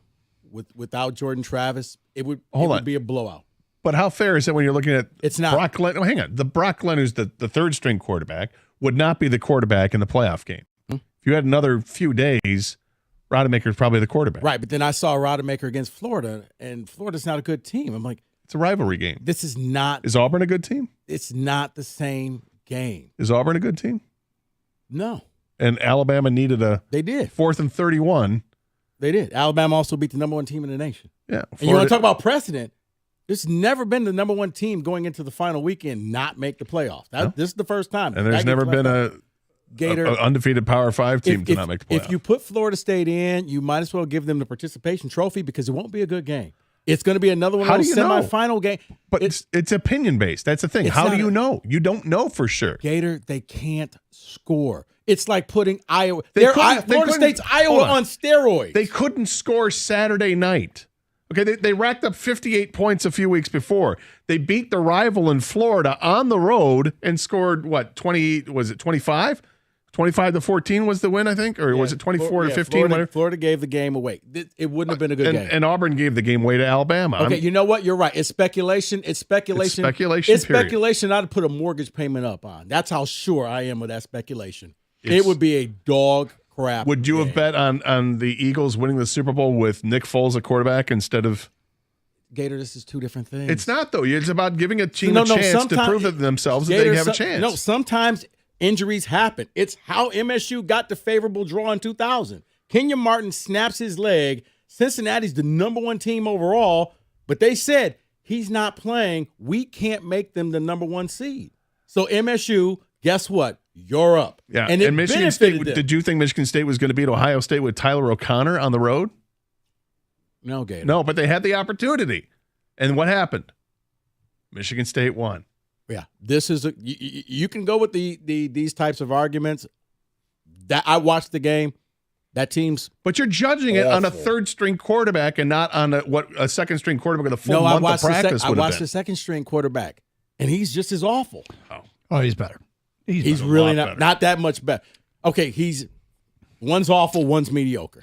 Well, you could obviously do this, and I suspect you will. I think I kind of understand where a lot of people in this state wanted Florida State, and I don't see. You know me. I don't like Michigan at all. It's got nothing to do with that. It's got Michigan. Everything. I know what to put. It's what you're going to say. You're putting words in my mouth. You're right. Well, I'll let you say the same words a little bit later on. But the thing is, it's about you think the resume versus an eyeball test and opinion. That's what it comes down to. And if that's the way you want to live, that's fine. Like I said, there's two schools of thought on it. Both can be right. I happen to think Florida State got screwed because I look at the resume as opposed to the other. That we agree upon. You did everything you were supposed to do. But life's not fair. No, this is money driven, and that's why Alabama's a better matchup on TV. And I'll rather watch Alabama Michigan than Michigan Florida State. But Florida State should be Rose Bowl. Doug's heading out to the I Rose am. Bowl. Safe, respect, 97.1.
All right, let's get it going on a Monday. Great to have everybody with us, minus Roberto, who might be on permanent vacation. I mean, where is this man?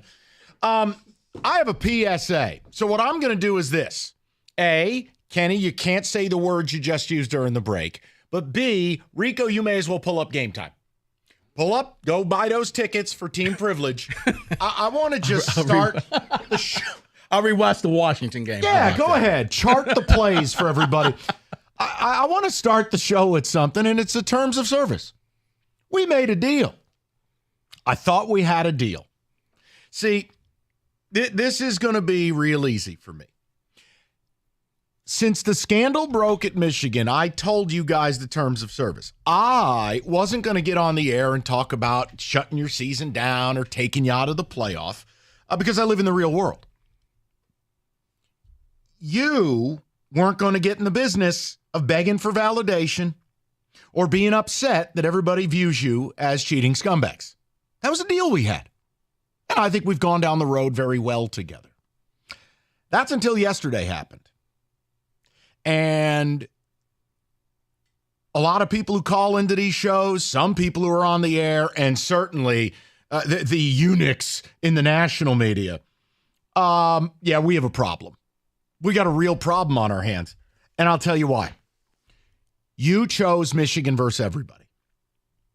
And I hate to be the one who has to explain what that means to you. That just hurts. Hurts my heart, Rico.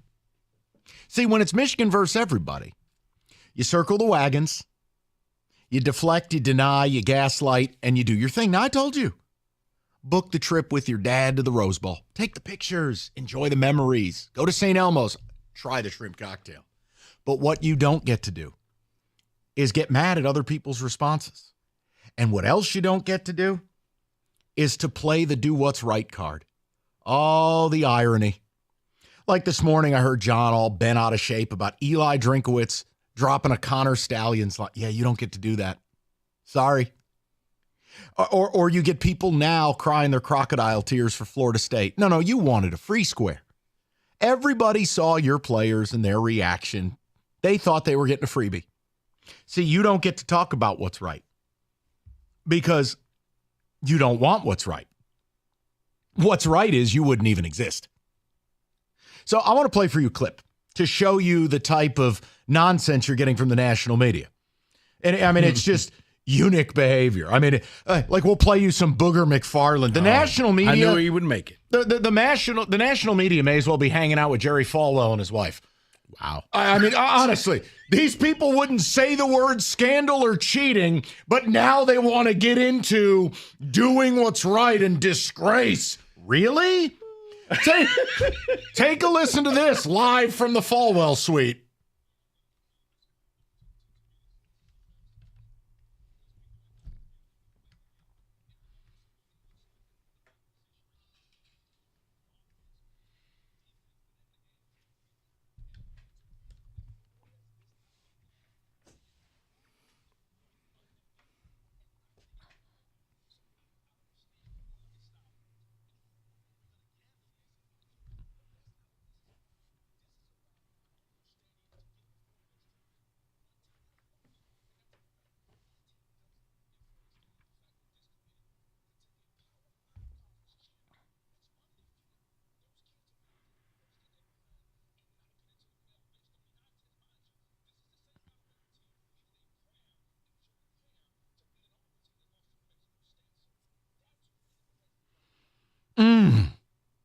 Passionate. I must have missed your stance on Michigan cheating their balls off over the last 2.5 years. Hey, you know what else has never happened? A coach being suspended twice in the same season for 2 different NCAA investigations. See, that's just called moral castration. Eunuch behavior. No one wants to hear from you. See, if we get into what's right and you feel so bad for Florida State, let me help you. Then take Michigan out. Ooh, give up your spot? Oh, it's not giving it up. We're doing what's right. Affecting the actual integrity of the game, which you did, is far worse than having your quarterback get hurt. Or look at poor Kenny. It's far worse than losing to Alabama by 3. Picking a bad day to have a bad day. Right. So my point to you is don't get in the do what's right business, people. Don't do it. You don't want to go there. See, what you should be doing is it's like coming to America.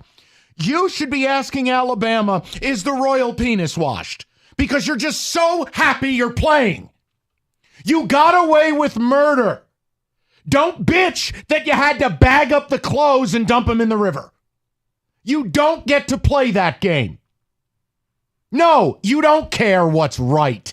You're scumbags. You don't care about Florida State. You wanted a free square minus 16.5. Stay out of that pile.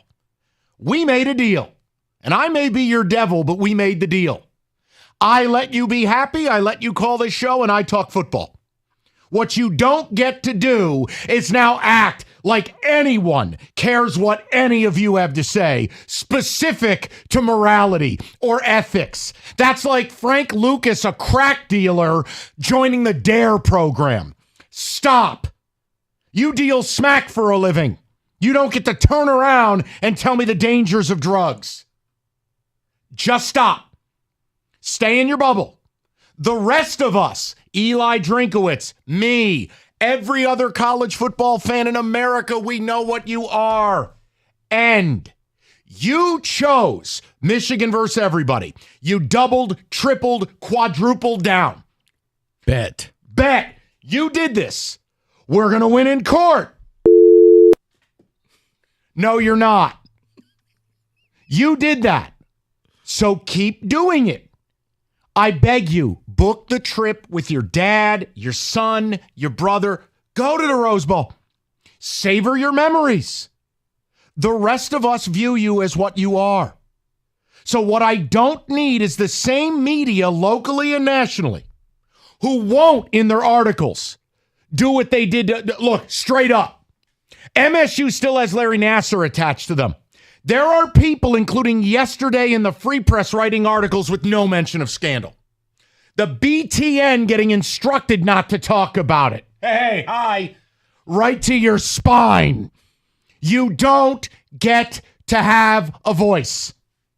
You can pick a different show. What you can do is talk football. You can talk about whether you think you're beating Bama. You know what I'm not going to listen to? Unfair. You know what's unfair, Rico? Corrupting the integrity of the game with a massive cheating scandal.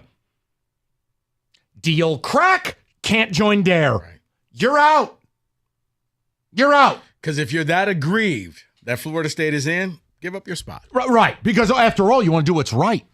What's right is Florida State's quarterback having his leg put on backwards is not criminal. And if you sit here and tell me, well, they just bowed down to the SEC because they were afraid of the SEC, maybe they were afraid of you. Maybe they were afraid of the Big Ten because the argument could be made.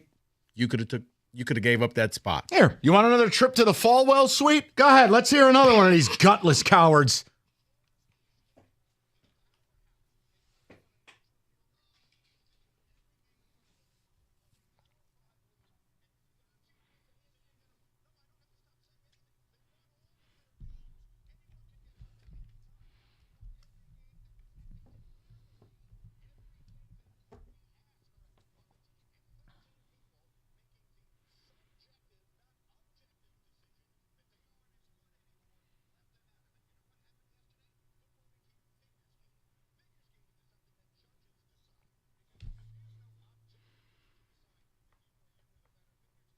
First of all, that comes to you from the same spineless jellyfish who showed such eunuch behavior that his producer, Bobby Hembadoopadoo, or whatever his name is, had to do a monologue because his radio show that no one listens to, and he didn't show up to all summer long, he can have an opinion.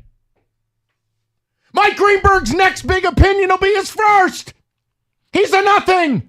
He's a glorified traffic cop. But this is the hill you want to die on?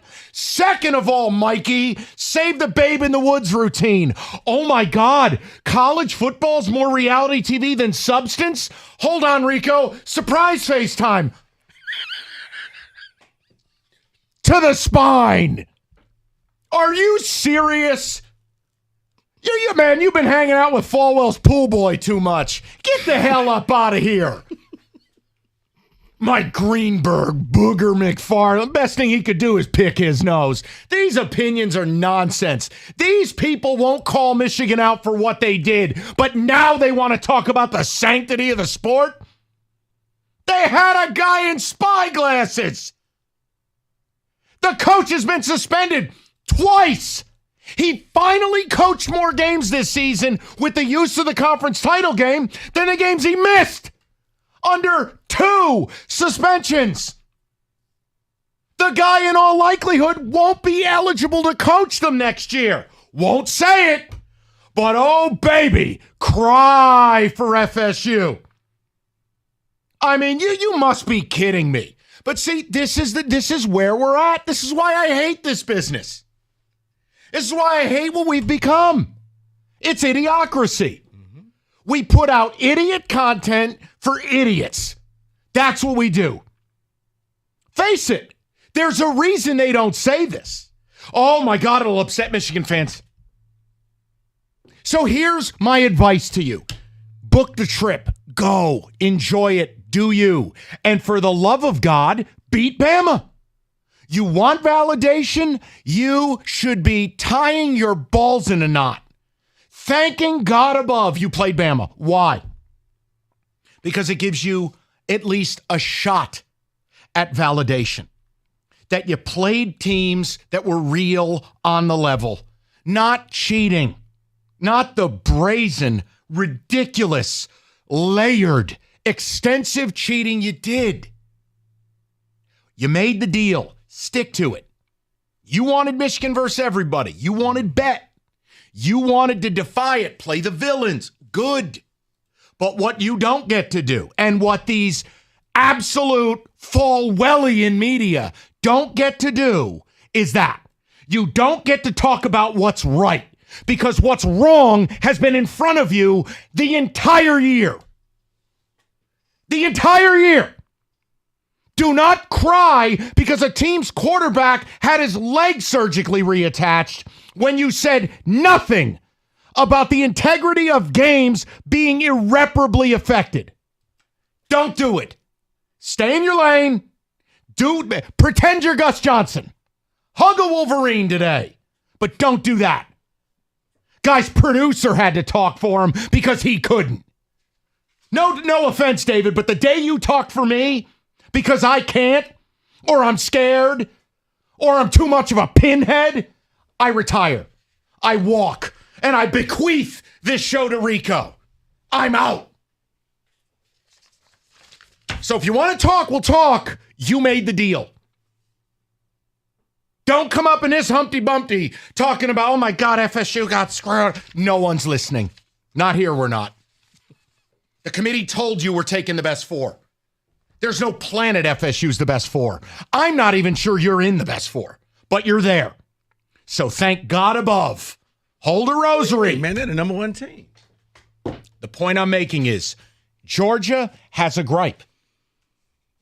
Georgia picked a bad day to have a bad day because people say that, it's precedent. FSU's got a gripe. The point I'm making is they allowed a team that actively cheated this year and is under dual investigations to play. You don't get to act like the sport ever cared about actual things. Integrity. The committee is Teddy KGB. I will do whatever I want in my house. That's what they told you. Okay. Deep breath. Did you get your tickets to the game? Still looking. Okay, then. All right, start anytime you want, Mike. Oh, man. When the IRS collection or audit, you need a law firm that specializes in the resolution of all types of tax problems. You need Maurice and Jerry. You need legitimate representation. You need Abraham and Rose. They're going to step to the plate, create a plan, fight for you, save you time, save you money. They've been before the Supreme Court. They fight for clients. Jerry used to work for the IRS. He knows the playbook. AbrahamandRose.com. Call him today. Or call 248-539-5040, and you will never have to deal with the IRS again.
Hey, real quick, because I want to give David and Rico fair play here. No, keep going. I'm still trying to find some Sugar Bowl tickets. Got you. Hey, real quick, because I see people calling up with a listening disability, and I'm not going to play that game today. Guys, I listen to my own radio station. I've heard Michigan fan call all day today. The national media call out, I've given you the evidence of it. So just because you don't like what I'm saying, I don't care. You don't get to say, we have nothing to do with it. Sure you do. Because the concern, what do they call it? Concern trolling? Is that what the kids call it? Guys, I've heard it all day. Ain't nobody trying to hear it. So that's Rico, go ahead. I'm sorry. Now I'm in a great mood. I'm good. Believe it or not. Kenny, you okay, buddy? You going to be all right? Mm-mm. Kenny's upset. Oh, we got some great calls on the line for you, Mikey. I'll tell you. Yeah, Kenny, it's fine. Did you just I've done this for 20 years. Hi, I'm Kenny, and I'm happy to be here. Yeah, that's it's not exactly what I wanted to say. I mean, my point is, Kenny, you know it's bad when we have to coach Kenny on how to answer phones today. Kenny, you screened for middays too, and I heard the morning. Dude, the call out both locally and nationally is simple. If you're calling up, just be honest. You wanted FSU because you wanted a free square. You weren't defending what's right. Just like the national media who won't talk about the cheating scandal because it's highly inconvenient. They have no business talking about what's right. They need to STF you. And you know what that means. Hi, Rico. Hey, buddy. I like that hat, by the way. Thank you. Carry on. What's your take? I don't understand why all the angst and the altruism that people would just feel like Florida State got robbed. Like, are we in Tallahassee? I don't get why so many people in this state care, because they did get the best teams in there. It's not, oh, well, you deserve it. It's the best teams. And last year, we were treated to 2 quality semifinal games. You know how many times we've had that before? Let me help you with that. Never. So I want to see good games. Well, it's because of money. Yeah, that's what makes the world go round. Hey, in other breaking news, boobs are fun. Yeah. I love the people now acting like they haven't known what college football is all along. Yeah, this is all about money. This is because they're afraid of the SEC. It's like, it's really not, because when you look at it, Alabama is better than Florida State right now without their quarterback. It's not fair. Florida State did everything they did everything asked of them. They went 13-0. But I watched the game. While everybody was watching the Big Ten championship game, I'm watching the ACC game to see, okay, maybe I was wrong. And I realized when the very first third down completion came with about 4 minutes left in the half, this is bad football. I don't know how Louisville won 10 games. Because the ACC is garbage. That's why Florida State wants to pay $300 million to get out of the ACC. They know it's trash. Because at least Florida State was down on their third quarterback. Louisville, you had no excuse. This was bad football. Rico, go the week prior. FSU versus Florida was horrific football with Sassafrasser or whatever his name is at quarterback. I heard that was a rivalry game, so you know. Oh, you mean like Bama-Auburn? Yeah. I played this game all day. Yeah. The whole reality is you should want Bama. You should embrace it. Go win. A national title, post-Stallions, that features Bama and maybe beating Texas or UW? Because I was in the minority. I said, I felt bad for Kenny. I felt bad for all the Georgia people. Because I said, Georgia, they were number one. You picked a bad day to have a bad day. Well, hold on. First of all, too, here's the other thing. Look, Georgia took the field with a lot of their best players banged up. They got no consideration for that. Why does FSU? And they went out Georgia's sin, while you were playing a landmine in Iowa, Georgia's sin was losing by 3 to Alabama. Bowers hurt. McConkey hurt. Hurt was the definition of our roster. Where's our sympathy? No, there is none. But Kenny, that's my point. We didn't cheat either, by the way. I give my time to the delegate from Georgia. Go ahead. That's all. We just didn't cheat. If you were to accuse us of cheating, if you had substantial proof that Georgia... Exactly. Let's let it play out, John. How about the entire year? If you had substantial proof against us that we were cheating or somehow gaming the system, fine. Kick us out of the playoffs. That's what we deserve. Not this. Not for 2 hurt weapons. And look, that's my whole point to this. When I hear the national media and some local, it's just stop. Because the idea of, well, this isn't right, or college football has been scumbaggerific for how long? I mean, Christ. Since the beginning of scumbaggery. Right. There's no higher example of you being in the playoff or you being allowed to represent the Big Ten.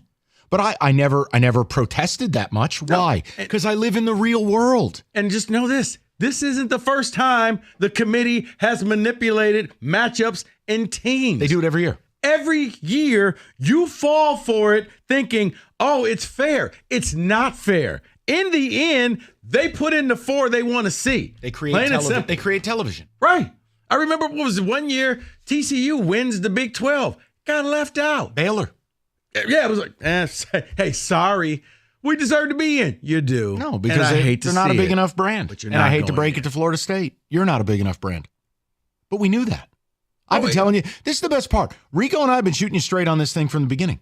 I told you, they were never going to take Michigan out of this thing. You'll play, you're fine. But, what's on the other side, I don't know if you're going to like.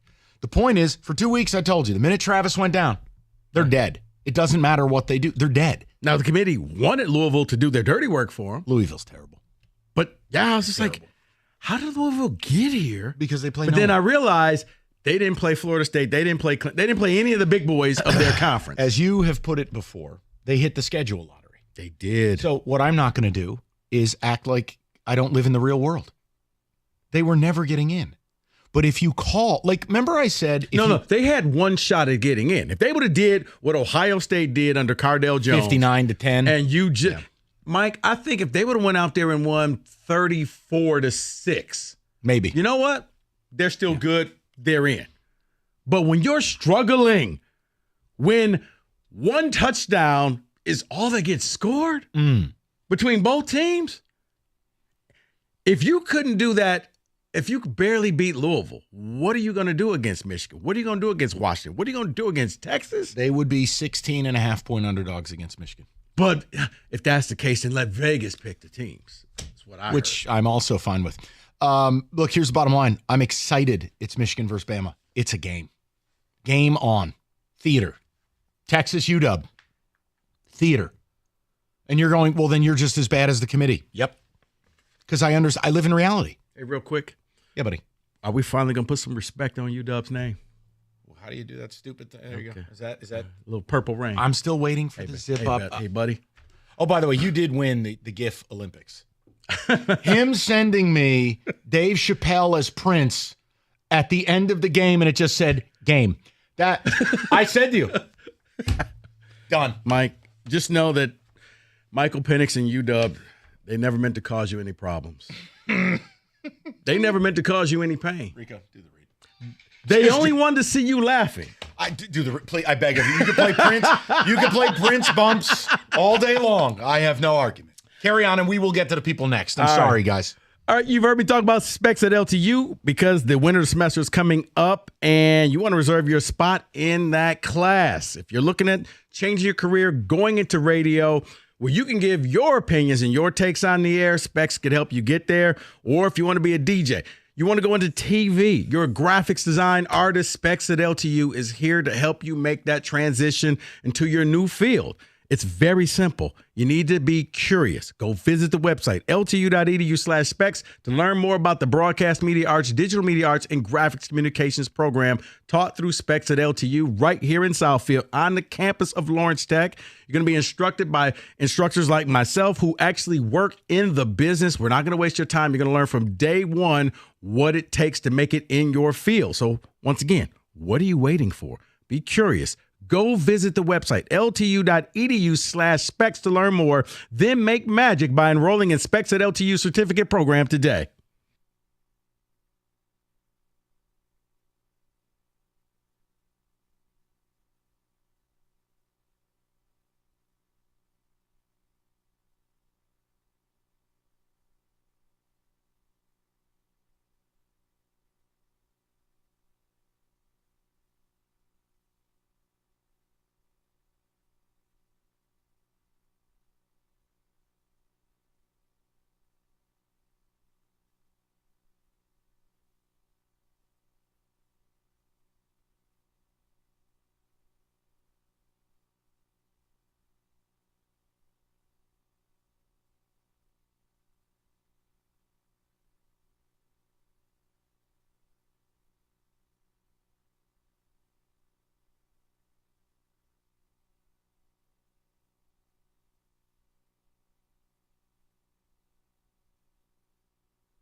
All right, it's going to be Prince all day today because UW beat Oregon.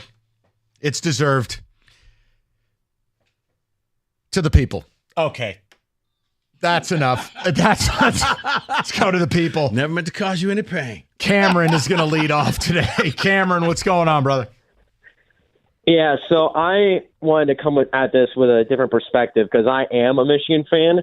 Love my team, always have. Love the players. Hate the fans. Hate the media. It's like you can go even further back from the sign stealing thing. That's just kind of like the straw that broke the camel's back for people just hating on Michigan. Go all the way back to last year to now. Matt Weiss getting his house raided. Donovan Edwards, anti-Semitism. Mozzie Smith with his gun. Jim Harbaugh recruiting during a dead period. It's just there's always something going on, and the media never calls them out for it. Even now with a huge scandal, they're still not doing it. It's just utterly insane. Like I have the perspective that you have with Michigan State where it's like, I'll burn my own school down if they did something wrong. You can call the school out for it. It doesn't. I don't care. And Cameron, let me be clear about something. When I listen to my radio station and the dozens and dozens and dozens of Michigan fans calling in with the concerned police about FSU, that's fake. And when I have to hear the national media who wants nothing to do with the Michigan scandal, I don't need to hear from you now. None of that has anything to do with me saying you're not a good football team. You are. I have never gotten on the air and said you should be taken out. I have said if you engage in the business of this whole ethics morality thing, well, then we'll have a totally different discussion. I just want to be clear for the people in the back. Go ahead, Cameron. Yeah, totally. Yeah, totally. People saying the whole ethics thing for Florida State is complete malarkey because, like, when you look at it in the big picture, Florida State being in the playoff or not is just a matter of opinion. Both sides have good points to them. College football playoff committee had its own view on it. The media has their own view on it. Fans have their own view on it. They just didn't have the same viewpoint that the committee did. So it's whatever. I can't say that it's unjust because it's a matter of opinion. But yeah, also like you play like the Booger McFarland clip, and like this guy who's going out there saying it's a travesty of the sport works for the same company that actively kisses the foot of the SEC every time. I don't want to hear about like injustices in sports when you work for ESPN. No, give me a break. Again, if you're not going to talk about the other thing, again, it's an injustice they got kept out. Here, you'll have the rest of America telling you it's an injustice that a team that openly cheated getting in. You don't want to have that argument. Not you, I'm saying people. So like when I hear callers calling morning and middays today, I go, I'm not doing this. Go enjoy the game. I'll talk about Michigan Bama all you want. What I'm not going to do, I knew the night Travis got hurt, they were out. And I mean, even though it's a different sport, 2000, for those who remember, when Kenyon Martin, star player of Cincinnati, snaps his leg in their tournament. Did they get put in as a 2 seed or did they get bumped out of the Midwest as the 1? Both. Okay, then. Both, yeah. And I openly admit I forgot. And Michigan State got bumped in. They were actually, Michigan State, I think, historically speaking, is the worst number 1 seed ever. Because I think they had 7 or 8 losses already. But they were like, you know what? We got games happening at the Palace. For money reasons. He broke his leg, right? Yeah, he broke it. I mean, it wasn't even questionable. He was done. Chain gang guy, New Orleans. Yeah. Done. That was gross. Thank God they cut away. Matt, 97.1. What's up, Matty? Nothing much. How are you? I really enjoyed Cam's comments a moment ago. There's a saying in sports, 2 wrongs don't make a right. And Mike, I hear you don't want to hear this, but what Michigan has done, I'm really sick and tired of it. I'm sick and tired of hearing about our head coach in the headlines for any reason other than winning football games. You remember all those scandals under Bo and Moeller and Lloyd? No, neither do I, obviously. Moeller had his issue, but that's a separate thing, and he paid for it. I'm tired of it. That being said, these 2 issues are indeed mutually exclusive. I wouldn't care if they pulled Michigan out of the thing for cheating. I'm surprised that they let them in. But Florida State did indeed get screwed over in this thing. I'm glad we're playing Bama. I think they're the better team. But Florida State did get screwed. Now, had Florida State been in and Bama would have been out, you could make an equally valid argument for Bama getting screwed. It's a totally imperfect system. It's garbage. It's There all you go. opinion. I mean, Matt, think Sports about it. should be a meritocracy. It should be earned. But Matt, think about this. This is the folly of it, and But I it know can't you. be earned, Matt. I know you understand it, Matt, because you have this long-term breadth of knowledge. Matt, college football has been a sport for decade upon decade where the governing body didn't have the power to name a national title, and we left it to loser writers. Think about that. So now That's I got to terrible. deal with the national media talking about the integrity of the sport. What integrity, Matt? Well, it's also why I'm happy they're going to 12 games because, Matt, here's the thing. They set it up to be musical chairs. 4 spots, 5 power conferences. Right. Oh, no, by the way, there's Notre Dame as well. So you guys fight it out like it's the Hunger Games, and we'll see who's the 4 teams remaining.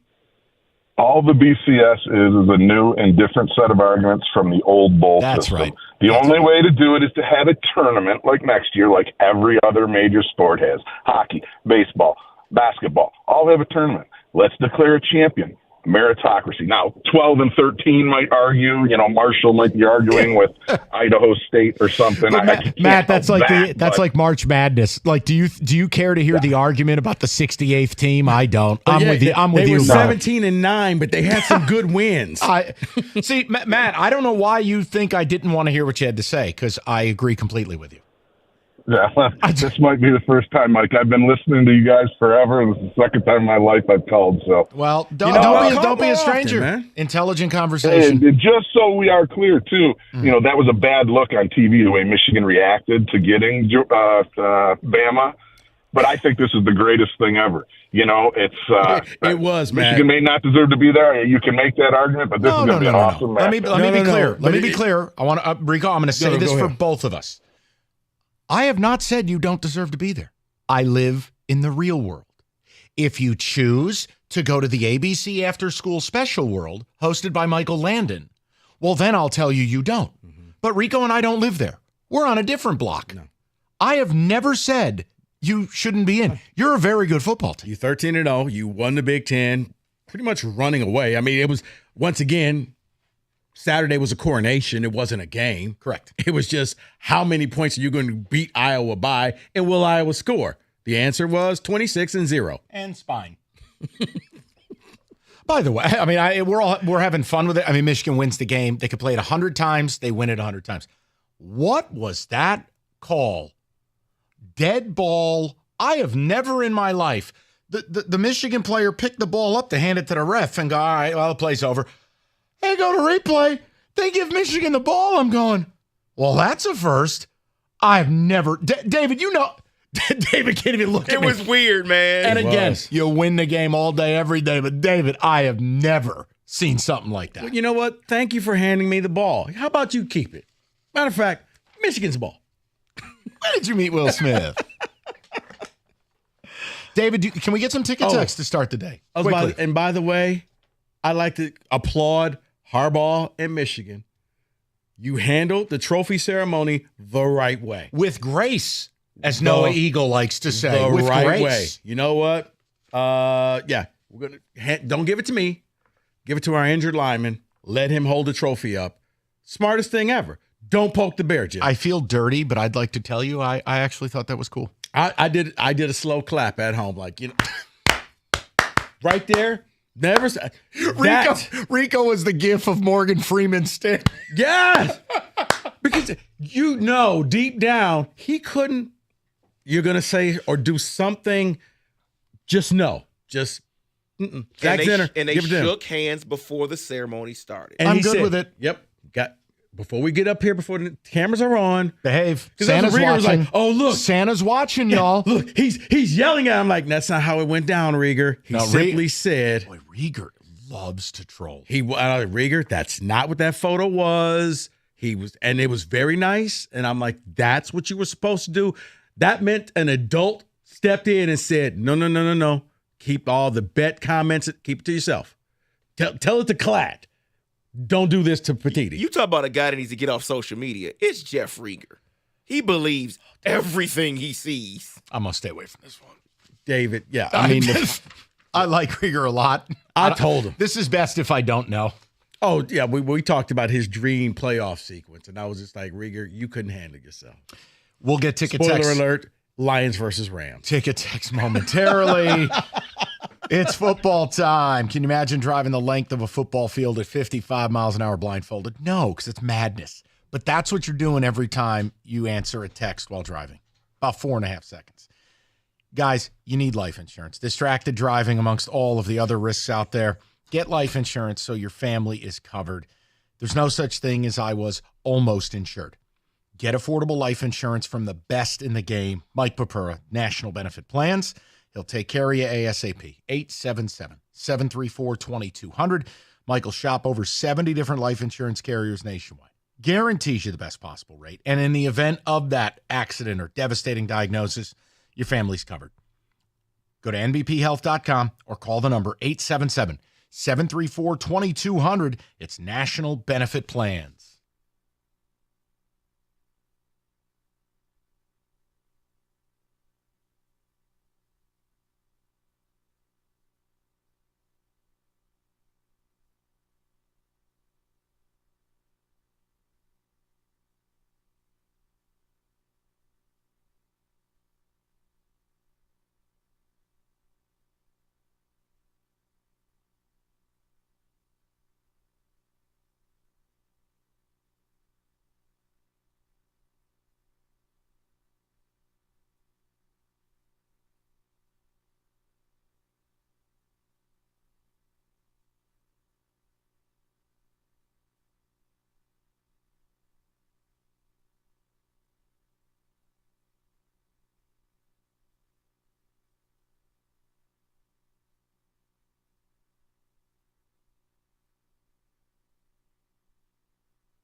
Hey, by the way, obviously, we're talking about the playoff, and look, it's a hybrid. I listen all day to the station. Michigan fans calling in. You need to stop. Nobody's trying to hear you about FSU. You wanted a free square. You don't give a damn about integrity. You root for the biggest cheaters in the game. Second of all, the national media. These eunuchs couldn't mention the Michigan cheating scandal, but I got to listen to them like Dick Vitale crying for 17 and 15 VTech being left out about FSU. Do me a favor. Save it. Save it. The committee told you we're going to do whatever we want. That's in their bylaws. How many weeks have I been telling you? You may as well have Andy Cohen host the event. It's Bravo TV. Yeah, they made theater. And if you're a Michigan fan, you should be happy. Why? Why do you always want it easy? Oh, I know. Because you're Ricky Schroeder and Silver Spoons. You should be thrilled that you're going to win a national title by going through Bama and the winner of UW, Texas. That's a level of validation. But then again, yeah, you do that, and even if people bring up the cheating scandal, it doesn't matter. You say we didn't have Sergeant Stallone, and we went and did our thing. Because we went out and knocked off some top quarterbacks who'd probably be in the NFL. There you go. I don't see it as a downside. But then again, I like competition. You guys like Daddy's inheritance. No, it was the validation that Ohio State got back when they won the title, and they knocked off Alabama in the semi. Also, today is December 4th, and nothing makes sense in college football. Dylan Gabriel is at the portal. Sure. Kyle McCord. Sure. I quit. David, what do you got on Ticket Text? Everyone is hitting the portal. I'm sorry, that's not in the Ticket Text. Actually, that was for me, sitting 10 feet from you. If the committee is looking at players available, then why is the sign-stealing fallout not affecting their position? Someone else says, I think the Michigan fans upset about Florida State not making it aren't thinking they would be playing Texas and losing again. Thanks. That is from Doug. I could care less about the FSU thing. You want to be the best? You be the best. And I love your attitude, sir. Mm-hmm. That's my point. But you know what I didn't hear a lot on the station today? That. You know what I don't hear from the media? That. Someone says, you are way off base, Mike. Thinking FSU should be in is just an opinion. Why are you using that against the Michigan? Because you're the ones holding it, because you wanted a free square, and then you want to pretend you care about integrity when your school has none. Full stop. Thanks for coming. Jacob in Westland says, I'll admit, I wanted the free square. Am I still a scumbag? Nope. Or just a fan that wants an easier path? You're a fan who wants an easier path. And that's okay. Because you're not lying to my face. Jacob, I like you. I'll be sure to buy you a drink. No issue. Every fan base wants the easiest path. You don't want to face a gauntlet. See, I'm a sicko. You do? Anyone, anytime, anywhere. Because you win those undeniable, like with Georgia. You wanted to win. No, don't get mad. I'm saying back in the day, when you lost the Natty playing Bama, you wanted, and if you're a Bama fan, you wanted Georgia. You wanted the showdown because when you win it, you're Rambo. You're oiled up with a bullet chain and a headband. You want that. Right. You don't want to be UConn defeating Miami in the national title game. Bang. There's no problem wanting the easier path. I wanted TCU last year in the first round instead of Ohio State. What do you think I got? Ohio State and almost bounced out of the playoffs. You almost had a lot of stress. A lot of Maylocks. We almost lost Kenny at the stroke of midnight, New Year's Eve. Right. Like he almost got ruggled. I could just see. Can I get a kiss for midnight, New Year's Eve? Wait, hold on 1 second. Dude, it was happening on two screens at the bar we were at. The ball was dropping on one screen and the kick was going up on the other screen. I was like, I don't know what to do with my hands. Free kick. Post kick. Roberts.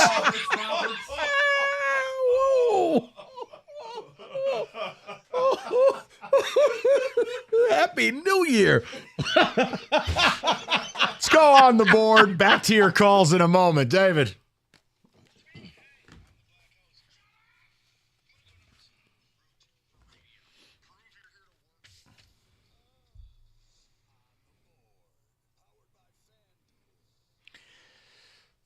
All right. So we talked Friday, Texas, Oregon, Texas team total. Gave you a few winners. The Oregon thing was a disaster. UW. I got nothing for you in tonight's game. I can't be involved with the Jags laying damn near 10.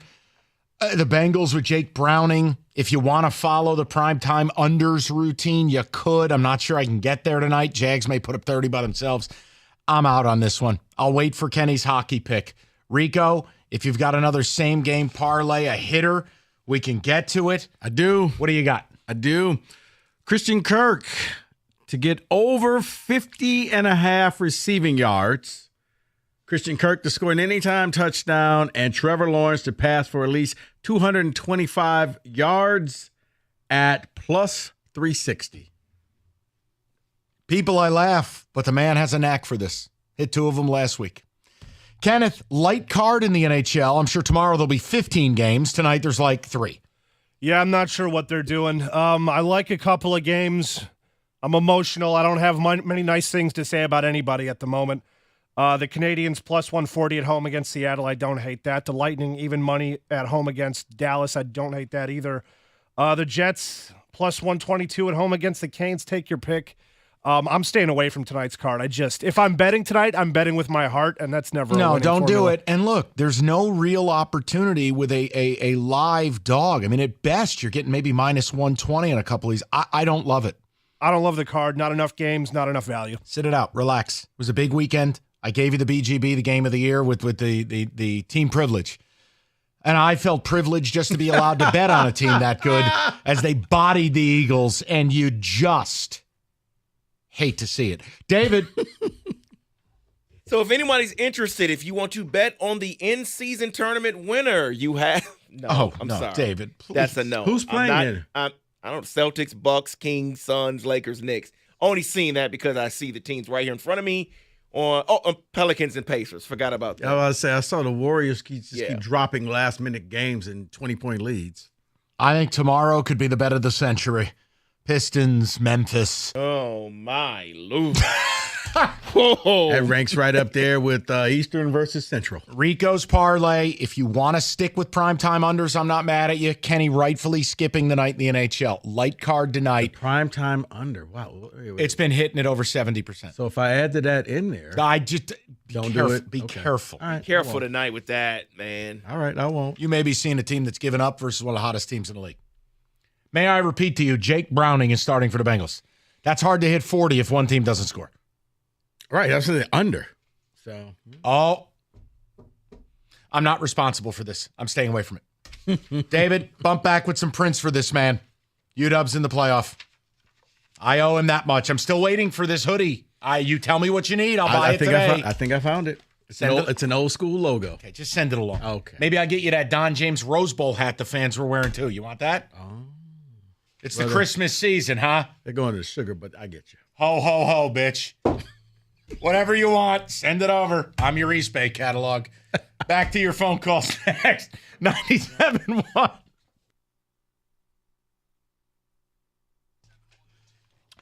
All right. FanDuel, $150 in bonus bets with a winning $5 money line wager. I told you Friday, just bet Michigan. They were never losing. You get your $150 and away you go. FanDuel, more ways to play, spreads, the player props. It's the deepest market. They have more ways to play. They got stuff you can't even believe is legal to bet on. Best sports book in the game, FanDuel.com/ticket. Kick off the NFL season right. It's not a kickoff, but they refuse to change this copy. I don't care. I'll say kickoff. Here, kick off the MLB season. I don't care. It's FanDuel. 21 and up, present Michigan. First online real money wager only. $5 pregame money line wager required. $10 first deposit required. Bonus issue. Non-withdrawable bonus bets that expires 7 days after receipt. Sportsbook.fanduel.com. Gambling problem 1-800-270-7117.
And we begin with Monday Night Football, Jacksonville and Cincinnati tonight. That's on the Bet 1270. Lines review tonight at 7, right here on 97.1 The Ticket. 49ers and quarterback Brock Purdy, both now the 3-1 favorites to win the Super Bowl and the NFL MVP award. Michigan a 2-point favorite on New Year's Day over Alabama in the college football playoff. Michigan still the odds-on favorite to win the national title of plus 185. Bama is at 2-1. Texas favored by 4.5 over Washington in the other college football playoff game. Ohio State quarterback Kyle McCord enters the transfer portal. Former 4-star quarterback Aiden Childs leaving Oregon State. MSU reportedly in the mix in the list of possible destinations. And former Tiger manager Jim Leyland elected to the Baseball Hall of Fame by the Contemporary Era Committee.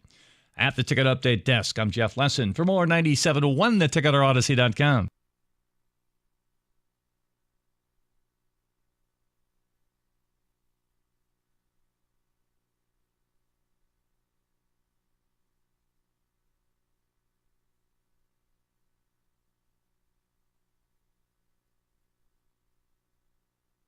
Oh, that's right. It's a day of celebrating Prince because UW won. If you missed the Friday show. Lannisters pay their debts. Make it happen. Rico's got to send me his shopping list because apparently I'm Santa Claus. We'll get that done.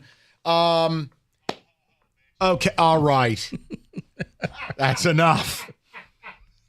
Damn it. Now listen. Where's Roberto when you need him? Apparently lying on his shower floor. So let me get to this. I'm not redoing what I did top of the hour. You can use Odyssey.com Rewind. Encourage you to do so. This is not personal. This is just business. I listen to the station all day. Michigan fans with their faux concern about FSU. Yeah, you can kindly leave. The national media wanting to talk about the integrity of the game when you wouldn't talk about Michigan. You can kindly leave. Here's the bottom line. If you're surprised that the committee kept FSU out, then you are being willfully ignorant. It has always been a TV show. It has always been about theater. FSU was done the night Jordan Travis had his leg put on backwards. And if you're a Michigan fan and you call up with anything other, I wanted FSU because I wanted a free square, goodbye. Because here's the reality. You don't get to talk about integrity. You're the equivalent of a drug dealer talking about drug safety. You root for a team that openly cheated their nuts off the last 2.5 years and is under dual investigations with a coach who coached 7 games and was suspended for 6. No one's listening to you about integrity. You chose Michigan versus everybody. So what deal did I make with you months ago? We'll talk football. We could separate. I never came on the air and said you shouldn't play. I never said that they should shut you down because I live in the real world. I never believed for a second the Big Ten would keep you out of that game. But if you call up talking integrity with FSU, we'll have a different conversation. Because I will tell it, you representing the Big Ten in that game Saturday, that's a violation of all integrity. You corrupted the integrity of the sport. Oh, we're going to sue them in court. No, you're not. Because the Big Ten pulled their pants down and showed you what they had on you, and you went, whoop, we don't want none of that. So don't do it. Book the trip. Go to the game. Take your kid, take your dad. Enjoy it. But don't get in the business. And if you're the national media, I played you to cut. I mean, Mike Greenberg is as milquetoast as it gets. And this guy's going unhinged. 2 weeks ago, he sat there quietly, and his producer went full Howard Stern on the Michigan stuff. Yeah. Hey, Greeny, ain't no one hearing from you. You're a glorified traffic cop. Booger McFarland, go pick your nose. It matches your nickname. Get the hell out of here. Nobody trying to hear it. And that's where we are. And if I'm a Michigan fan, you should be happy with Bama. Not because it's hard, but because what you guys seemingly, as someone who sits here with Rico 20 hours a week, taking thousands of calls in the last few months, you guys crave validation so badly. Beating Bama and then beating the winner of Texas-Washington grants you that. And whether you want validation from us, the media, you guys have something where you really, it's not good enough that you're allowed to play. You should be thankful the lucky stars you get to play.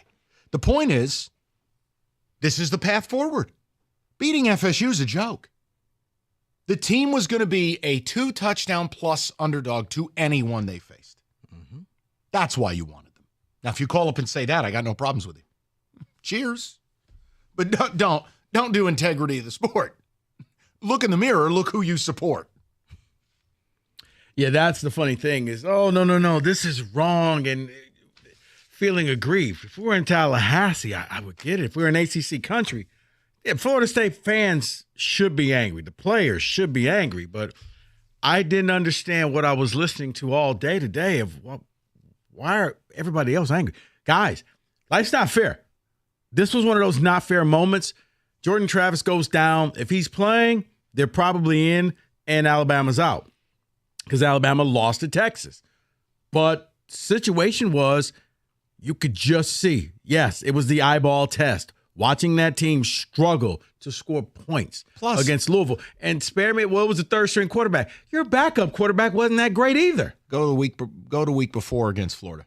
Stop. Watch the game. The whole point is they're about creating theater. Michigan versus Bama is theater. Yeah. That's what they were always going to do. By the way, if you wanted to make a legitimate case, you probably don't deserve to be the 1 seed. But you got that too. I don't know. You're in the Rose Bowl. It's not like UW who got the reward of having to give Texas a home game. Want to have that conversation?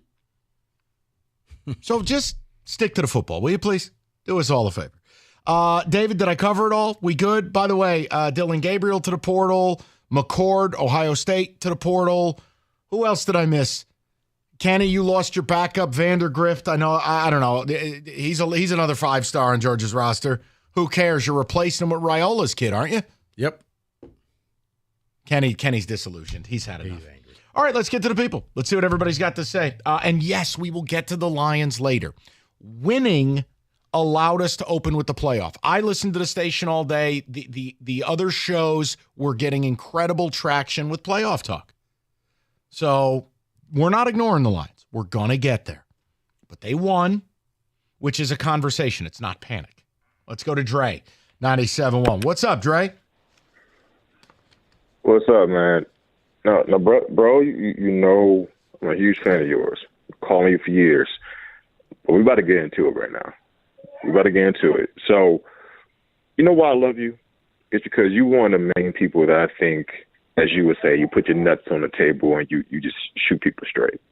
You really do. But what I think is wrong that what you and Rico do, and it is you and Rico that do this, is that you constantly pinching Michigan fans in this spot, whereas we're so simple-minded that we can't root for our team. Even note that something happened in the last 2.5 years. Obviously, there was an advantage that they gained. Yeah, I still believe they're a good football team, but I can't acknowledge something that's happened for the first time in the history of the sport. I can't acknowledge that, yeah, I mean, of course, that's sure, I think that was a better team than Florida State without Jordan Travis. But that doesn't mean that from a resume perspective, the boxes that you've had to check, the president that the committee has set since the players have started, that they contradicted themselves. Well, Dre, more than they ever have. Well, Dre, and let's just have a quick conversation. You know what else is unprecedented? Sure. The fact that the number one team is not in the playoffs. The number one team going into the weekend has always made the playoff. And if you're a Georgia fan, man, you're probably livid saying, well, wait, what about us? We haven't lost in 3 years. So I think that's wrong too. Yeah, like, I mean, I think it's wrong that Georgia. It's a chaos year. But this is one of the things that when you only want 4 teams, it means some teams got to go home, and it ain't right. Dre, here's the problem. What's the weakest of the Power 5 conferences?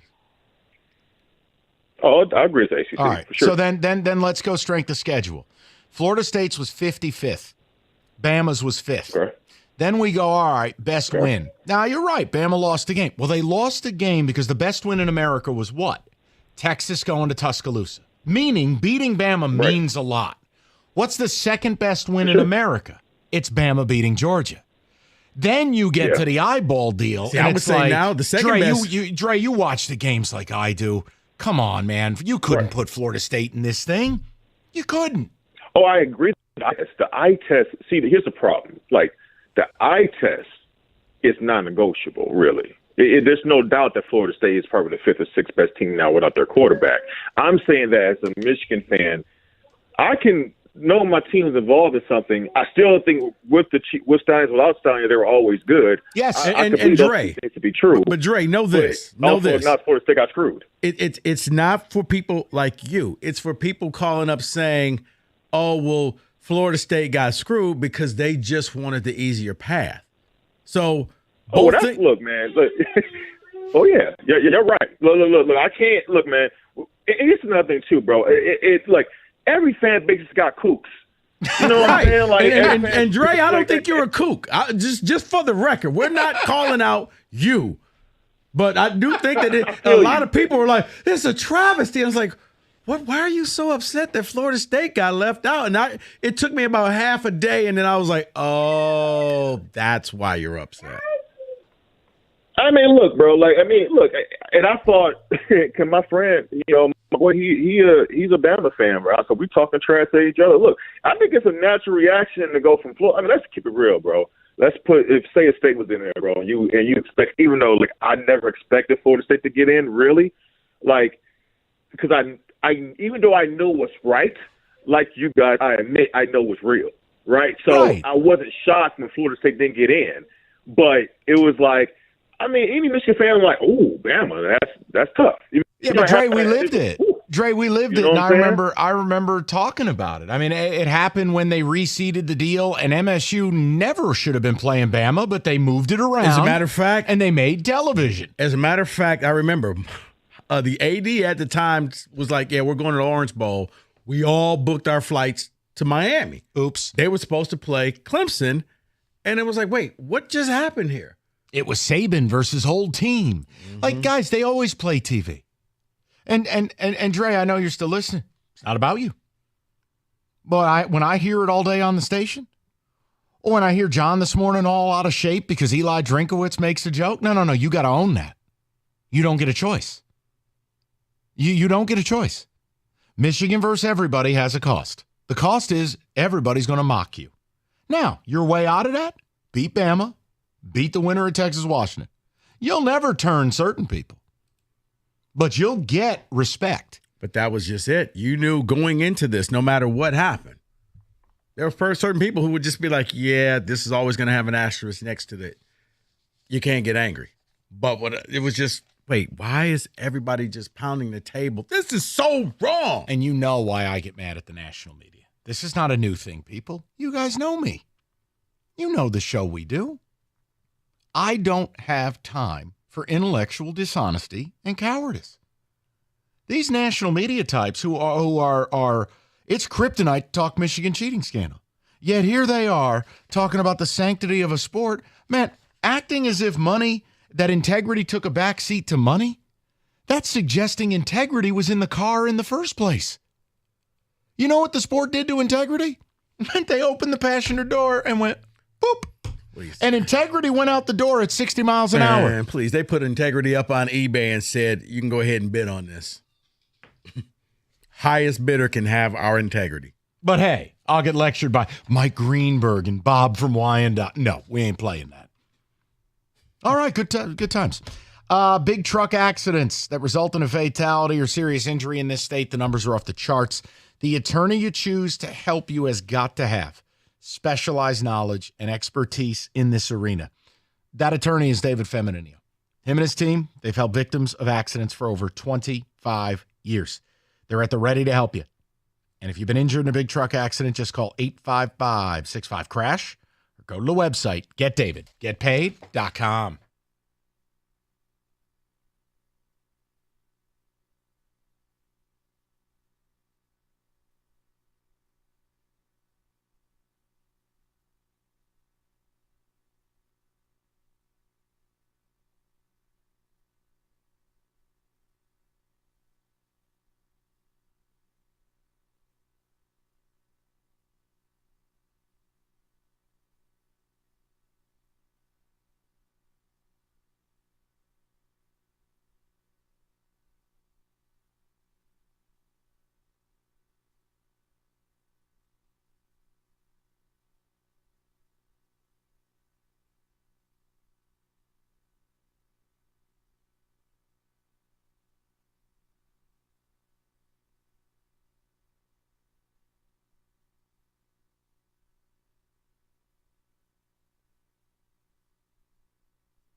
David, a few of the ticket texts, and reminder, we are not ignoring your Detroit Lions. We are going to get to them.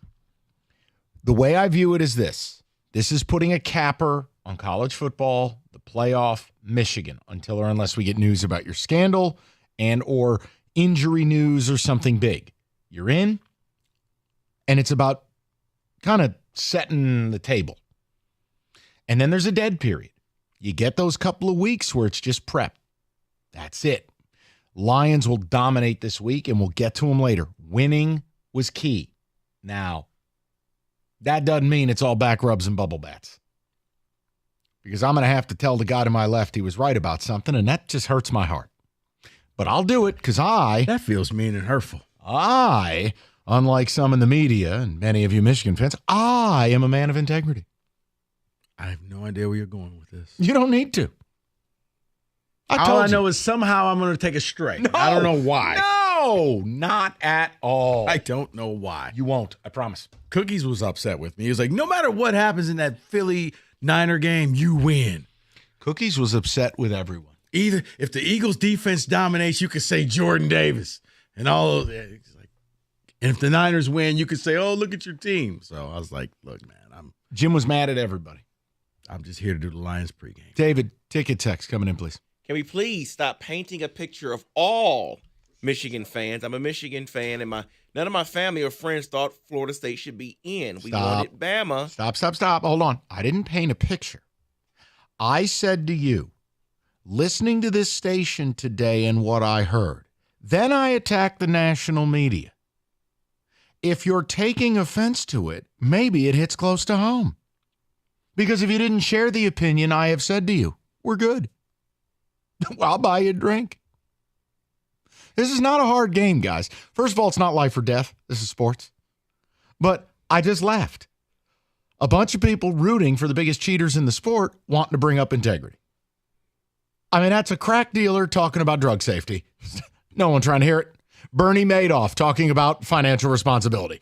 No one's trying to hear it. I mean, come on, man. I want to sit in class with him. Right. Antonio Cromartie talking birth control.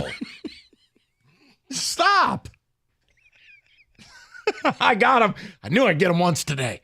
All right. Mike from Holly says, I find it ironic how the same fan base is screaming unfair for FSU being out of the playoffs. It's the same fan base defending sign stealing. Yeah, I know. I know. Now, can I say one thing? Is it wrong I did get a little bit of joy when I saw the video? Those players just expecting to be 3 touchdown favorites against FSU, and then they went, wait, did FSU change their logo? What's that A mean? Is that awesome? What? Uh-oh. Like, I got to chuckle out of that. I couldn't help it. But let's be real, guys. Michigan, Alabama, that's theater. That's game of the year stuff. That's the stuff you dream of. Michigan, Bama at the Rose Bowl? Michigan, Bama is what you need. Michigan, Bama gives you credibility. It gives you validation. Michigan, Bama kind of takes away from all the stench that happened this season with your coach not being there. Because you know what happens if you beat Alabama? We talk about you beat Alabama. That's what people will remember this team for. I think it begins to rebuild your credibility. Yeah, that's the team that beat Bama. Now, if you want to talk football, here's one thing. I don't care how good Iowa's defense is. Michigan State never should have gained a full yard more per carry than you against Iowa. Your running game has problems. And it's been just good enough against Penn State or Ohio State. I get it. But guys, 3 yards a carry here now, or in the case of the game against Iowa, it was like 1.9. The next couple of weeks, they got to get in the lab and they got to figure out how they're going to reignite that ground game. Because what I don't want, if I'm Michigan, is JJ throwing 35 passes. No. I don't know that that's the best way forward. Defensively, I think it's going to be fascinating. You didn't face any quarterbacks this year. Oh, you'll say, well, what about Kyle McCord? Really? Why don't you take a look at who's after him in the portal? Detroit Pershing, DePorus. You want to know? Dakota. Here's who's after Kyle McCord in the portal. Can I guess? Go ahead, David. Please let it be a Big Ten team. Okay, Yes, there is a Big Ten. There's 2 Big Ten teams in there. Indiana. No. Okay, that's my guess from Think the Big lower. Ten. Yeah, think lower. Rutgers? That's right. No way. Want to go again? There's one more. One more Big Ten school? A little higher than Rutgers. Wisconsin? No, too high. Too high. Nebraska. Because Matt Rule said a good quarterback will cost $1 million. So you know. He has to spend $500,000. McCord's on discount. Here are the other schools after McCord right now. The U, Miami. Where careers go to die. NC State Wolfpack. Shout out Phillip Rivers. Louisville Cardinals, because they can't score with their current quarterback. So grab him. He can score for you, I'm sure. MSU, but Mississippi State. Zoink Scoobs. And the Kentucky Wildcats and the Pitt Panthers. Okay, so Pittsburgh. Okay, so here's my point to you. You know what that says to me, and this might be unfair to Kyle McCord, but F it. I don't do Columbus radio. He probably got told to leave. Like, you don't have to stop playing football. You just can't play here no more. Ryan Day knows it's all on the line. They're going to go spend $2 million and get a quarterback. Well, I guess Ryan Day wouldn't commit to him during the bowl prep press conference. This is the proverbial, we're just going to open this up to an open competition. Now, listen. And you'll have a chance to earn it back. And you see what happens. When the incumbent quarterback hears that, it's the Peyton Thorne. You know what? I'm out. That means you're kicking me out the door. You're right, Mike, because if he's leaving on his own, you may hear a school, maybe USC needs a new quarterback, right? Right, like you Dylan. hear those type of schools, Dylan right? Gabriel leaving Oklahoma. Yes. My expectation is Dylan Gabriel will end up at Florida State or USC or Oregon or something. Or Ohio premier. State, yeah. Oh. Ooh. Because Ohio State now needs a quarterback. Fascinating. But my point is, you didn't face a QB all year. Milroe does 2 things at an elite level. A, he's a thoroughbred. The way this kid moves is unbelievable. It's a challenge for any defense. But he throws an elite deep ball. Elite. So it's going to be fast. I can't, sorry, guys. Your FSU dream, no one was wanting to watch but you. The rest of the world, Michigan, Bama, Texas, UW, theater. Just block out the time. Do whatever you have to do. I don't care if you got to hire a babysitter. Even though you're home, you're downstairs, and the kids think you went to Russia. This is theater. This is what the committee's in the business of. Not fulfilling your dreams. And it adds credibility. David, ticket text. Michigan fan here. I think FSU did get screwed. But I also agree Alabama had to be in. It's just about those players, though. Like, what more could you have done? Playing a real conference. Not every QB's leg put on backwards. Not look like complete idiots against Louisville. That's probably a start. Michigan's reaction to FSU being left out was the same reaction the whole country had. It wasn't because they're scared. It's bring on the little boys in red. Okay, I would just really discourage you from using that terminology. And second of all, Saban with a month to prepare. I've lived that. You need to be real careful about asking for that edible arrangements to show up to your door. You better bring your A game that day. Yep. Saban with a month to prepare is diabolical. Yeah, Harbaugh with a month to prepare is diabolical. What are you talking about? Oh, yeah, the Philly special. Yeah, makes you want to pull your hair out. Just relax. Oh, the beauty of hearing butthurt Georgia fan in a bad mood cry about Michigan cheating. No, crap, you know whiner. What? Know what? Put the pin back in that grenade. No. Yeah, don't. Another one. There is no sympathy because Georgia lost, you idiots. That's to you, Kenny. I'm so sorry. Had to read it. Okay, Kenny, I'll stand up for you in this regard. Okay, so if you're going to do the fake outrage for FSU, Georgia's sin was to lose to Alabama by 3 in the SEC title game. They were 12-0. No number 1 team overall has ever missed the playoff. They lost by 3. They didn't lose by 30. They didn't get boat raced. Yeah, because normally if a number 1 team loses, they get bumped down to 3 or 4. They got put out. That's what happened 2 years ago. We lost to Bama in the SEC title game. We came back and won the Natty. Right. Because that's impossible, though, I guess. I can't believe I'm saying this. Losers. Okay. Oh, all right. No. What you needed was Texas to lose. Because once Texas won and Texas knew everybody's watching us, we're running up the score. It was a lot of people. It put more pressure on that Georgia-Alabama game. Like, only one makes it out of this game. Also has a suspicion that I think the committee may have wanted Oregon to win. Of course they did. That way they couldn't put the Pac-12 in and say they split, and then Georgia probably gets in. David wins. I was just going to say they didn't want to hear from you. All right, Moran Buick GMC, where they make car buying. I found my hoodie. Certified service a breeze. Moran will make sure you're ready to hit the road this holiday season. The Acadia seating up to 7. Moran Buick GMC, you can lease the 23 GMC Acadia, $267 a month. Maybe you got projects around the house, hunting up north. I don't know. Maybe you just like trucks. The Sierra double cab, $344 a month. They got it all. And if something's wrong with the current vehicle, you go to MoranExpress.com. It's just that simple. You get certified service and you get the free loaner. It's fast. It's easy. MoranExpress.com. Moran Buick GMC, where you always get the best price, period. It's on Telegraph, just north of Eureka and Taylor, or at MoranExpress.com. Moran Buick GMC, we are professional grade.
All right, let's get to the people.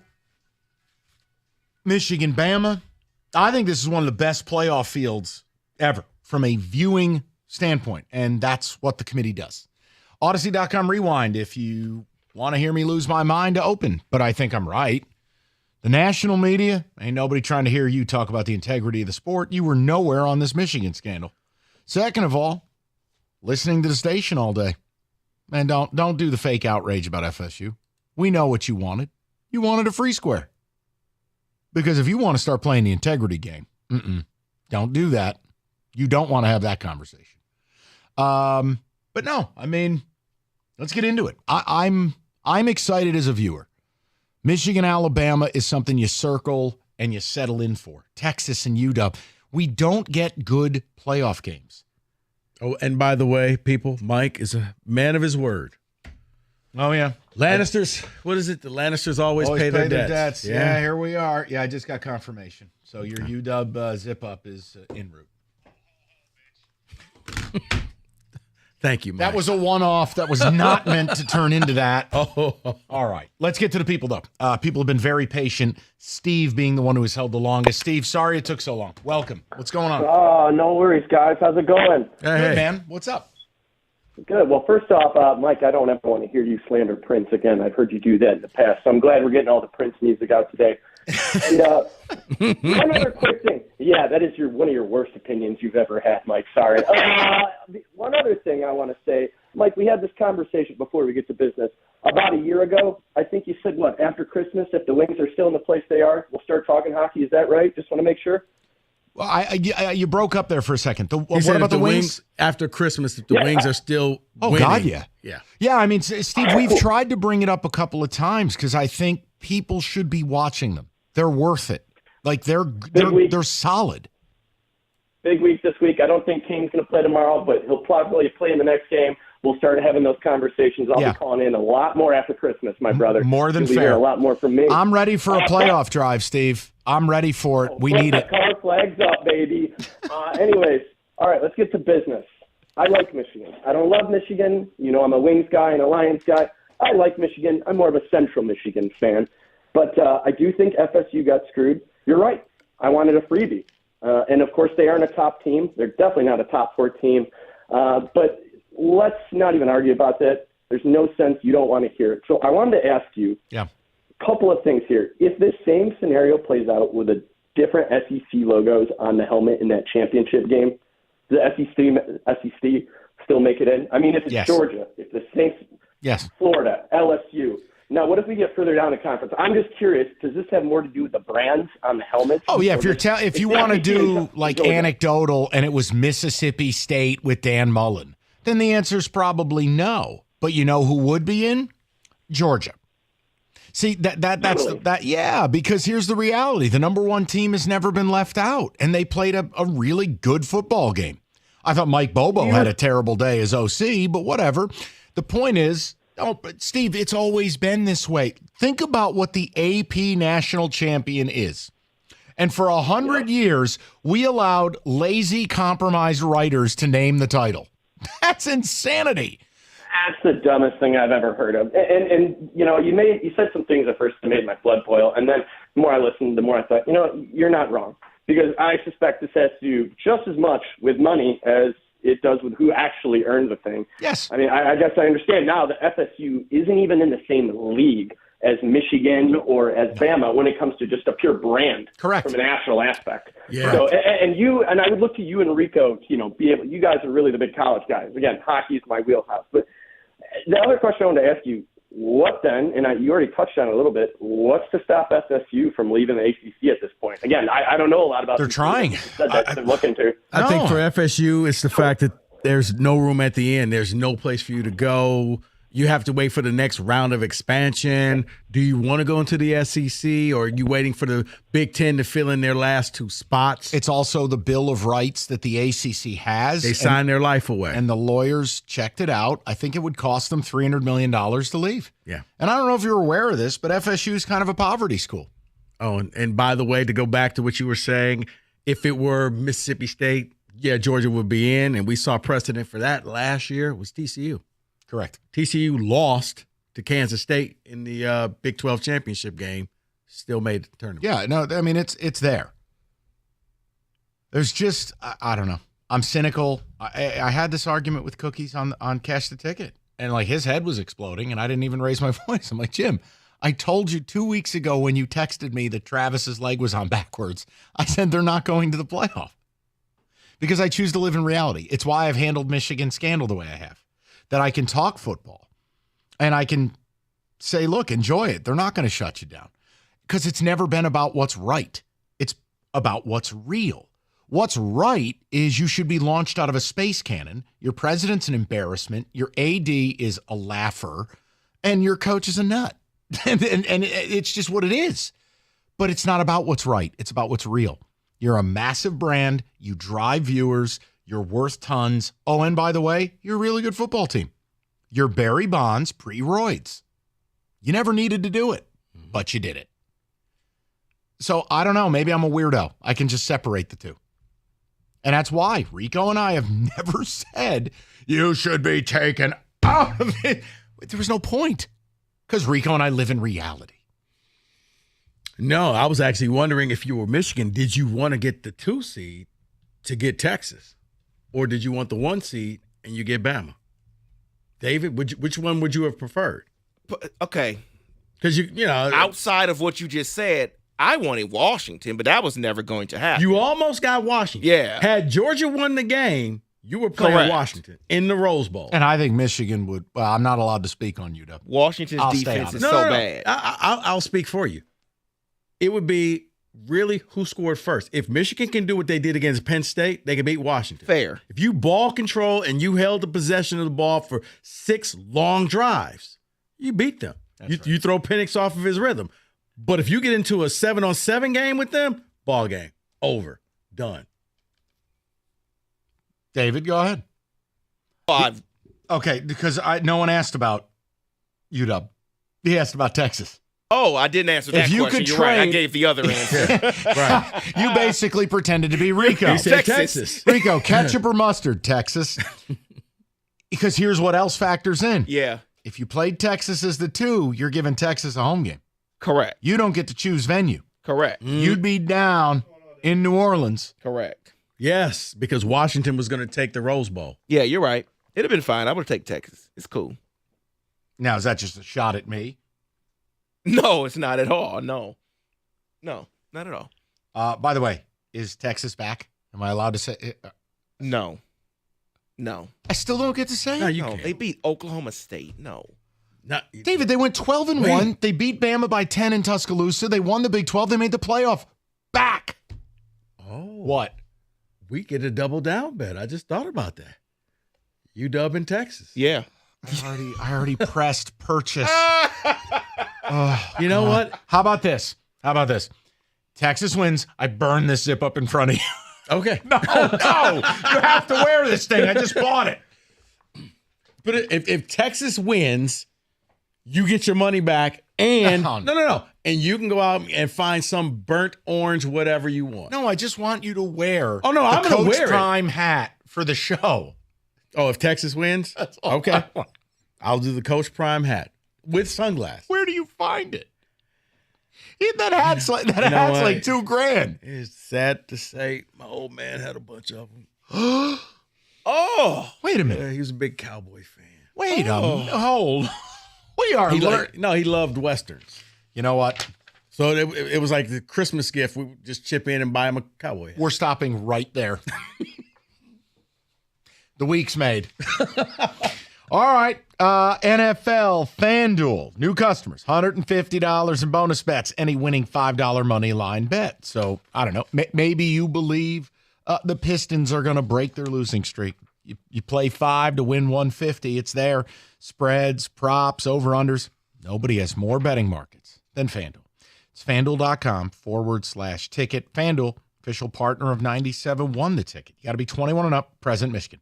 First online real money wager only. $5 pregame money line wager required.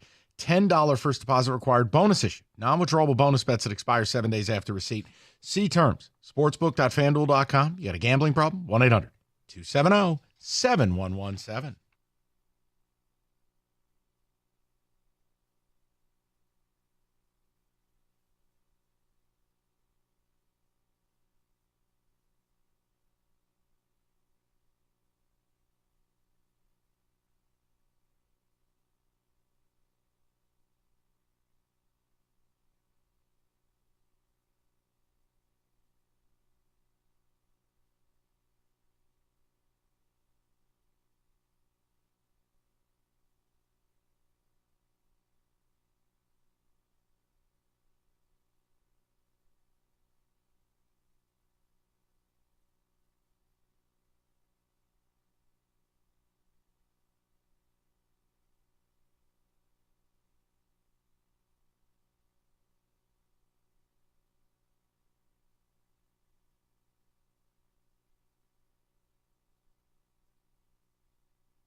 All right, brief respite.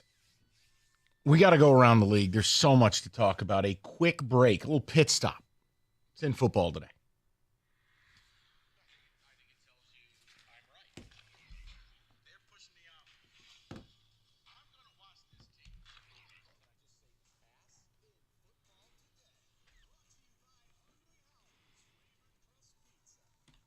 Yeah, there are so many things to get to. Let's focus on the Eagles and the 49ers. So many things on the field. Let me recap the game.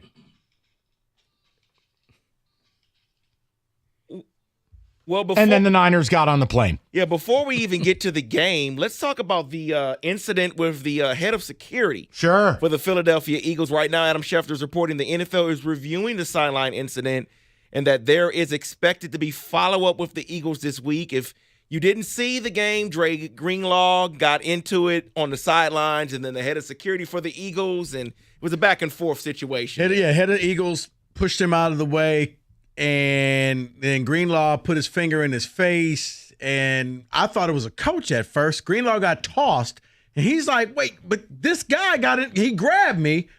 And then I look back and I'm like, he's not a coach. Like, who is that? No, this is what happens in a town like Philadelphia, who's been on top here for a few years. Everyone's a celebrity now. You know who I don't know the name of? Anyone's head of security except theirs. But they've turned him into the Italian stallion. He put his hands on Greenlaw. He should have been thrown out of the game. The fact that Greg Olsen couldn't bring himself to say it on the broadcast. Second of all, it should have been a 15-yarder matching on the Eagles. Yep. He should be fined. He ought to be suspended. You can't put your hands on players. You're head of security. You're not a linebacker. Right. I'm sitting there. I'm like DiCaprio in that meme. I'm pointing to the TV like, he grabbed him. He touched him. No. He should be tossed out of the game. What are we doing here? Oh, he gives good restaurant recommendations. So let's talk about the game. The actual game, the stuff that happened on the field. The Eagles were winning early, but it was only 6-0, and then San Fran just took control. I knew that they had a chance, even though I got an unsavory text from a person I'll leave nameless, because the Eagles dominated the first quarter, and it was 6 points, which means if the Niners score a touchdown, they're going to be ahead. It's no panic. They couldn't get into the end zone. The Philly shove was null and void. And then all of a sudden, Brock Purdy relaxed, and the gates opened up, and the Niners, I think, scored on their next 5 out of 6 drives. Yeah, here's the second half. Touchdown, touchdown, touchdown, touchdown. Hey, we're running to the left behind Trent Williams. Want some pizza? Right, McCaffrey. I mean, you don't win the Super Bowl with this team this year. You never win in one. You better not screw up. David? So the conversation today is Purdy 70% this year, 3,100 yards, 23 touchdowns, 6 interceptions, 116.1 passer rating. Is he the NFL MVP? No. I'll say no. What an asinine question. It's happening all over the NFL right now. Look at your betting odds. Yes, his betting odds, he's the favorite. leader as of right now. Yeah. Your NFL MVP's Tyreek Hill. I gave out plus 5,000 last week. I stand by it. I think the NFL MVP is going to be the other quarterback that he faced. I think in the end, Jalen Hurts is going to do something and have a big enough game, because I think he has got the Vikings. Yeah, not the Vikings. He's got the Seahawks and the Cowboys coming up. He's got Dallas. You know what's going to happen? When they lose to the Cowboys Sunday, we'll put that conversation to bed. It's Tyreek the Freak. Why? It's fun. Brock Purdy, run, 5-yard pass that goes for 50. Now, I was just trying to be objective and say, David, he throws a lot of passes and his receivers Kenny could play quarterback for the Niners. You know what? We're done here. By the way, the Eagles have signed. What was all this strange? The man went into Philly. Listen. Not a lot of people can do that. No, I know. Not a lot of people can root for a team as good as yours. Basically, Philly fans were waving a dead arm around, reminding him, hey, we ripped your arm off last year. No, they're animals. They're not nice people. Yeah, the Eagles today have signed Shaquille Leonard. There's a picture going around with the head of security. Howie Roseman, that's his MO. They're going to sign names. Yep. They're going to sign stars. Shaq Leonard has not been the same player since the injuries. he'd even lost his spot as the leader of that defense. So right, but I wonder if it's just kind of a depth type of thing where we don't need you to be a starter, but if we can bring you in on second or third down, in case somebody gets injured, we can bring you in the game. Yeah, part of the rotation. So let's talk about the team that the Eagles lost to in the Super Bowl last year. Their fans are complaining about officiating. At the end of the game, a couple calls maybe should have been pass interference calls. But what I want to get to here is, where's Kenny? You should never leave it to the officials. That's what right. I was told. No. So what's wrong with the Chiefs? Why are they doing this? No. Chiefs fans, you don't get to sit and play that referee game because Patrick Mahomes got hit in the field of play. And because he was Mahomes, it was a 15-yard penalty. He's standing in the green. He wasn't in the white. And the guy comes, hits him. That's Patrick Mahomes, right? They huddle up and then throw a flag. Like, what was the penalty? You hit Mahomes too hard while he was in the field of play, while he was trying to get the extra yards, trying to get the first down. He's fair game. So I'm sorry, Kansas City fans, you can't sit here and get angry because all of a sudden it was a makeup call. That's what it was, David. They knew, they saw the replay, because if refs could say, we don't pay attention to the Jumbotron, yes, you do. You saw it. Oh, yeah, we blew that one. Guys, here's the other thing. I hate to break it to you. I mean, Kelsey's got one game this year I truly care about. A fumble a couple games back, multiple drops on national TV, another drop last night. Look, no, I'm not going to play the card about the whole Taylor Swift. Bottom line is, if he's not a dominator, it hurts the wide receivers around him. The Chiefs have to accept you're a defensive football team. And see, I think that it's more so the wide receivers are a gigantic letdown with Kadarius Toney in the group, that teams can double or triple team or just put him in a box and say, okay, take him away, let these other bums beat us, and they can't. So let's close it out with this, because this team is the 7th seed right now in the AFC, and I always want to bring up a coach that should be discussed in the NFL Coach of the Year. That's Shane Steichen. Indianapolis Colts head coach. They are 7-5 and the final seed in the AFC right now. We talk about DeMeco Ryans and what he's done in Houston. And Dan Campbell. Those are the three to me. Shane doesn't have a quarterback. Nope. Gardner Minshew. And again, Jonathan Taylor hurt. Now, yeah, that was one of the craziest games you'll watch. Not one, but two block punts, a missed extra point, a holder gets injured. You give up a field goal in overtime only to throw a bomb to win it. Look. Now you get a fired special teams coach. You knew that and was the Titans fired their special teams coach. I mean, DeMeco Ryan, to me, gets it because no one saw this coming. And here's the best part, fellas. Like, they're 8-5 right now. Do you know 3 of their 5 losses come on the last play of the game? They've given up 3 field goals to lose a game, essentially as time expired. So DeMeco Ryans, in a world, they could easily be contending for the 1 seed in the AFC with a rookie quarterback and really, honestly, giving up their future to get Will Anderson. Yeah, that pick that Arizona got ain't looking so good for next year. Remember, they thought that we were hitting the jackpot. Now the thing to watch for, Tank Dell's going to be out for a while. For the rest of the year now. But did you see? Did they rule him for the rest of the year? Yeah, he's broken fibula. He broke it. Oh, jeez. So he's done. But that sucks. Nico Collins stepped in and just showed me everything that I thought he was going to be at Michigan. One of the most misused Wolverines ever. I always wondered why do they not throw the ball more to this kid? He's like Plaxico Burress in college. No, Mike, the fact that they had him, Tariq Black, and Donovan Peoples-Jones. All your receivers were over 6'3", and they just wouldn't throw him the ball. Never understood that. You know what? Nico needed some quarterback play, but you're starting to see the player I think a lot of Wolverine fans thought he could be too. Nico's going to earn himself a hell of a lot of money. He owes C.J. Stroud a Bentley. Yes, for sure. He's about to get about a $75 million paycheck. Yeah, I don't think they have that whole rivalry talk amongst them. It's just like, let's just make that money. It's what you know what our favorite color is what it Green. is. You're exactly right about that. And that is in football today.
Good afternoon. The Red Wings' Patrick Kane now says he expects to make his Wings debut on Thursday night. It had been expected to happen on Tuesday night.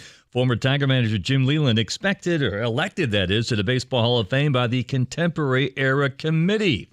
Ohio State quarterback Kyle McCord entering the transfer portal. Former four-star quarterback Aiden Chiles leaving Oregon State by the same way. Michigan State among those near the top of the list in possible destinations. USC quarterback Caleb Williams will sit out the Trojans ball game. Meanwhile, Lions Review tonight at 7 right here on 97 The Ticket. Jacksonville and Cincinnati meeting in Monday Night Football. That will be on the Bet 1270. 49ers and quarterback Brock Purdy are both now the 3-1 favorites to win both the Super Bowl and the MVP, respectively. Michigan, a 2-point favorite over Alabama in the college football playoff game New Year's Day, top seed against the 4 seed.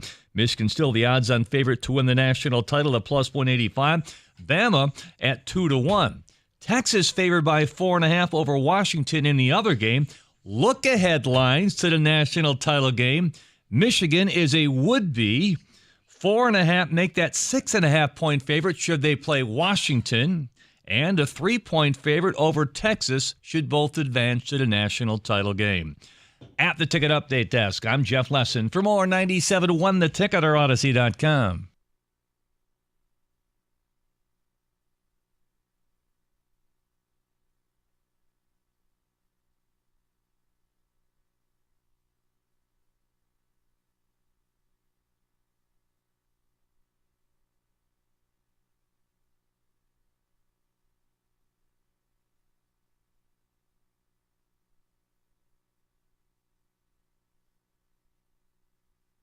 All right. Some of the Michigan players look like they were doing the Holy Ghost when they saw Bama up on that screen. Flag. Oh, David, come on. You're in the playoff. You're in the Rose Bowl. You're playing the Crimson Tide. Listen, it's very exciting for everybody. So, couple notes. I want to mix in the Lions a little bit. We will get to your calls on the Michigan stuff. That's fine. But I want to bring up the Hold on, before you get to your Lions, Mike, here's a shocker for you. What? I don't know if this is breaking news or not, but Caleb Williams will not be playing in the Holiday Bowl. You know what's really interesting? They've put out point spreads for these bowl games, and I have no understanding how you would bet on them. Example, Notre Dame and Oregon State are playing a football game. One problem. Oregon State lost its coach, 7 assistants, both quarterbacks who played in Uiagalelei and Aiden Chiles, and multiple players are in the portal or will be. How would you bet it? Florida State and Georgia. Let me help you with who's not playing for Georgia. Everyone. Let me help you who's not playing for Florida State. I mean, Johnny Wilson, Keon Coleman, Jared Verse. So I know we're not doing the topic today, but when you want to understand why I feel like this sport is just you're better off playing NBA, betting NBA stuff, because once again, you don't know who's going to play. But how do you watch it? See, that's the problem. It's background. Okay, so it's you don't sit down. It's and like say, the music in the bathroom this company plays. It's background noise. Yeah, while you're cleaning the house or while you're doing whatever the game is on, if it gets interesting, your friend will say, "Hey, David, you may want to turn on this game," and you'll watch from that point on. But nobody sits down and says, "The Holiday Bowl, can't wait." Yeah, it's just tough because I was scrolling through it today, and like Cookies and I we'll do all the bowl previews, and you find it so difficult to go, how many of these do I want to watch? Knowing the best play. I mean, Dylan Gabriel hit the portal today. So Oklahoma's going to start a kid you never heard of. I don't know what the fix is. I don't think there is one. We've lost cabin pressure. So the fix might be something that people really don't want to hear. You probably need more playoff teams. And I don't mean just 12. Or maybe the fix is, and you probably can't do this either for fear of injury, you almost play them at the beginning of the season, but the game just doesn't count. Well, but like the NBA in-season tournament, well, no, those do count. Right, where you would get, you know what, Georgia will play Florida State, and you can watch it, but it won't count against either team's record. Look, we'll do the topic, I'm sure, later this week or certainly this month. The sport. I just thought you would like to know. No, I appreciate it. I do. Because I know you're always saying how this is just the death of you. this is just one more nail in the coffin. It is. It sucks. I mean, college football went from being my favorite sport to something I don't recognize. And I'm not You want to know why? Because I think I figured it out. Because you and a lot of fans, you love your teams. And even when your teams are bad, you complain about them, but you still love your team. When you see the portal is basically just drifter. Blows in, says, hey, I'm on your team, and then next year he's on the rival team, and then he's on this team. Whereas you're like, okay, but I love this team. They don't love the teams anymore. They're just going for the best situation each year. As I said to David earlier, it is as if every NFL football player were on a one-year deal every year. Yeah. That's no way to do it. It is fantasy football where you got to put all the players back in the hat, and that guy that you hated, I get to draft you this year. Now I love you. Because here's the thing. Who's to say if all of a sudden Kyle McCord, he's your next quarterback at University of Michigan? David, how you feeling about that? See, pretty terrible. And that's what I don't want. I know Shaq Leonard may not be great, but he just signed a one-year deal. I know he's going to be back on the market in the offseason. I know that. It's professional sports. Right. I don't need to know that. I don't need that in college football. Good talk. Sickening. Didn't mean to hijack the topic, but No. You're fine, and I'll tell you what we'll do. We'll pivot. We'll go right to the phones. I'll get to the Lions in a moment. Okay. Done. Easy. Fun. Carl, 97.1. What's up, Carl? How are you? Hey, what's up, Mike and Rico? Hey, man. So the first thing I want to say for Michigan Nation, please shut up about playing Alabama, okay? It's just we're going to play Alabama. 2 years now, entering the third year, we've been in the college football playoffs. So this is the third year. Play the best people, whoever we're going to play, and that's it. Far as Florida State fans, I want you guys to shut up too, because you guys had a chance. The 12-team playoffs was originally supposed to start this year, but ACC, Big Ten, and some other conference said no. So you guys screwed your own self on that. And last, I just want to say, you know what? If Harbaugh wants to leave at the end of the year, let him go, and we'll get Sharon Moore. And as far as our quarterback, let him play this last year, and then he can roll out, and then we can just keep on going. Because you know what, when I was Carl? looking at him for the Carl, I'm beginning to think, I don't know if he leaves. And I think he may be convincing JJ, let's do this again. With the Bears. He's not going to get no better. He's the third highest college football quarterback, which I don't understand. So he needs to go. He's got to go. Carl, listen. It's not going to get no better. All right, but here's the first things first. We got to, as John likes to say, let it play out a little bit. You know, a lot could change when the NCAA unveils the notice of violations in the 90 days and what your year could look like. What happens if Harbaugh leaves and who's there to pat his shoulder pads? I don't know, but I still, in my fantasy land, David and I are going to speak this into existence. Harbaugh to the Bears, and he drafts JJ. Woo! That is theater. And then you get Dante Moore for $2.5 million. Hope you're ready, David. Or Kyle McCord for $1.50. For a used K car.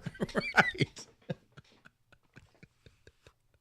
What times we're living. But listen, JJ makes 7 figures from everything I've heard. And if he's happy at school, I'm not going to chase him off.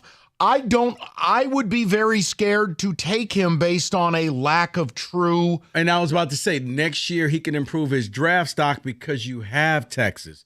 You have USC. You have big games on your schedule going up against top teams. As long as he gets a first-round grade, you got to go. And please don't take it as I'm trying to say he's not good, but I don't think it's a foregone conclusion that he leaves. It's interesting. I've seen him, 4th, 6th, 5th QB off the board. Now, we got to see who stays, who goes, whatever. Look, man, he has moments where you go, that's an NFL throw. He'll scramble and he'll make like that throw he had. The sidearm throw like Mahomes. The play he made to Cornelius Johnson on the sideline against OSU. That's Patrick Mahomes. And you go, damn. Then he'll throw across his body and look like an idiot. And you're like. But she also did against Ohio State. Right. And it's like. He does the Brett Favre where it's just like, no. And then you just hope, okay, he caught it. Listen, ultimately, he's done a hell of a job being a game manager. He'll make a couple throws a game. He doesn't turn the ball over. He plays well. Like, he's a winning quarterback. I still don't understand the fit at Michigan. If I'm a quarterback, I want to grip it and rip it 30, 40 times a game. Like, I want to play at USC. I want to play at Ole Miss. I want to play at these places that are going to turn me into, a stud. Like, if I'm JJ, I want to throw the ball more. I don't care if Harbaugh's back, Sharon Moore's back, or Santa Claus coaches the team. I need to be able to throw the ball more next year if I'm here. Otherwise, I'll just go to the pro and cash a $20 million check. I don't know. It doesn't matter. They got to play Bama. Like, I don't even give a damn about that. But once again, it's more profitable to stick around and Not make if you're ads. not if you're a first round pick. Come on. That's called guaranteed money. Rick. Caleb Williams could have left. He stuck around to make that Dr. Pepper money To and be that the Heisman number house. one overall pick. I don't think anyone's talking first about round pick, you're guaranteed 4 years. You think JJ stays around? He's number one pick At next year? least. I mean, I guess if he threw for 4,000 yards I don't or think he's the something. number one pick, but I think he goes up in value. Okay, It's you know probably the what? same reason why Quinn Ewers is going to come back. Yeah, maybe he's got a lot of work to do. A lot. All right, good talk. We just did a scouting segment. 248-539-9797. Perfect temperature to sleep, 68 degrees. And listen, what's not up for debate? The eco-friendly, most comfortable mattress ever made. The iComfort Eco by Serta. Supportive, designed to keep you cool, comfortable, and feeling restored. Or Serta's Perfect Sleeper for pressure-relieving comfort and support while maintaining a balanced sleep temperature. Serta mattresses, made in Michigan, have been for 110 years. Just go to Serta.com to find a retailer near you.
Okay.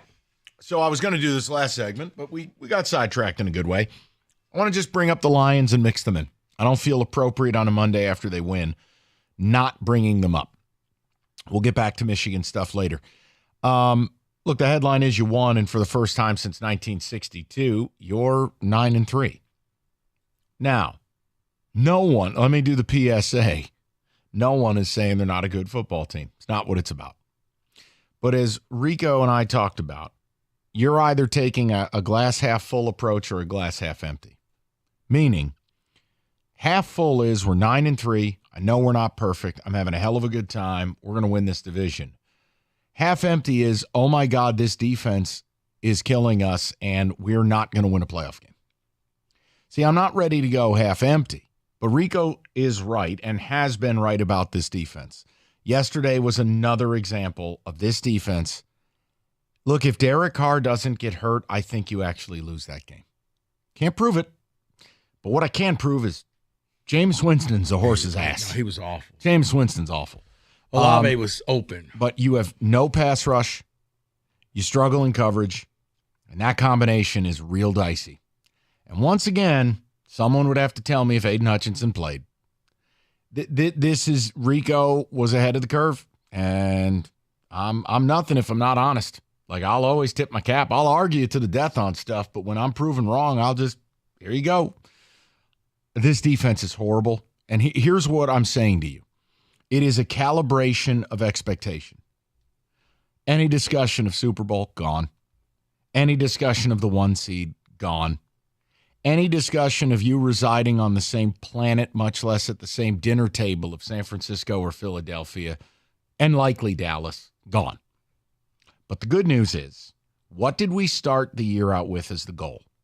I said, you're winning this division and you're winning a playoff. We circled back to that. So we have arrived right back to where we started. And I'm sticking with it. I think you obviously, magic number is 3. There are 5 weeks left. You're winning this division, and I do believe you will win a home playoff game. But Ben Johnson in the red zone, it's becoming a thing. It's a problem. Not just because they ran it 3 times, including on 3rd and 7 in the red zone. No, I'm saying overall in the red zone, not good enough.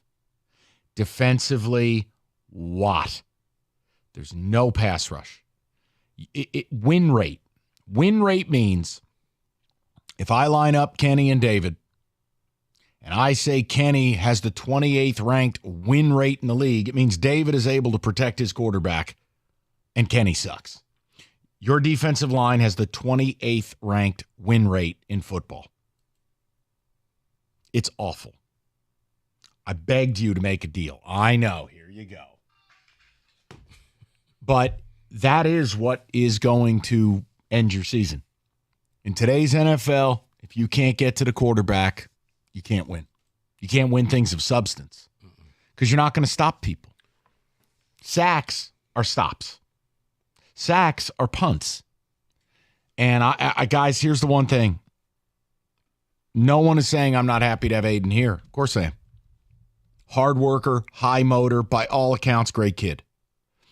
You're going to hit me with PFF stats, and I'm going to tell you you can clean your booty with him. Because you watch the games, you don't know if he's there. And these alleged pressures, you know what you're paid to do as well? Get home once in a while. 5 sacks with 5 games to go. Guys, I draft you number 2 overall. I need you to be Myles Garrett. I need you to be Watt. I need you to be Josh Allen. Right. I need you to be Nick Bosa. Either that or you need Houston to get back and help him out. And again, I know the reality is we're not getting him till Christmas at best.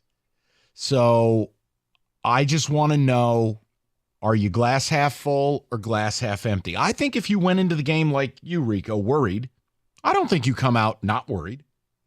Right. You have to accept. This was the game that I thought, okay, you're going to beat the Saints. I didn't think that was ever in doubt until all of a sudden it was in doubt yesterday. But I thought this was your free square. It was the 5 remaining games going up against 5 mobile QBs. Yeah. Which is your bugaboo. And yeah, starting off with Justin Fields. And then you get Russell Wilson, who, despite losing, looks like he's tapped into, Russell from a few years ago. Then you got to go and you play the Vikings twice. You got Dak in Dallas. It's like not a great combination for a defense that is struggling, because if it's when the play breaks down and the quarterback extends it. They're That's gonna win what the worries division? me. Come Yeah. on. Well, no, here's the thing. They should. If I was a betting man, I would put the money on them. Okay, so a tepid yes for you. But Green Bay, I thought Green Bay's schedule is Big Ten West. I know, but they got 6 losses. And you've Dude. split with them already. If they had 6 losses, but you still had a game with them, it's You a gotta much win- better opinion. You got to win 3 games. So, yeah. All right, You beat Chicago, and you know what, Mike? You win the division. Okay. I want to know where people are at with it. I'm willing to calibrate the expectation to being right back to where I was. And if you want to tell me that this team deserves, a 10-year prison sentence because they're not San Francisco, well, then throw the whole league in jail. No one is. If you want to hold it against them that they're not going to go to the Super Bowl probably, you know what? I'm not ready to do that. I think they're going to win your first division in 30 years. We need to get that off your back. And they're going to win a playoff game for the second time since 1957. I do believe that in my heart. That's good enough for me. They don't have the pass rush. They don't have the defense. Coverage-wise, it's still a massive problem. I agree with you totally, Rico. There were players wide open yesterday that Jameis Winston just, I don't know. I mean, on their final drive, Olave's just sitting right there in the middle of the defense. Well, he sat down, and Jameis thought he was going to keep going. And also on the 4th down play. I mean, look, you brought heat, which was the right move.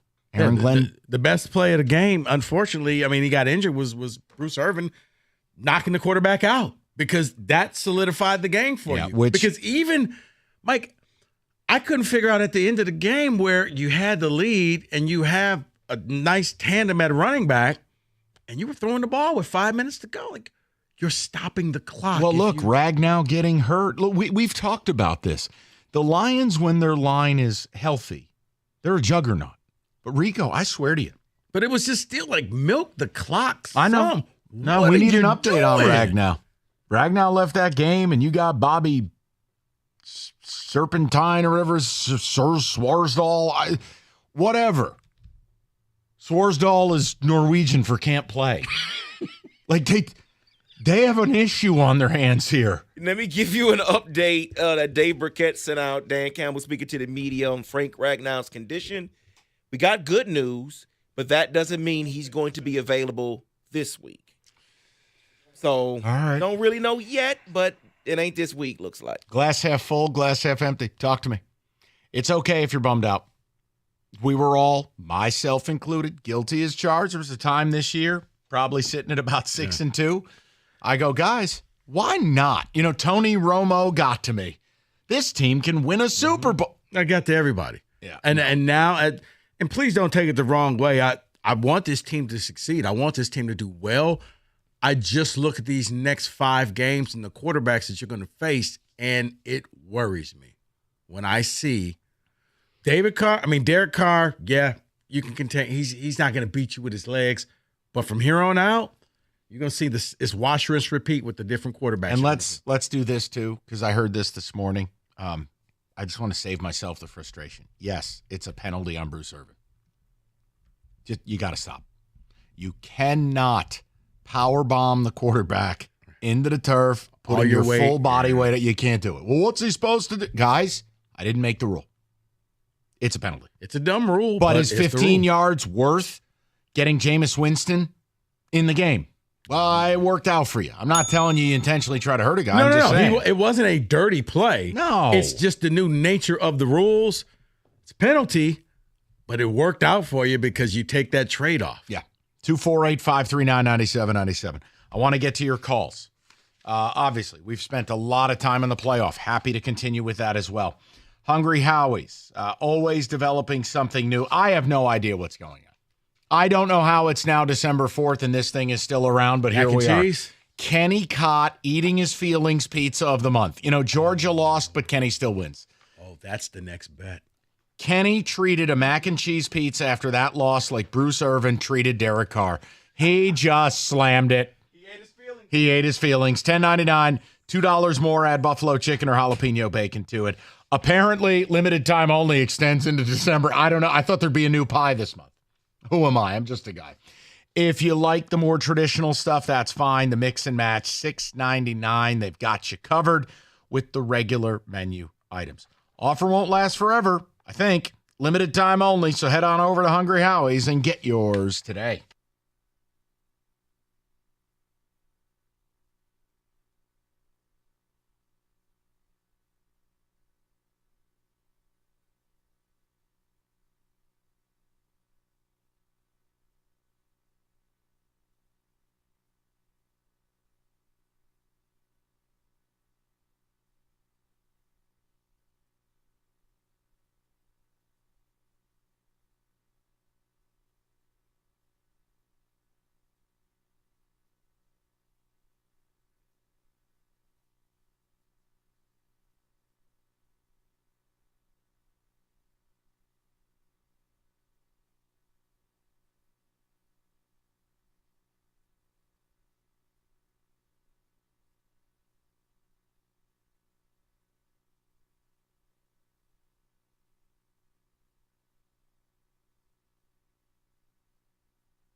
David, ticket text, then straight to the callers. We're talking Lions, a little bit of the playoff stuff. I would encourage you, Odyssey.com rewind.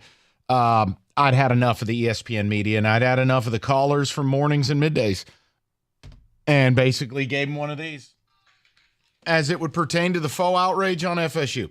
David, what do you got? Half empty, absolutely. This defense can't win games. I'm actually worried the division is still up for grabs. Can I ask a question? Sure. In a way, the same thing I've said about the Chiefs, where you have to now accept you're a defensive football team, not an offensive one. Don't Lions fans have to accept they're an offensive football team that will need to win a shootout? You just have to accept it if you're going to enjoy this at all. No? Yeah, I think you do. Not all of us live privilege where you have the best of everything. No, it's... You know who should coach your team? Robin Leach. Isn't he dead? Just like my team. Robin Leach actually starts a quarterback. Okay, you know what? Can we just... Lifestyles of the rich and famous. Could I just not catch strays? Let's just get through this topic. You didn't. You caught a free UW pullover. I tried to warn you. Go to hell. Here's the problem with what I have with what you said, though, Mike. Is I can't accept that for the Lions. Why? As long as they don't get in the red zone. As long as they don't get stuck in the red zone, I'm fine. Ben Shootout, Johnson, just don't end up in the red zone. Ben Johnson's got to be better. That's the the problem. red zone play calling is it's been subpar. I'll be polite. Go ahead. We were lucky, so lucky that famous Jameis came into the game. Mr. Crablegs himself made sure we won the game. Yeah. He But that's part of football, though. It is. Like, that's part of the game. And Bruce Irvin is a guy they picked up. They played. I know he had a hell of a lot better a game than Aiden did. But the whole time I'm thinking, what happened? You started this game. It was 21-0. Three letters, NFL. Yeah. Buddy, you know this. This ain't college. You're not going to drop 70. Well, the Dolphins did once, but you get my point. You're not just going to put a 50 burger on an NFL team. But I guess I just figured that you would just keep it rolling, that, okay, you won the game 42-20, but it was never going to be in doubt. But you have to remember, 2 of those drives were shorter drives. Right. A turnover. You know what? Fair. And then you crazy get at midfield. And the Saints turning it over inside their own 20, gifting you something again. Rico, they're a good football team. They're not great. They're going to be a division winner. I think they will win a playoff game. I do. But no, I think there's a separation between the top 3 in the NFC and them now. And this defense is a big reason. It's just, it's not good. Z from Commerce Township says, I'm a glass full man. We are ahead of a projected timetable of being able to compete with San Fran and Philadelphia. It's going to take at least one more draft and a couple good signings to be on their level. Yeah, I think the problem you're experiencing up front is the following. Josh Paschal, just nothing burger. And by the way, is Broderick Martin a real person? That's a third-round pick who doesn't dress, and then you use the other third-round pick on a quarterback in a wheelchair. See, that's the real problem.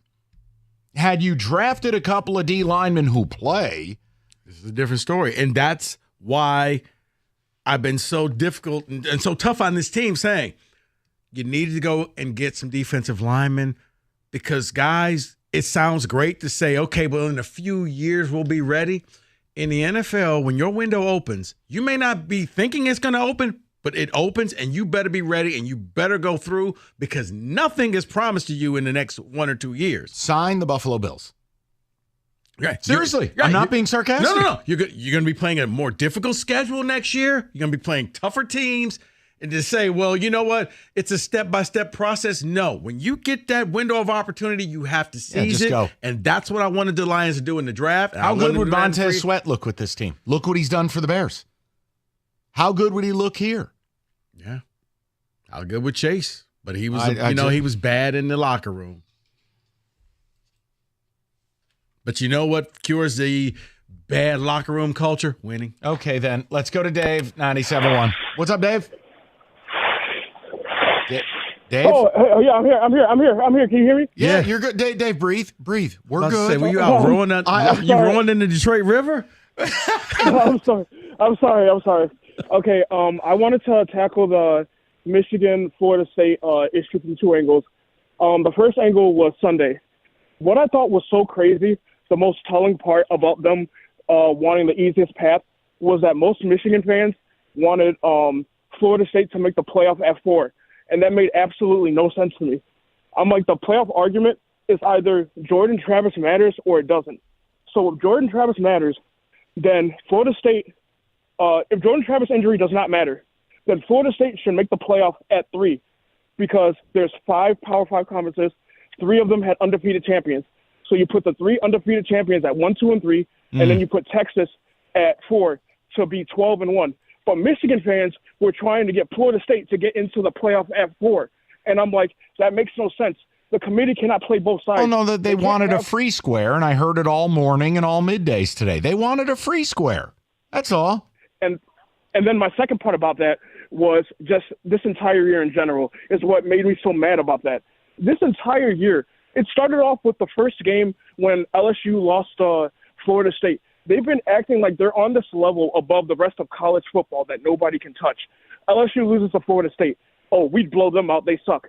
Ohio State goes to Notre Dame and beats them on the road. Both these teams are terrible. We blow them out by 40. Ohio State and Penn State play a top 10 game. We blow both these teams out by 40.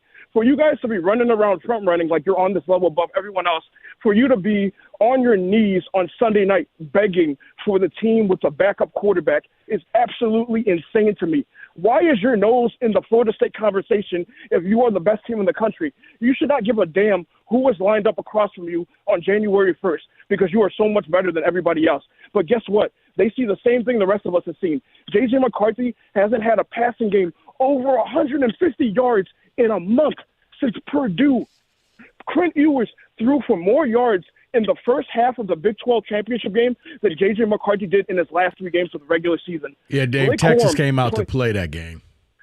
Blake Corum played in all 13 games. He didn't rush for 1,000 yards. Donovan Edwards is comparing himself to Barry Sanders before the season. This man played 13 games and rushed for 300 yards. Their offensive line has been getting abused for over a month.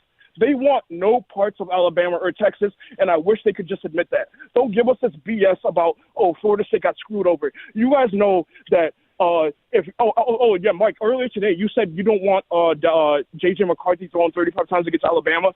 If Carson Barnhart has to block Dallas Turner for 35 pass plays, he better start. J.J. McCarthy better start looking up Jordan Travis's doctor. Yeah, no. I mean, Dave, understand. I'm not making fun of the kid. I'm saying it's not a part of their formula. Like if you throw 35 times against East Carolina or Purdue, that's one thing.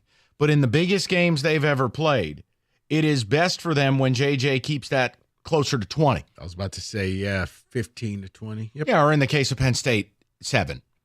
Like, that's not a shot. Right, it's but the just lower that's the number, not the recipe. Yeah, lower the number of pass attempts, the better chances that you're winning that game. Yeah, look, the thing that would concern me if we're talking actual football here, their running game has been good enough. The last 2 years, it's been dominant. This is not dominant. Now, again, you want to say, all right, well, Iowa's defense is really good. Okay. The point is you can't go out and have 1.9 yards a carry. I don't care who you play. I question, I go, all right, Alabama bowed up against Georgia and really took the run away. They did. I thought Georgia wasted time running the ball. Georgia, unlike Michigan, their best self is vertical passing and attacking downfield. If Bama limits Michigan on the ground and it turns into that, then I go, all right, well, who has Michigan faced at quarterback? Kyle McCord's the best quarterback they played, right? Mm-hmm. Nobody wants him in the portal. Rutgers, NC State. Well, teams want him, but not top Power 5 teams. No, and Ohio State. Miami is the highest team. Maybe I'll be proven wrong, but it sure feels like Ohio State said you may want to move it down the block. You know, it's okay if you want to go into the portal. We're not going to be mad. As a matter of fact, here, we'll drive you to the portal. Milroe's going to present something they haven't seen, which is he's the most but here's the beauty deadly of it. Quarterback with his legs. And by the way, not slight. You can hit him, but you might be the one moving backwards. That kid is 6'3" and every bit 225. Built. and he throws an electric deep ball. I don't know. I'm fascinated to watch the game. Mike, but this is the beauty. If you're a Michigan fan, this is set up exactly how you want it because you're going to play 2 of 3 top quarterbacks to win the national title. We'll forget about the whole scandal because everybody's going to say your path to a championship was not easy. No, I'm not going to forget about anything. But I'm with you. Yes, it would at least say on the level you beat a couple of good teams. You beat to win. Bama. Yeah. All right, good talk. Holidays are here. Year-end sale, Paulson's. You got to get involved. Last-minute gifts or otherwise. Man, the deals are out there. 20% off Sonos soundbar.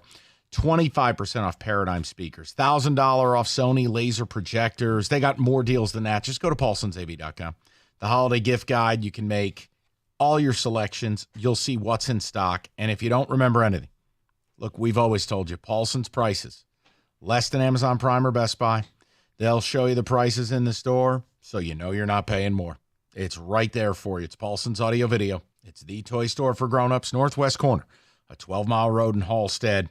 30 years in the game. Get there. It's paulsonsav.com. It's Paulson's Audio Video.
All right, let's go straight to the phone lines, if we will.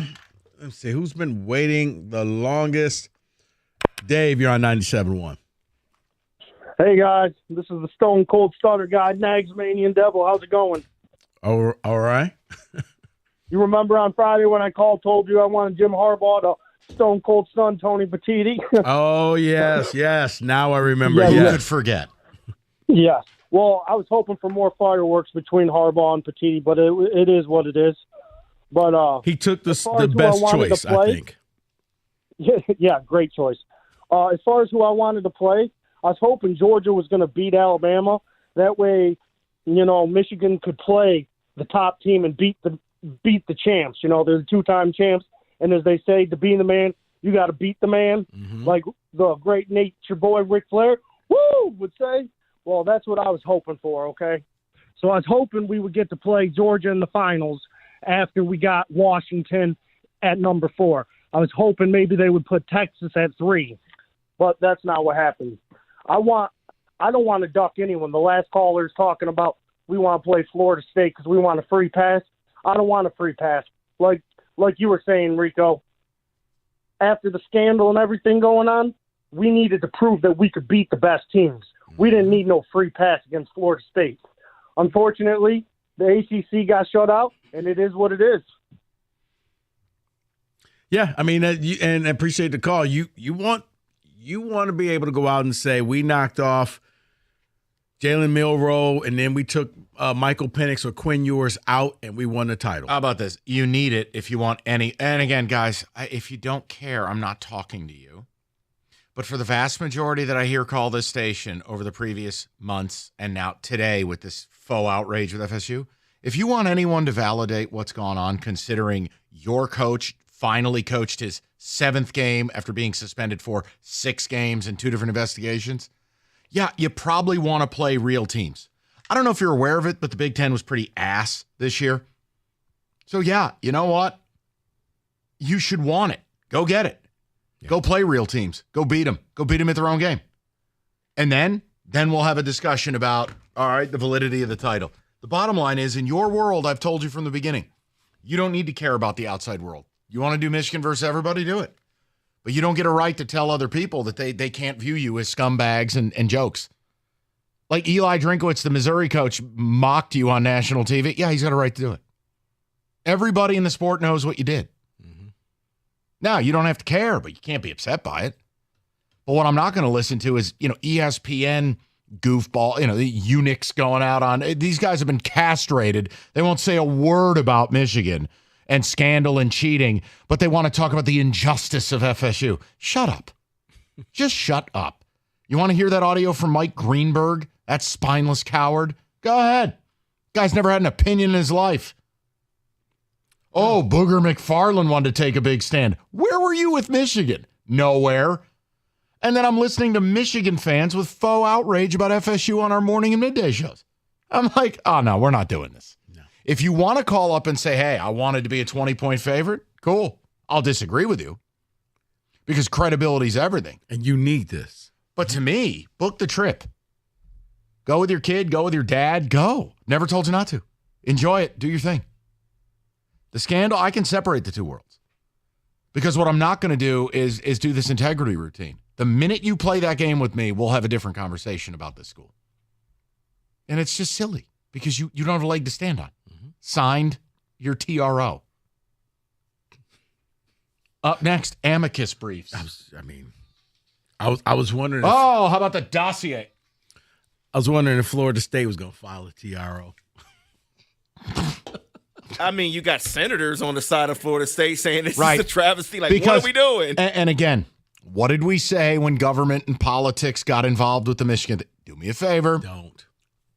Just, you know what? Keep on going down the road. Unless your county, state, city is a utopia, don't do it. Yes. But go to the people. Let's go to Justin, 97.1. Justin, what's going on, man?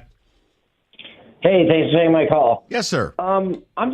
I'm just curious how you are making this an equivalent of the Michigan-Florida State thing. These are two separate arguments.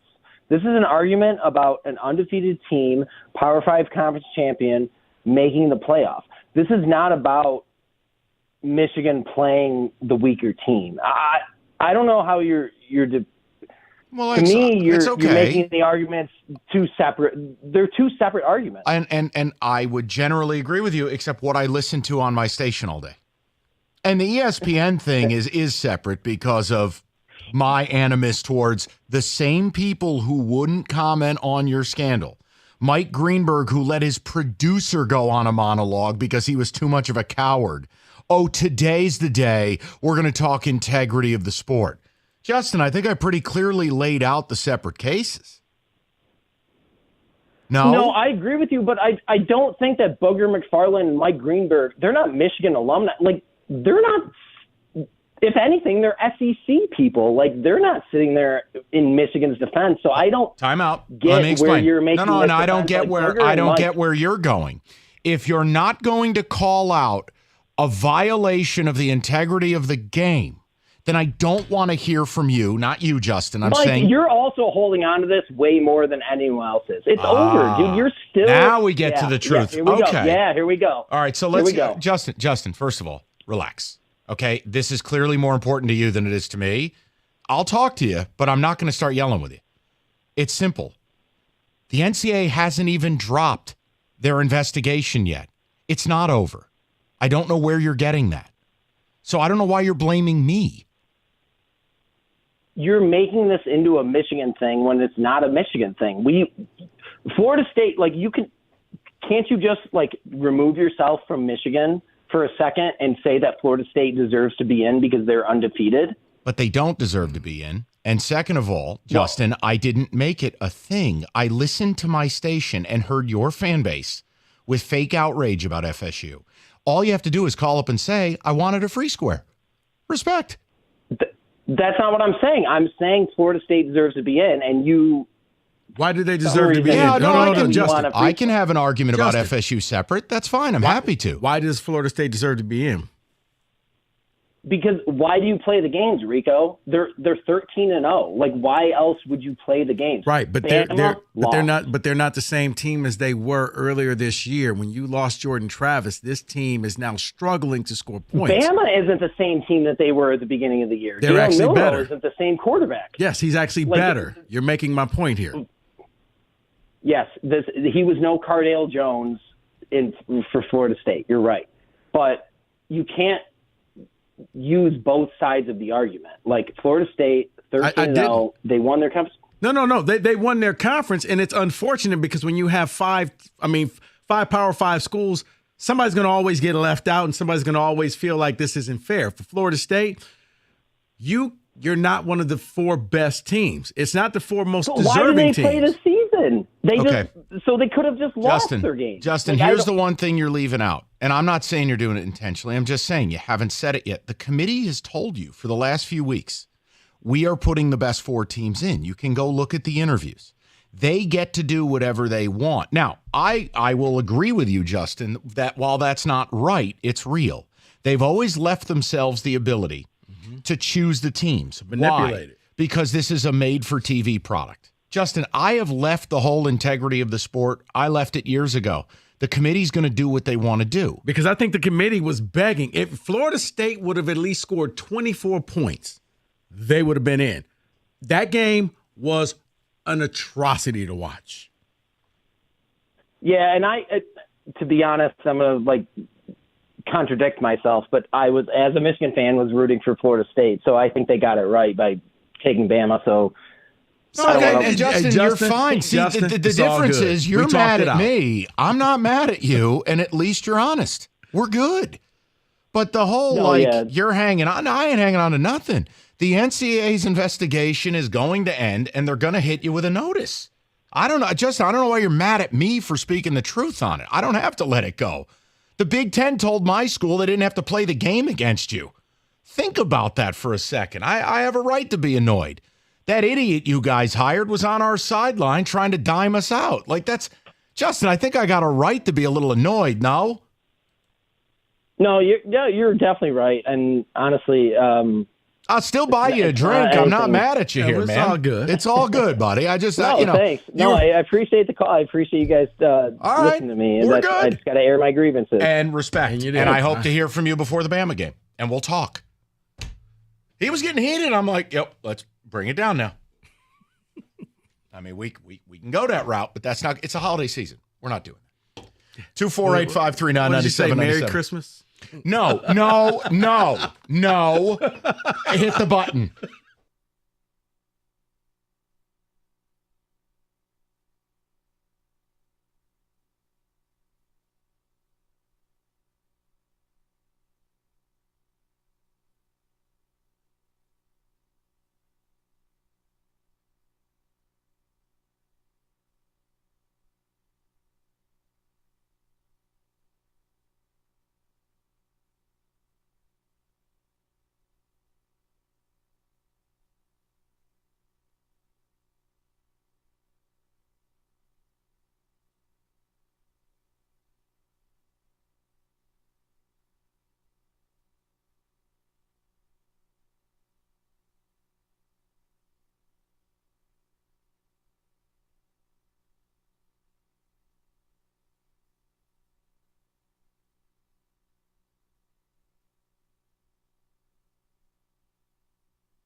Transfer portal very active today in college football. Ohio State quarterback Kyle McCord entering the portal. Former four-star quarterback Aiden Childs leaving Oregon State. Michigan State reportedly a presumed destination. In total, over 1,000 players have entered the portal just today. Of those, Ohio State has lost 8 players. Michigan State has lost 9. Former Tiger manager Jim Leyland elected to the Baseball Hall of Fame by the Contemporary Era Committee. Red Wings' Patrick Kane says he now expects to make his Wings debut on Thursday night. Thinks Tuesday night might be a tad aggressive. Meanwhile, Monday Night Football is Jacksonville taking on Cincinnati. That's in the Bet 1270. Lines review tonight at 7. That's right here on 97.1 The Ticket. At the Ticket Update Desk, I'm Jeff Lesson. For more, 97.1 The Ticket or Odyssey.com.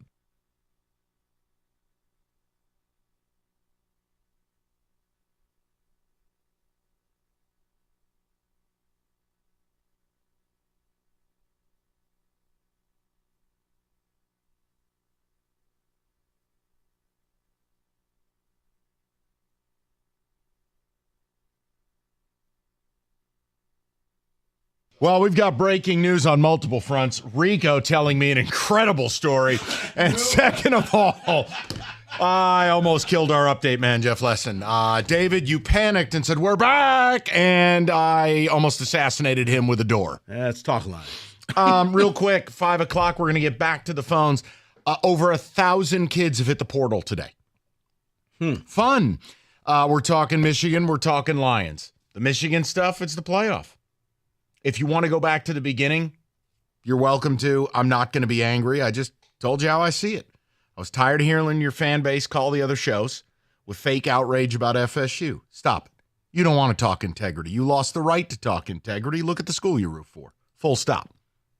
You wanted a free square, that's different. You want to call the ambulance? That's different. To me, playing Bama is the right kind of medicine. Because if you win the Natty, beating Bama, and then beating the winner of Texas UW, people are not going to be able to take that away from you from a credibility standpoint. Now, the NCAA may take it away from you later, but that's neither here nor there, and I've stuck to that from the beginning. Issue 2, Lions. Glass half full, glass half empty. That was survival yesterday.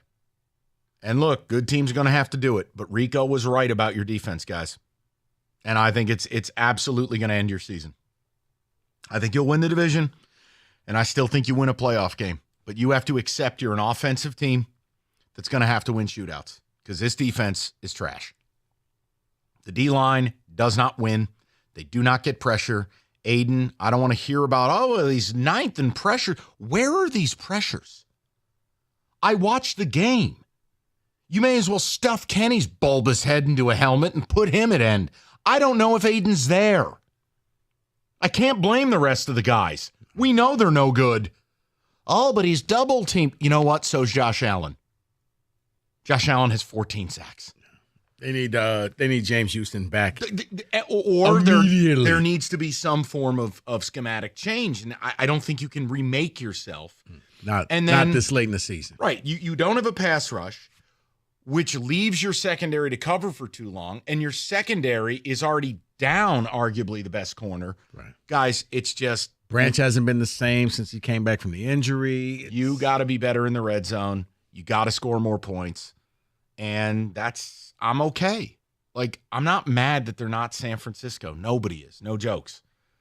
Not mad that they're not Philly. We've arrived back at where we started. I got a little carried away. We all did, people. I was excited. Tony Romo was sitting here getting us all bricked up, thinking we're going to win a Super Bowl. It's not happening. So the Cialis wore off, essentially, and we've realized this is just a good team, not a great team, and that's okay. You have things. You have an exorcism to take care of. You got to win a division. Get that whole haven't won it since. Get it out of here. You got to win a playoff games. We can stop saying one playoff win since 57. Like, let's do those things. But I think we do have to tip our cap to Rico because he was ahead of it with the defense. And guys, look, please don't take it as slander. I want the team to do better, but I saw that's going to be your weakness. You're going to have to go out, and you're going to have to be able to stop people eventually, and your defense can't do that. And when you look at the playoff teams out there, man, to sit here and say, well, it doesn't matter, we're planning for 2-3 years from now, that's not how the NFL works. And I still, I understand they're not a good football team, but look at the difference Montez Sweat has made for the Bears. Look at the difference that Chase Young has made to the Niners. It was there for you. I'm not telling you it would be the same difference, but to suggest you wouldn't be tangibly better, I don't think you can say that. I mean, and by the way, a second-round pick on Pascal has been a disaster. A third-round pick on Broderick Martin. You know, it's funny. Broderick Martin played the same amount of snaps I did Sunday. 0. Well, I was just going to say going out and getting somebody because I at least look, you did something with Bruce Irvins. He made an impact in the game. He killed Derek Carr. Right. This is chalk outline. Right. On This the field. is why. Yeah. It's like this is why I wanted you to go out and go get some. If you're not going to draft him, go get somebody. But you need help. Stop telling me all is well. We want to preserve the integrity of the locker room. You go win, and no one cares what happens in the locker room. And I'll say it again, just for the people in the back. I'm not trashing Aiden. I like Aiden. I love the hustle. I love the motor. But I'm tired of hearing about the alleged pressures. You got to get home. And you got to be more impactful. You drafted number 2 overall. Maybe it's unfair. You know, it ain't right, but it's real. We need you. Mm-hmm. I'm sorry. Am I wrong? No. No, you're not wrong. And when you compare to what Kayvon Thibodeau, I know the Giants aren't good, but what Kayvon Thibodeau has done. Thank you for that. I'm sorry. It's not 80 and sunny out that either. was for the Lions. I'm sorry. That was for Lions fans. Look at what he's doing out there. He's getting Kayvon Pressure. is a little bit more uneven, but what Correct. Kayvon has, it's what I said from day one. He's got the better first step, and he's got the better, that flexibility, the bend. He's that more freaky athlete he gets home more. Now, again, not telling you he's perfect. I have my own gripes with him. Correct. But my point is, you can't have 5 games to go in the season and have 5 sacks. Yeah, and let me give you this because you mentioned, they could have got Sweat and the red zone. And I just want to give people the numbers here and why I'm concerned. Because right now, offensively, they score 55% of the time in the red zone. As of lately, though, the last 3 games, it's been worse than that. Yeah. And on defense, they're giving up 71% of the time, they're giving up a touchdown in the red zone. So if you get a Montez Sweat or you get some pressure on the quarterback, maybe that ends a drive, forces them into a field goal. That stuff matters. Great and when work you by you. have that deficiency there, you're not scoring and they are, well, you lose the game in it when That's you're great playing work, a great David. game. That's really good to put actual context to it. Well done. Very good. That's damning, and you've made me sad, so I hate you. 248-539-9797. You want to get a couple of calls in? Yeah, let's do that. Let's get to it. Let's go to Luke, 97.1. What's up, Luke? Hey, guys. Good afternoon. How's it going? Good, man. What's going on? Hey, I'm glass half full. I'm with you, Mike. Hey, I'm riding this out, but I just want to I want to bring back a little recent history. Now, I've been calling since week 2.5, going into week 3 before the Falcons game, and my concern was the defense. And Rico assured me, and I know we're tipping our hats to Rico, but at the time, Rico assured me the defense is good. Our offense needs to clean it up. And I've been riding the offense. I've been excited about the offense, and even now, I'm even more excited about the offense. You got a 2-headed monster with Gibbs and Montgomery. You got J-Mo doing Supermans into the end zone. You got Sam Laporta breaking all sorts of records as a rookie tight end. Now, if we can clean up a little bit of the defense, just get a little bit better each week, it's going to look better. But, man, this offense, and I'm with you, we got to win the shootouts. And the NFL factor came in this week. And, we had that riding high, 21-0. Let's go. We're going to blow them out. Well, we were humbled. But at the same time, man, Jared Goff took over the game, found the playmakers, got the ball into the playmakers' hands, and we won the game. And that's what's got to be done. But, man, I've been screaming about this defense, and I'm the guy that calls and says, hey, let's get the first possession. Well, what happened? We went down, put up 7, got a turnover, another 7, then another 7. And I'm telling you, man, this offense is going to get us there. But if we get this defense just tweak it a little bit, I think we're going to make a little deeper push, maybe 2 wins in the playoffs, but we'll see. And here's what I want to do, because I know we got business to take care of. Guys, trust me on this, and Luke, sit tight for a minute. I want to put some historical context to what Sam Laporta is doing. This is not a radio tease. This is legit. It's factual. You don't want to miss what I'm about to tell you. It's not a tease. It's like ordering a pizza and knowing it's going to be there in 20 minutes. It's a promise. Trust me. I'll deliver it next. Rico, please. Well, you know what, Mike? Let me tell you about the 12 days of fitness at Planet Fitness. Stoney and I were out there at the Oak Park Planet Fitness this past weekend. And guys, here's the thing. It's a beautiful facility. They've upgraded their equipment, and you need to join. And if it's not there, at many of the Planet Fitness throughout the entire Metro Detroit area, it's there for you. All you need to do, $1 down, $10 a month, no commitment whatsoever. It's Planet Fitness, the home of the judgment-free zone. You can go in there, get your full body workout in just 30 minutes if you're pressed for time with the 30-minute circuit. And all memberships include fitness training. So what are you waiting for? $1 down, $10 a month. Hurry, because this offer ends soon. It ends on December 15th. $1 down, $10 a month. Stop at any local Planet Fitness to sign up, or just go online at planetfitness.com.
All right, when your furnace goes out, you need reliable service.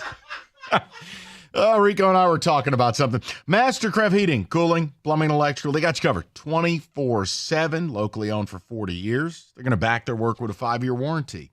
Mastercraft, your one-stop shop for heating, AC, plumbing, electrical, you name it.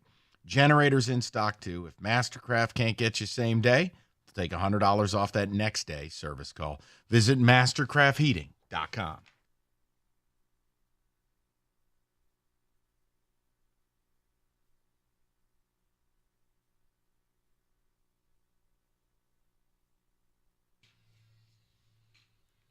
All right, so I promised you this, and I think it's important.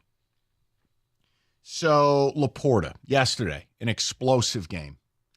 Let me try to brighten the mood. That's what I'm known for.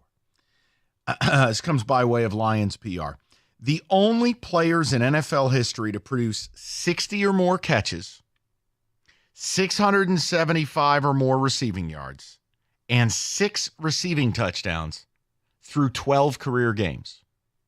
The list is as follows: Justin Jefferson, Odell Beckham Jr., Anquan Bolden, Michael Thomas, Marquise Colston, and Sam Laporta. I understand we can bemoan some of these defensive picks, or we're a little scared. Just remember something. Factually speaking, you've drafted one of the most productive receivers in the history of the game through 12 games. He's the only tight end on the list, and I've been saying to you now for 6 or 7 weeks, this guy looks like the next great tight end in the league. You know, Kelsey's probably done at the end of this year. Think so? I do. He's 34. He's going to go on tour with Taylor. Yeah, I think maybe he's done. I think maybe he starts looking at that being a celebrity the way Gronk did. Right. My point is, I can make just as much money not getting hit. Who else you got? It's Mark Andrews. It'd be Kittle, and even Kittle's getting up there a little bit. Look, Laporta, you've drafted a star. No, you have. I'm just telling you. Well, think about this. If it wasn't for C.J. Stroud, you're looking at the Rookie of the Year. 100%. That's a great call. It's a great call. 248-539-9797. Let's go to Fred, 97.1. Freddie, what's going on, buddy? Hey, what's going on, Mike? You all right, buddy? Yeah, I'm good, man. What's going on? That's good. I got 2 things real quick, the Lions and then Wolverine situation, which I don't think is a situation. But anyway, Lions division, that's up in the air to me. I think they're going down a slippery razor blade into a river of alcohol. It's not looking good. Defensively, they are really in bad shape. And offensively, they've been sputtering as well. You know, how do you scored 21 points in the first quarter, and you virtually died after that. You know, how does a team go from that good to that bad in less than a game? You know, so that's scary to me. And the defense is non-existent at this point. They haven't really played a good, complete defensive game since Tampa Bay. So as far as winning the division, that's up in the air now to me, because this team could easily be 6-6 instead of 9-3. Then you look at the fact that the offense is starting to sputter. You know, even getting into a shootout, I'm starting to have my doubts about the offensive, ability of this team. So winning the division is up in the air. Winning the playoff game, not going to happen this year. I don't think. Even if it's not going to. How can it get better when your best asset is your offensive, capabilities, and that's starting to sputter? You couple that. Well, it's sputtering. With It is sputtering. Well, for one thing, listen, the Jonah Jackson injury, it's a problem. We now need to see what's up with Frank Ragnow. The red zone is an issue. I will agree. I'm going to give Ben Johnson a chance to get it right, but he's running out of time. Well, that's why I say, hey, I don't know about winning the playoff games now, so we'll see. I'm having my doubts here. Like I said, this is a 9-3 team. I think that is kind of like they're just lucky. And in this league, when you get to those San Francisco 49ers and even the Philadelphia teams, and now they got to play Dallas as well, when you get into having to have to get through those teams to win playoff games, I don't see it happening. So I'm going to say division is up in the air. Playoff game, not this year. As far as Michigan, I wish everybody, this shouldn't even be an issue. Just be quiet. Play who's ever in front of you. All this back and forth with Alabama and all of that, should they be there, or Florida State, should they be there and all that. You got Alabama. Go out and prove that you belong and play, and don't sit there looking like a deer in headlights because you're like shocked and saddened because you didn't get a beat-up Florida State team. You understand? Just play the game. This shouldn't even be an issue. I'm with you because for a fan base who wants to have the cockiness and the hubris and the we're to heel and we're going to do Michigan versus everybody. I'm sorry, but that video of the team's response to playing Bama was embarrassing. Yeah, You should have been standing up, whooping it up, and going, man, hell yeah, bring on Bama. You're the jackasses who put the "We Want Georgia" thing, the Georgia practice. The clock? Yeah. Well, here, we'll do you one better. We'll give you the team to beat Georgia. I mean, I'm with you. I Fred, forgot about that clock. Fred, I'm totally with you. You should be begging to re-earn your credibility from what you've lost by being cheating scumbags. Editorial.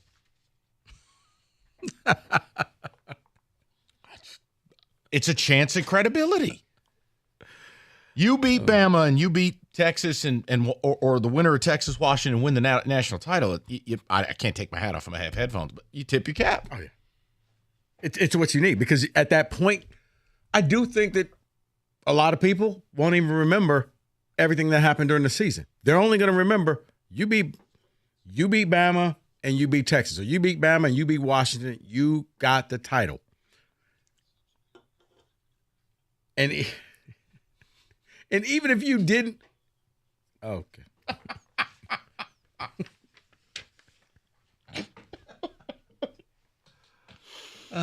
Some of the things that people at this station say.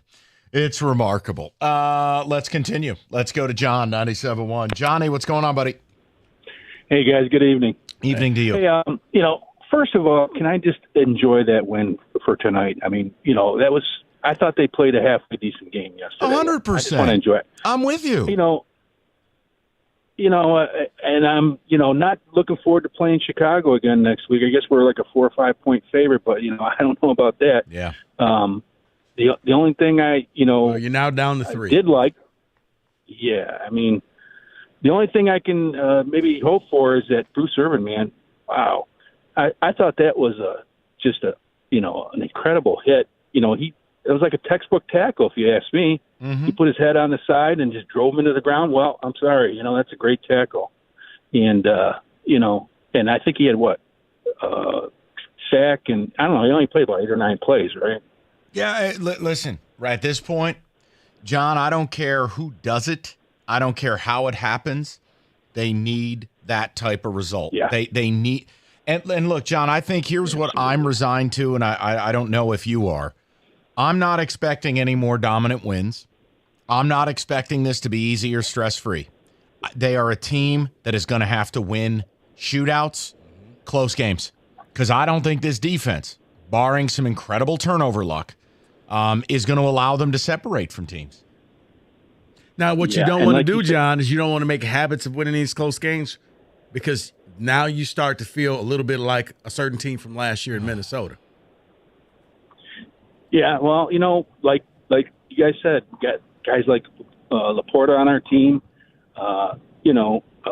Amon-Ra, and even J-Mo. Hey, J-Mo on the double reverse. I mean, look, no one said he had to score touchdowns catching it. Just make plays. I as long as he contributes, you're not going to hear me say a damn thing. All I said is he is never going to be this 8 or 9 target a game guy. He's not him. And you know what I heard when Irvin tackled Carr yesterday? I heard the cheer. Oh yeah, Bruce Irvin, Derek Carr. Kaboom. Gone. He hit him into the next dimension. And John, you have every right to enjoy it. You're 9-3 for the first time since 1962. I'm not going to put iodine in the water, but I can't sit here and disrespect Rico by not delivering some flowers and being like, no, you were ahead of it. I wanted to wait a little bit. Rico identified it. I mean, if I'm gonna bust his chops, you gotta be able to own up to it. Like, that's what makes it work. You like, I'll give you big opinions, but I'll also be the guy to tell you I'm wrong about stuff. No, I guess I didn't want to be right. I was hoping I would be wrong. I just. Now I think you're lying to people. No. Washington, I wanted to be right. Kenny, you were about to say something. Don't be a coward. I'll clean up the language. I believe Rico wanted to be right. Thank you. That's all. Don't clean the language up. I'll hit the dump button. No, not about the Lions. Because I truly think that the city has earned this, especially when you started. Remember, I was the first one that said, you beat the Chiefs. We can talk Super Bowl. You're not going to get laughed at by me. You beat the Chiefs. Then the minute the team lost, here's Rico. You had a certain glow about you, as Mike was saying you were right. No, all of a sudden it was like, wait, after they went through that Baltimore experience, like, this team ain't the same. Like, something wrong here. Here's George Kittle. I love that Kenny drop. Northville Lumber, oldest company in the state, largest Trex decking outlet in the country. Nobody stocks more, nobody sells more Trex decking than Northville Lumber. Look, last year, contractors, homeowners, they bought enough Trex from Northville to cover 26 football fields. That's because it's all in stock. It's not easy to do that, but it's possible to do it when you got it all in the warehouse. There's no lead times. Well, yeah, we'll have it to you in 8 to 10 weeks. No, that's not their game. You buy it, you get industry low pricing. Well, what if I'm not a builder? Doesn't matter. They'll introduce you to a Trex certified pro. It's a one-stop shop. So all you got to do, call Northville Lumber today or go to northvillelumber.com. That's northvillelumber.com.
All right, NFL. Monday Night Football tonight. I don't know what to tell you. Jags, Bengals.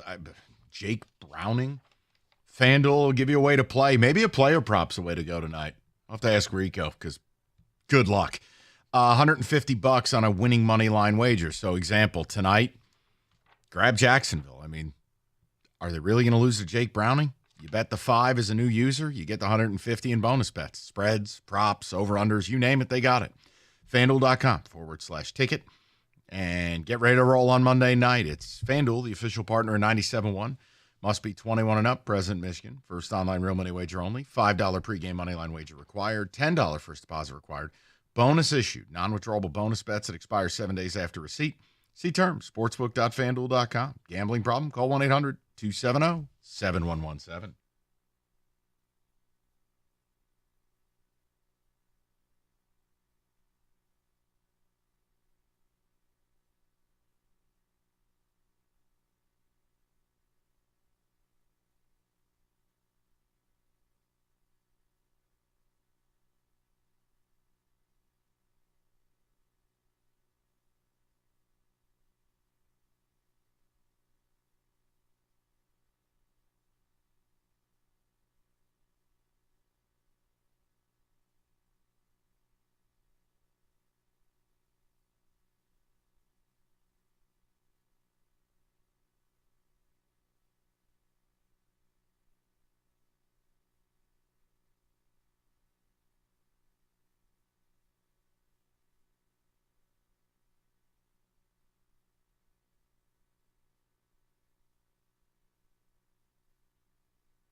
I'm sorry, I just hit that for no reason. We have the drive of the week brought to you by Rico Beard. David?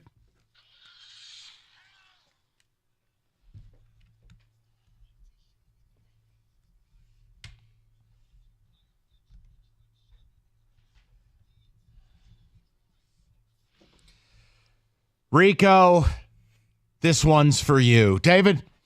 Yeah, let me go through this. The drive of the week. Let me make sure I can see everything. Okay. 11 plays, 85 yards, touchdown, 49ers. 10 plays, 90 yards, touchdown, 49ers. 7 plays, 75 yards, touchdown, 49ers. 5 plays, 77 yards, touchdown, 49ers.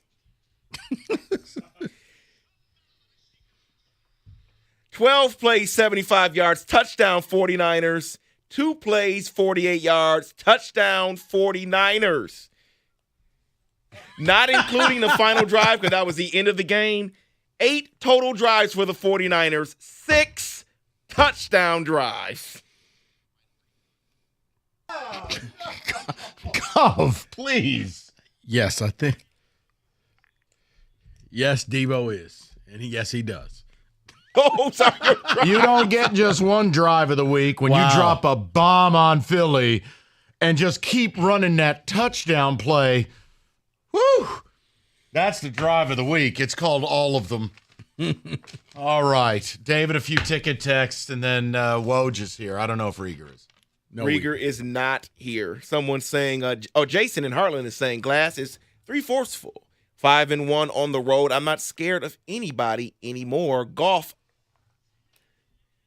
is obviously hurt. Oh, okay. Glass half empty. That's JT and Kazoo. He says, even as a fringe wildcard team, I'm hoping to play the Lions in the playoffs because I see them as beatable. Just an FYI, Alabama might kill Michigan, but the SEC is down this year compared to other years. The facts back it up. Oh, I'm with you. I'm not one of these people talking about them getting killed. I am fascinated to watch the game. I don't have a big opinion. I don't. I think if you're just doing this, I think you're talking about what you want to happen. I don't think you're talking about what will happen. You know what I want to see? Exactly what I saw last year. 2 games where I had to cancel play. Like, no. I had to watch this. I need to see how this thing ends. And then the second game was just as good as the first. Cancel on New Year's Eve. Well, what the hell, man? I'm just saying, because you figured, well, it's going to be a blowout game, and we could finally just probably go do something else. Wow. David, I can't believe you. That's disgraceful. All right. While Woj plugs in, you got another ticket text? Yeah. Would FSU be in the college football playoff if Georgia won? No. It would have been Texas. Listen, if you didn't trust me the last few weeks, go read the expansive piece that ESPN has put out with some info. You know, again, you can say, oh, they're lying. A lot of quotes from inside the room. They've told you for weeks, we're going to put the best 4 teams in. Florida State watched the game against Louisville. That was I think horrendous. Bare minimum, Florida State needed to put up at least 24 to 27 points to be considered. If they would have did what Texas did, they would have been in. Right. Look, they're in the business of Bravo TV. They put theater. Michigan versus Bama in the Rose Bowl. Bob, you better get hit a tanning bed before you go out there. And think it's about going to be this. exciting. Oh, yeah. I just feel bad for Bobby Bowden. He must be rolling over in his grave. Unbelievable. Poor Florida State. No, listen. Don't do that here. No, they did the right thing. I said that. I said it all along. I tweeted out that this will be the Final Four, and you weren't a part of my opening monologue. No, I you know this. But people get duped, and I don't know who dupes them. They've said every single week, it's the 4 best team. It's not the 4 most deserving. It's not the 4 best conferences. It's not the 4 best resumes. It's the 4 best teams. Do you know who you need to fix? You need to fix Cookies. Oh, Cookies is out of his mind. That's your guy. If you can honestly say, Gator was dying on that hill today too.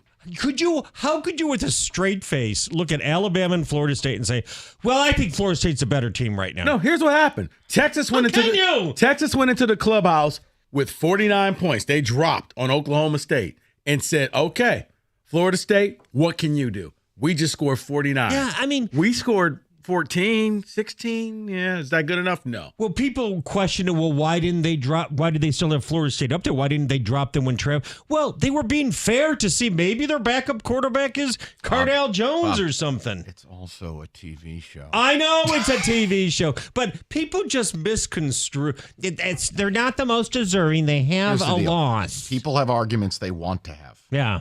They don't, like, I'm with you. They told you, we get to do whatever we want. Yeah. That's what their bylaws say. Pretty much. They're in the business of television. Yeah. Like, and not you. No. You've actually been not responsible. Me. But I mean, what? when people, like when I listen to this station today, or Yeah. much less these ESPN scumbags, Yeah. this whole faux outrage about Florida State, guys, just say you wanted to be 3 touchdown favorites and get a free square to the final.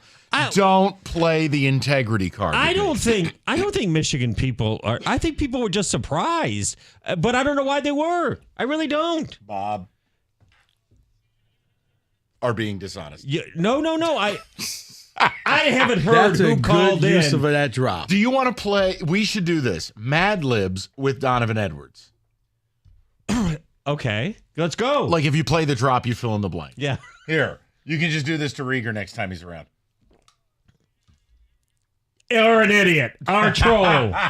Try it again. All right, we'll play Yeah. with it. Here you go. The next drop. Ready? Yeah. Hi, Stoney. Thanks for joining us. But that wasn't Stoney, though, was it? No, that was Gov. We got so many good ones. Here you go. Ready? Yeah. Oh, that. Good to see you, Rico. How are you? Oh my. That's not a drop. That's Oh, man. That's Valenti to Santa Ono. Oh, You know what? whoa. Strike that from the record. Bitch. That's No, a you know what? disgrace. You know what? Hey, like Donovan said, we all feeling sexy in here now. Yeah. Or maybe that's Santa to Petiti when he walked in his office. Wojo, you win. Yeah. That's actually really well done by Bob. I wouldn't say another word. No. By the way, the fastest, much faster than any Iowa player in that game, the fastest human on that field was Tony Petiti after the quick handshake off the back of the stage. You couldn't see Even him on faster TV. for number 4 for Iowa. Yes. Down the stairs, woof, into the tunnel. But don't you Couldn't think be faster. It was smart. I don't think Zinner had the trophy yet, and he was gone. As you would say, it was the right move. It was the right No, move. I'm going to tell you something. Yeah. And I dislike your school. That was really cool. Letting Zinter it have the was. trophy. And Yeah. you know what? Both Petiti and Harbaugh behaved themselves. Listen. Disappointing for radio purposes. I agree. But good if you're an adult. I endorse good behavior, even though I had my little binoculars on him. Okay, all right, he's approaching now. We've got him zeroed in, and they shook hands, and now he's gone. Oh, Okay. that's What? it. You don't. Yeah. Oh, just fine. Thank you very much. Yeah. Uh-huh. All right, we're out of here. How many Donovan Edwardses do you have now? That's not Donovan Edwards. Oh, that one wasn't? No, listen. Who is that? One more time. How are you living right now? Here's a hint. We consider ourselves a bit of a team partner. You see him on Pistons broadcast. Oh, is and that Tiger Kelser? Greg broadcast. Kelser? Oh. No.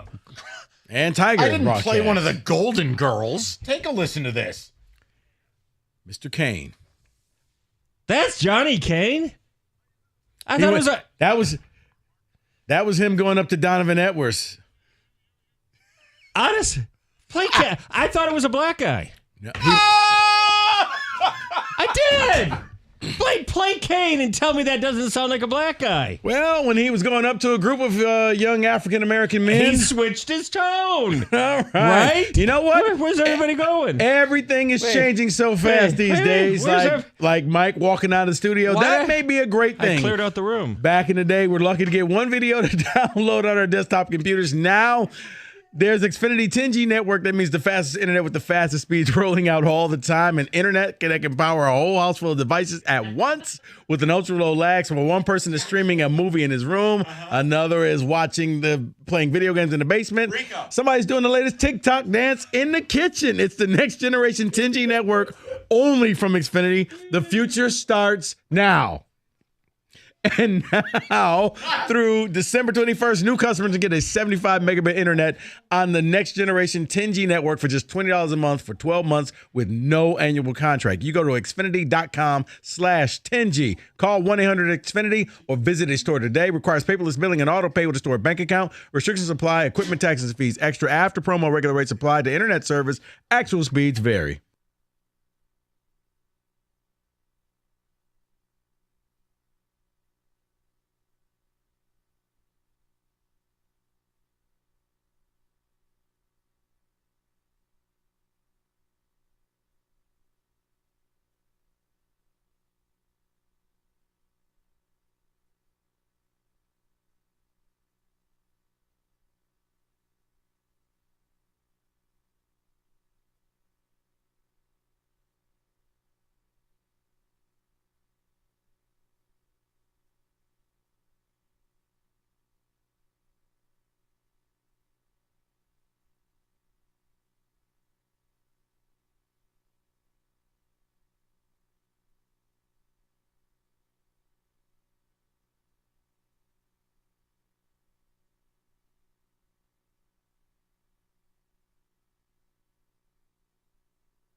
Lions and Bears Sunday right here on 97.1 The Ticket. Lions at 9-3. Lions review tonight at 7 right here on 97.1 The Ticket. 49ers and quarterback Brock Purdy now the 3-1 favorites to win both the Super Bowl and the MVP award. Michigan football 2-point favorite over Alabama in the college football playoff New Year's Day. Michigan also the odds-on favorite to win the national title at plus 185. Bama at 2-1. Texas favored by 4.5 over Washington in the other college football playoff semifinal. USC quarterback Caleb Williams will sit out their bowl game. Ohio State quarterback Kyle McCord among those entering the transfer portal today. That also includes former four-star quarterback Aiden Childs leaving Oregon State, perhaps towards Michigan State. In all, over 1,000 players enter the portal just today. Of those, Ohio State has lost 8 players and Michigan State 9. Former Tiger manager Jim Lean elected to the Baseball Hall of Fame by the Contemporary Era Committee. And the Red Wings' Patrick Kane now says he expects to make his Red Wings debut on Thursday night. At the Ticket Update desk, I'm Jeff Lesson. For more, 97.1 The Ticket or Odyssey.com.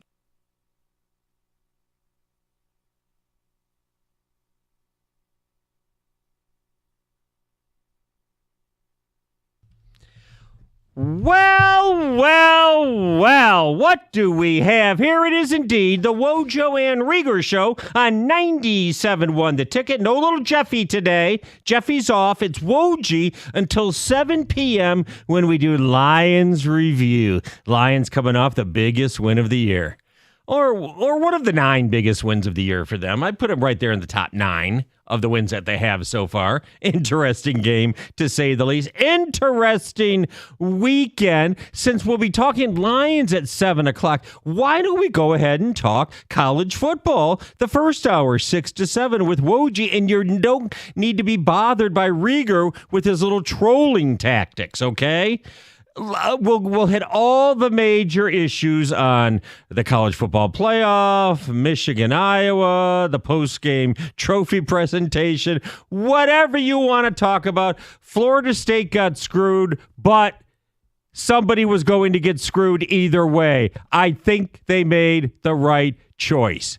You'd rather, quote unquote, screw the team that is on their third string quarterback and would probably lose in the semifinals 38-7 than screw the Alabama Nick Saban led team that has won 6 national titles under Saban, and the SEC has been dominant in the playoffs. It really, in my mind, by the time you got to the pairing show Sunday, not remotely a surprise.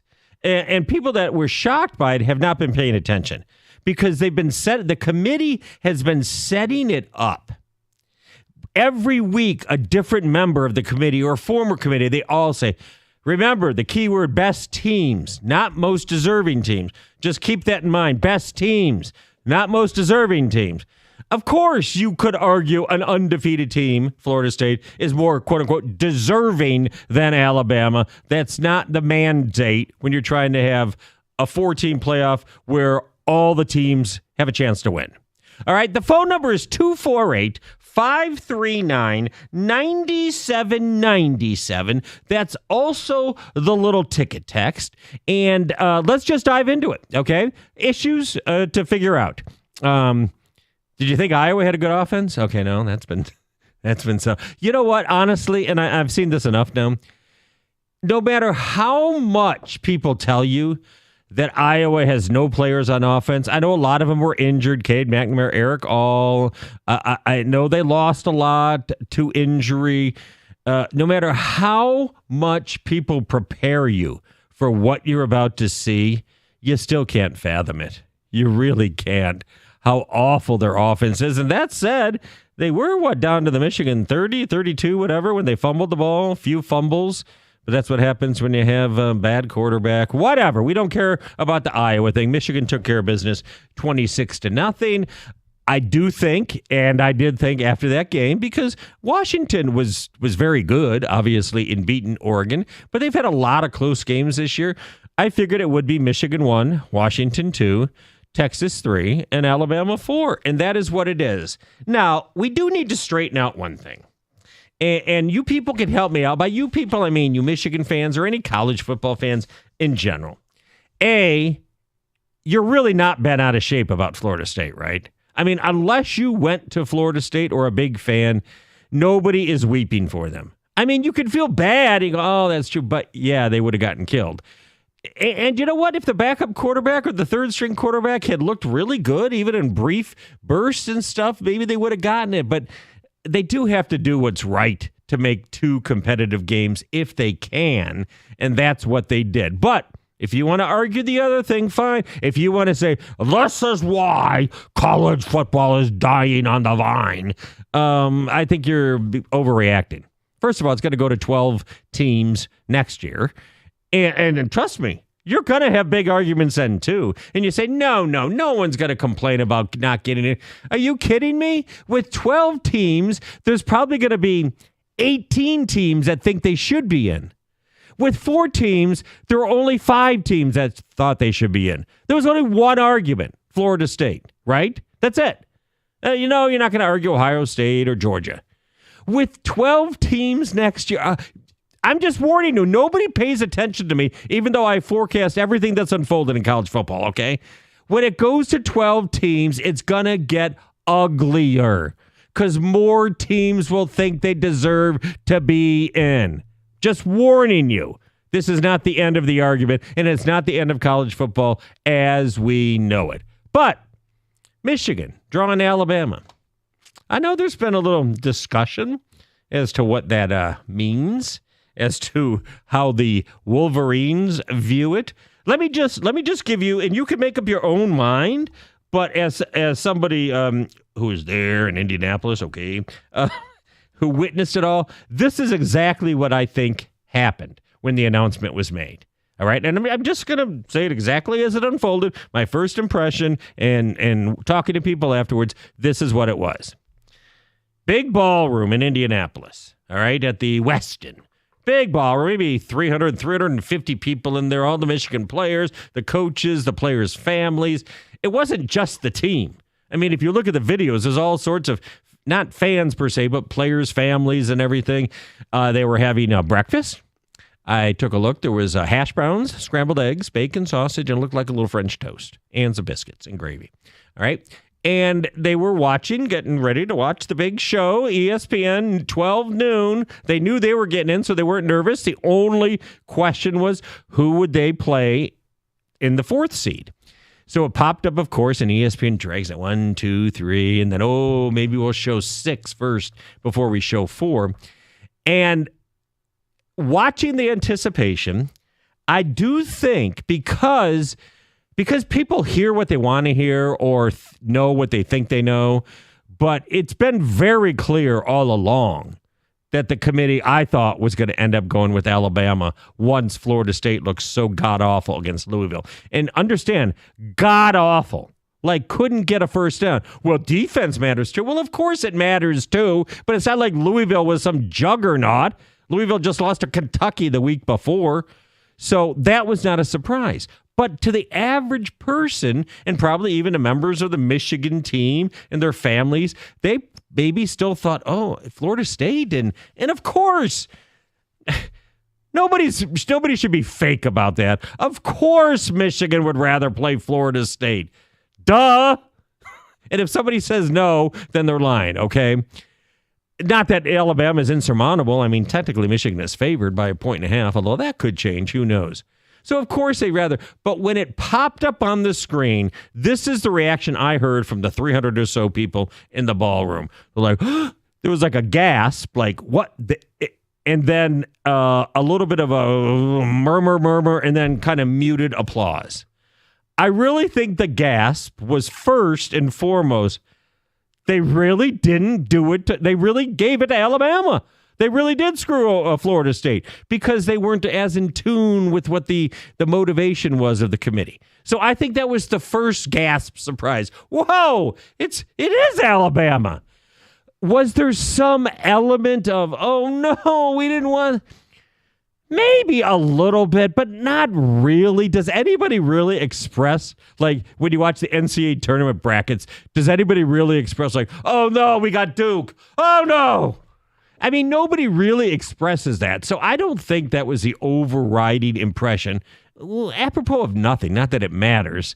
And then you talk immediately after to the Michigan players, and I'm sure they were putting on, they were definitely putting on their tough face. We're the number one seed. We got to act like it.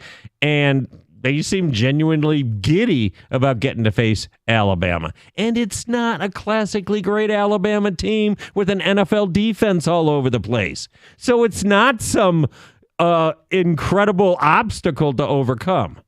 So I just wanted to clear that up because I know the Valenti kid, he was listening to the show, various shows. I hadn't heard much on the radio today, but if Michigan fans were calling in and saying, I was so upset that it wasn't Florida State because then that's lame. But I don't think that's what the reaction was about. I think the reaction was like a lot of people, whoa, they really left an undefeated team out, which had never happened before. But you know what else had never happened before? The SEC getting shut out of the Final Four of the playoff. That had never happened before. So you got equally incomprehensible outcomes. And it's the right outcome. So I'll talk to you. We'll talk amongst ourselves about this, and we'll get the ticket text as well. 248-539-9797. Wojo minus Rieger. 97.1, the ticket. As the weather gets colder, it's getting frightful out there. The NFL offers stay hot on the FanDuel. Right now, new customers get $150 in bonus bets with any winning $5 money line bet. That's $150 if your team wins. If you've been thinking about joining FanDuel, no better time to get in on the action. App so easy to use. Bet the spread. Bet Michigan minus 22.5 and the under of 35, and you'd be a double winner in that Big Ten quasi-championship game. Visit FanDuel.com/Wojo. Kick off the NFL season. FanDuel, official partner of the NFL. Must be 21 or older and present. Michigan first online real money wager. Only $5 pregame money line wager required. $10 first deposit required. Bonus issued is non-withdrawable bonus bets that expires 7 days after receipt. See terms at sportsbook.fanduel.com. Gambling problem? Call 1-800-270-7117.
Oh, yeah, you got Wojo minus Rieger here on the 97.1 The Ticket, 248-539-9797. That's also the ticket text. Got lots of ticket texts coming in, lots to get to. We're just going to plow through the college football right now because it really was not the doomsday scenario, but a scenario that you could see coming, and that's one of the teams was going to get quote-unquote screwed, and it turned out to be Florida State, even though I believe Alabama was the right choice, even though it will be a tougher opponent for Michigan, I would assume, because Florida State doesn't have Jordan Travis. But it really has opened up. And thankfully for this integrity and future of college football, I guess, that the 12-team playoff is already in place. Because can you imagine if it was still 4 teams next year, the outcry, if this doesn't get changed by next year, I am pulling my NIL money. Okay. But I understand if you're a Florida State fan and they're going bonkers and they got lawyers and governors and politicians weighing in, blah, blah, blah. Luck of the draw sometimes, okay? If you a big-time injury in football, truly the only position that could cause you to get knocked out is the quarterback position, and that's where they had the injury, and he was and is an exceptional quarterback. I got no problem with that, but just for Michigan, the Alabama situation, your initial reaction, were you scared, or were you just surprised? Whoa, they did put Alabama in. And your thoughts on it. That's all we're doing here, all right? Let's go to the phone, shall we? Let's go to Ann Arbor and talk to KT. You're on 97.1 The Ticket. Hello there, KT. Oh, hello there, Wojo. And first I want to say it was so welcome to see you write your normal college football column on Friday again. Seems like you were off for a month there. I mean, just sucked into all that other drama. But it was a welcome return, and thank you for giving that back to this community. You are the best. Oh, well, thank you for noticing it and blame cheating scandal and Tucker scandal for me being not doing goofy columns during the season until now. Right. Well, welcome back. Thank you. No, I mean, with regards to Alabama, I think they got it right, and I actually think it's a good thing for Michigan because they were the prohibitive favorite against TCU last year. And I think they got caught looking ahead, obviously. I mean, with Alabama, you can't look ahead. But I agree with you. I don't think this is a vintage Alabama team. I mean, this is not the team that, they had Devontae Smith that just trucked Ohio State in the championship a couple of years back. I mean, they really are fortunate to get in. That Auburn game was nothing short of a miracle. Right. I mean, they almost blew that drop punt, at the end, which would have iced the game. And Saban, I thought his head was going to explode when, they snapped the ball and the center and the quarterback are on the right page. The quarterback goes past the line of scrimmage, throws another pass that puts him in that, that 4th and 31 hole. But, I'm not so sure about the acumen of that quarterback. He's a threat to run. But I feel this isn't a vintage Alabama team. But, Nick Saban is unquestionably the king of college football. So, I mean, this should have the attention of this team and this coaching staff to fire on all cylinders, to get their daubers out and be prepared and not lay an egg like they did against TCU last year. So I think it's a good matchup. I think you're right. You hit it on the head. Were they going to keep an undefeated, group of 5 champion out, which they did? The pundits talk about Cardale Jones and what happened at Ohio State. He had the Big Ten championship to show the college football world that he knew the plays. And I think they annihilated Wisconsin that fall week, like 49-0. Right. So that's a different situation. It's an unknown with regards to Florida State. Now, I was in Indy, so I didn't have the opportunity to flip and look at Florida State, but I've heard the same thing you've said. Everybody's very underwhelmed with Florida State. So I think they got it right. I mean, it's really an invitational. They want to invite the teams that are going to offer the most competitive games. And Alabama, while fortunate, for even being there with that Auburn game, I think they deserve it. I think they deserve the 4th spot. I think Michigan deserves the number 1 spot. And I'm looking forward to a hell of a game. I know that Michigan and Harbaugh would like nothing more than knock off Nick Saban, the unquestioned king of college football. Came from Ohio State, came from Michigan State. Yeah. I mean, all the other subplots are there So I can't wait. It's going to be a great game. Joe, I hope you're going to be at the Tag on Friday for the Killer Christmas. I look forward to seeing you there. Absolutely. Thanks, KT. Appreciate that. And KT hit it on the nose. They did overlook TCU last year. I know you say, well, how can you? They were a 10-point favorite, 9.5-point favorite, and they came out with all the goofy play, the fumbles, but also the Philly special. No way. And to be honest, and maybe this is following KT's line too much, but I actually agree with them. If anything, they will be so much more locked in for Alabama than they would have been for Florida State, and much more than they were for TCU. And one other thing, too, and the biggest argument that people make about, Florida State shouldn't get in because they lost their quarterback. Well, but Alabama lost to Texas. Okay, it was a home loss, and Texas is good. But the 4th and 31 play that Alabama completed to win the game at the end against Auburn, to me, if you really want to make an argument that Alabama shouldn't get in, that would be the argument right there. Just 1 week earlier as a 2-touchdown favorite or whatever they were against Auburn. I know it's a rival. They needed a 4th and 31 touchdown on next one of their final plays to win the game. That's a reasonable argument to make, to be honest. Here we go. Let's go to Grosse Pointe and talk to Pete. You're on 97.1 The Ticket. Hello there, Pete Terror. Hey, Woj, how you doing, man? So here's my take. Obviously, I think they did get the right teams. If I was an FSU fan, I couldn't even imagine what I would be feeling right now. Now, I think everyone's kind of talking about Alabama slipping into the 4th spot, but I think maybe the team we should be looking at is maybe Texas. Texas beats an okay. Yeah, they got a blowout win against Oklahoma State, but Oklahoma State still lost to, was it South Florida? They're not that good a team. Central Florida, yes.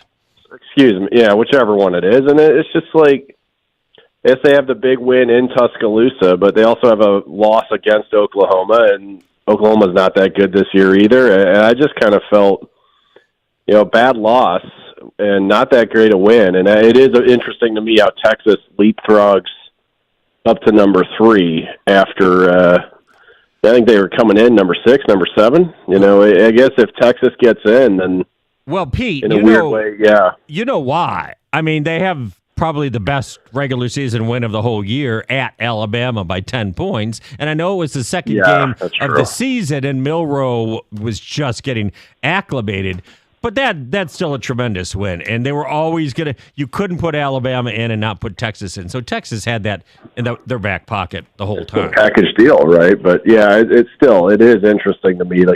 Alabama, I kind of get SEC champion, and in effect, you can basically say Coach Saban got in as much as Alabama got in by reputation, and it's fair.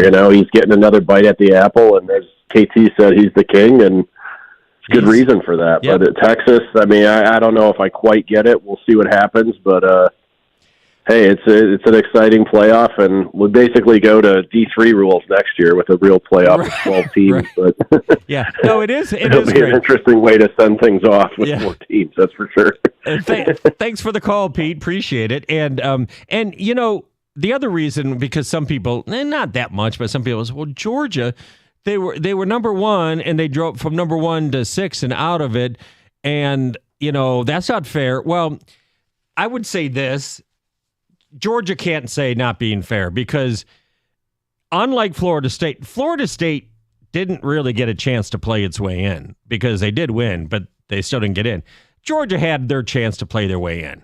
They just needed to beat Alabama, and they lost by 3 in the SEC championship game. So no one's crying for Georgia. Same thing with Ohio State. No one's crying for Ohio State. They had their chance to play their way in at the big against Michigan, the end of the regular season. The only one you can reasonably cry for is Florida State, and I'm not going to do it. I'm not going to do it. Their sworn duty is to deliver the 4 best teams. Now you say, well, how do you define the best team? Well, you're right. You can't just do it on records, because somebody might have beaten nobody or whatever. You do have to look at some of the metrics, and by the metrics, Alabama played the 5th toughest strength of schedule. Florida State's was 55th. And again, so it's not just the eye test. You can use some metrics. Another metric is who's your quarterback, okay? And if Milroe got injured against Georgia, then that would be a different metric as well. So I think it's the right outcome, the right 4 teams. What do you think your chances are against Alabama? And I will say this, Jalen Milroe, 6'2", 6'3", sophomore, got appreciably better as the season went on. I remember watching them midway through the season, and I announced to lots of people and on the air, Alabama ain't done, because this Milroe guy gives Saban something he loves, a mobile quarterback, and they can work around his passing deficiencies. Those passing deficiencies still exist, but they've worked around it, and he is mobile. What do you think your chances are, Michigan fans? 248-539-9797. That's also the ticket text. Wojo minus Rieger, 97.1, the ticket.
Get ready to start the NFL week off right, because right now, all customers can get a no-sweat same-game parlay for Thursday Night Football. Place a 3-leg same-game parlay on this week's game, big showdown between the Patriots and the Steelers, and you'll get bonus bets back if you don't win. NFL same-game parlays, perfect way to combine bets for a chance at a bigger payday. Book your own or choose from one of the popular same-game parlays pre-built for you in FanDuel's top-rated sportsbook app. Visit FanDuel.com/Wojo so you don't miss out on your chance to get a no-sweat same-game parlay on America's #1 sportsbook. FanDuel, an official sports betting partner of the NFL, and 97.1 The Ticket. Must be 21 or older and present in Michigan. Refund issued as non-withdrawable bonus bets that expires 7 days after receipt. Maximum refund $5 unless otherwise specified. Restrictions apply. See terms at sportsbook.fanduel.com. Gambling problem? Call 1-800-270-7117.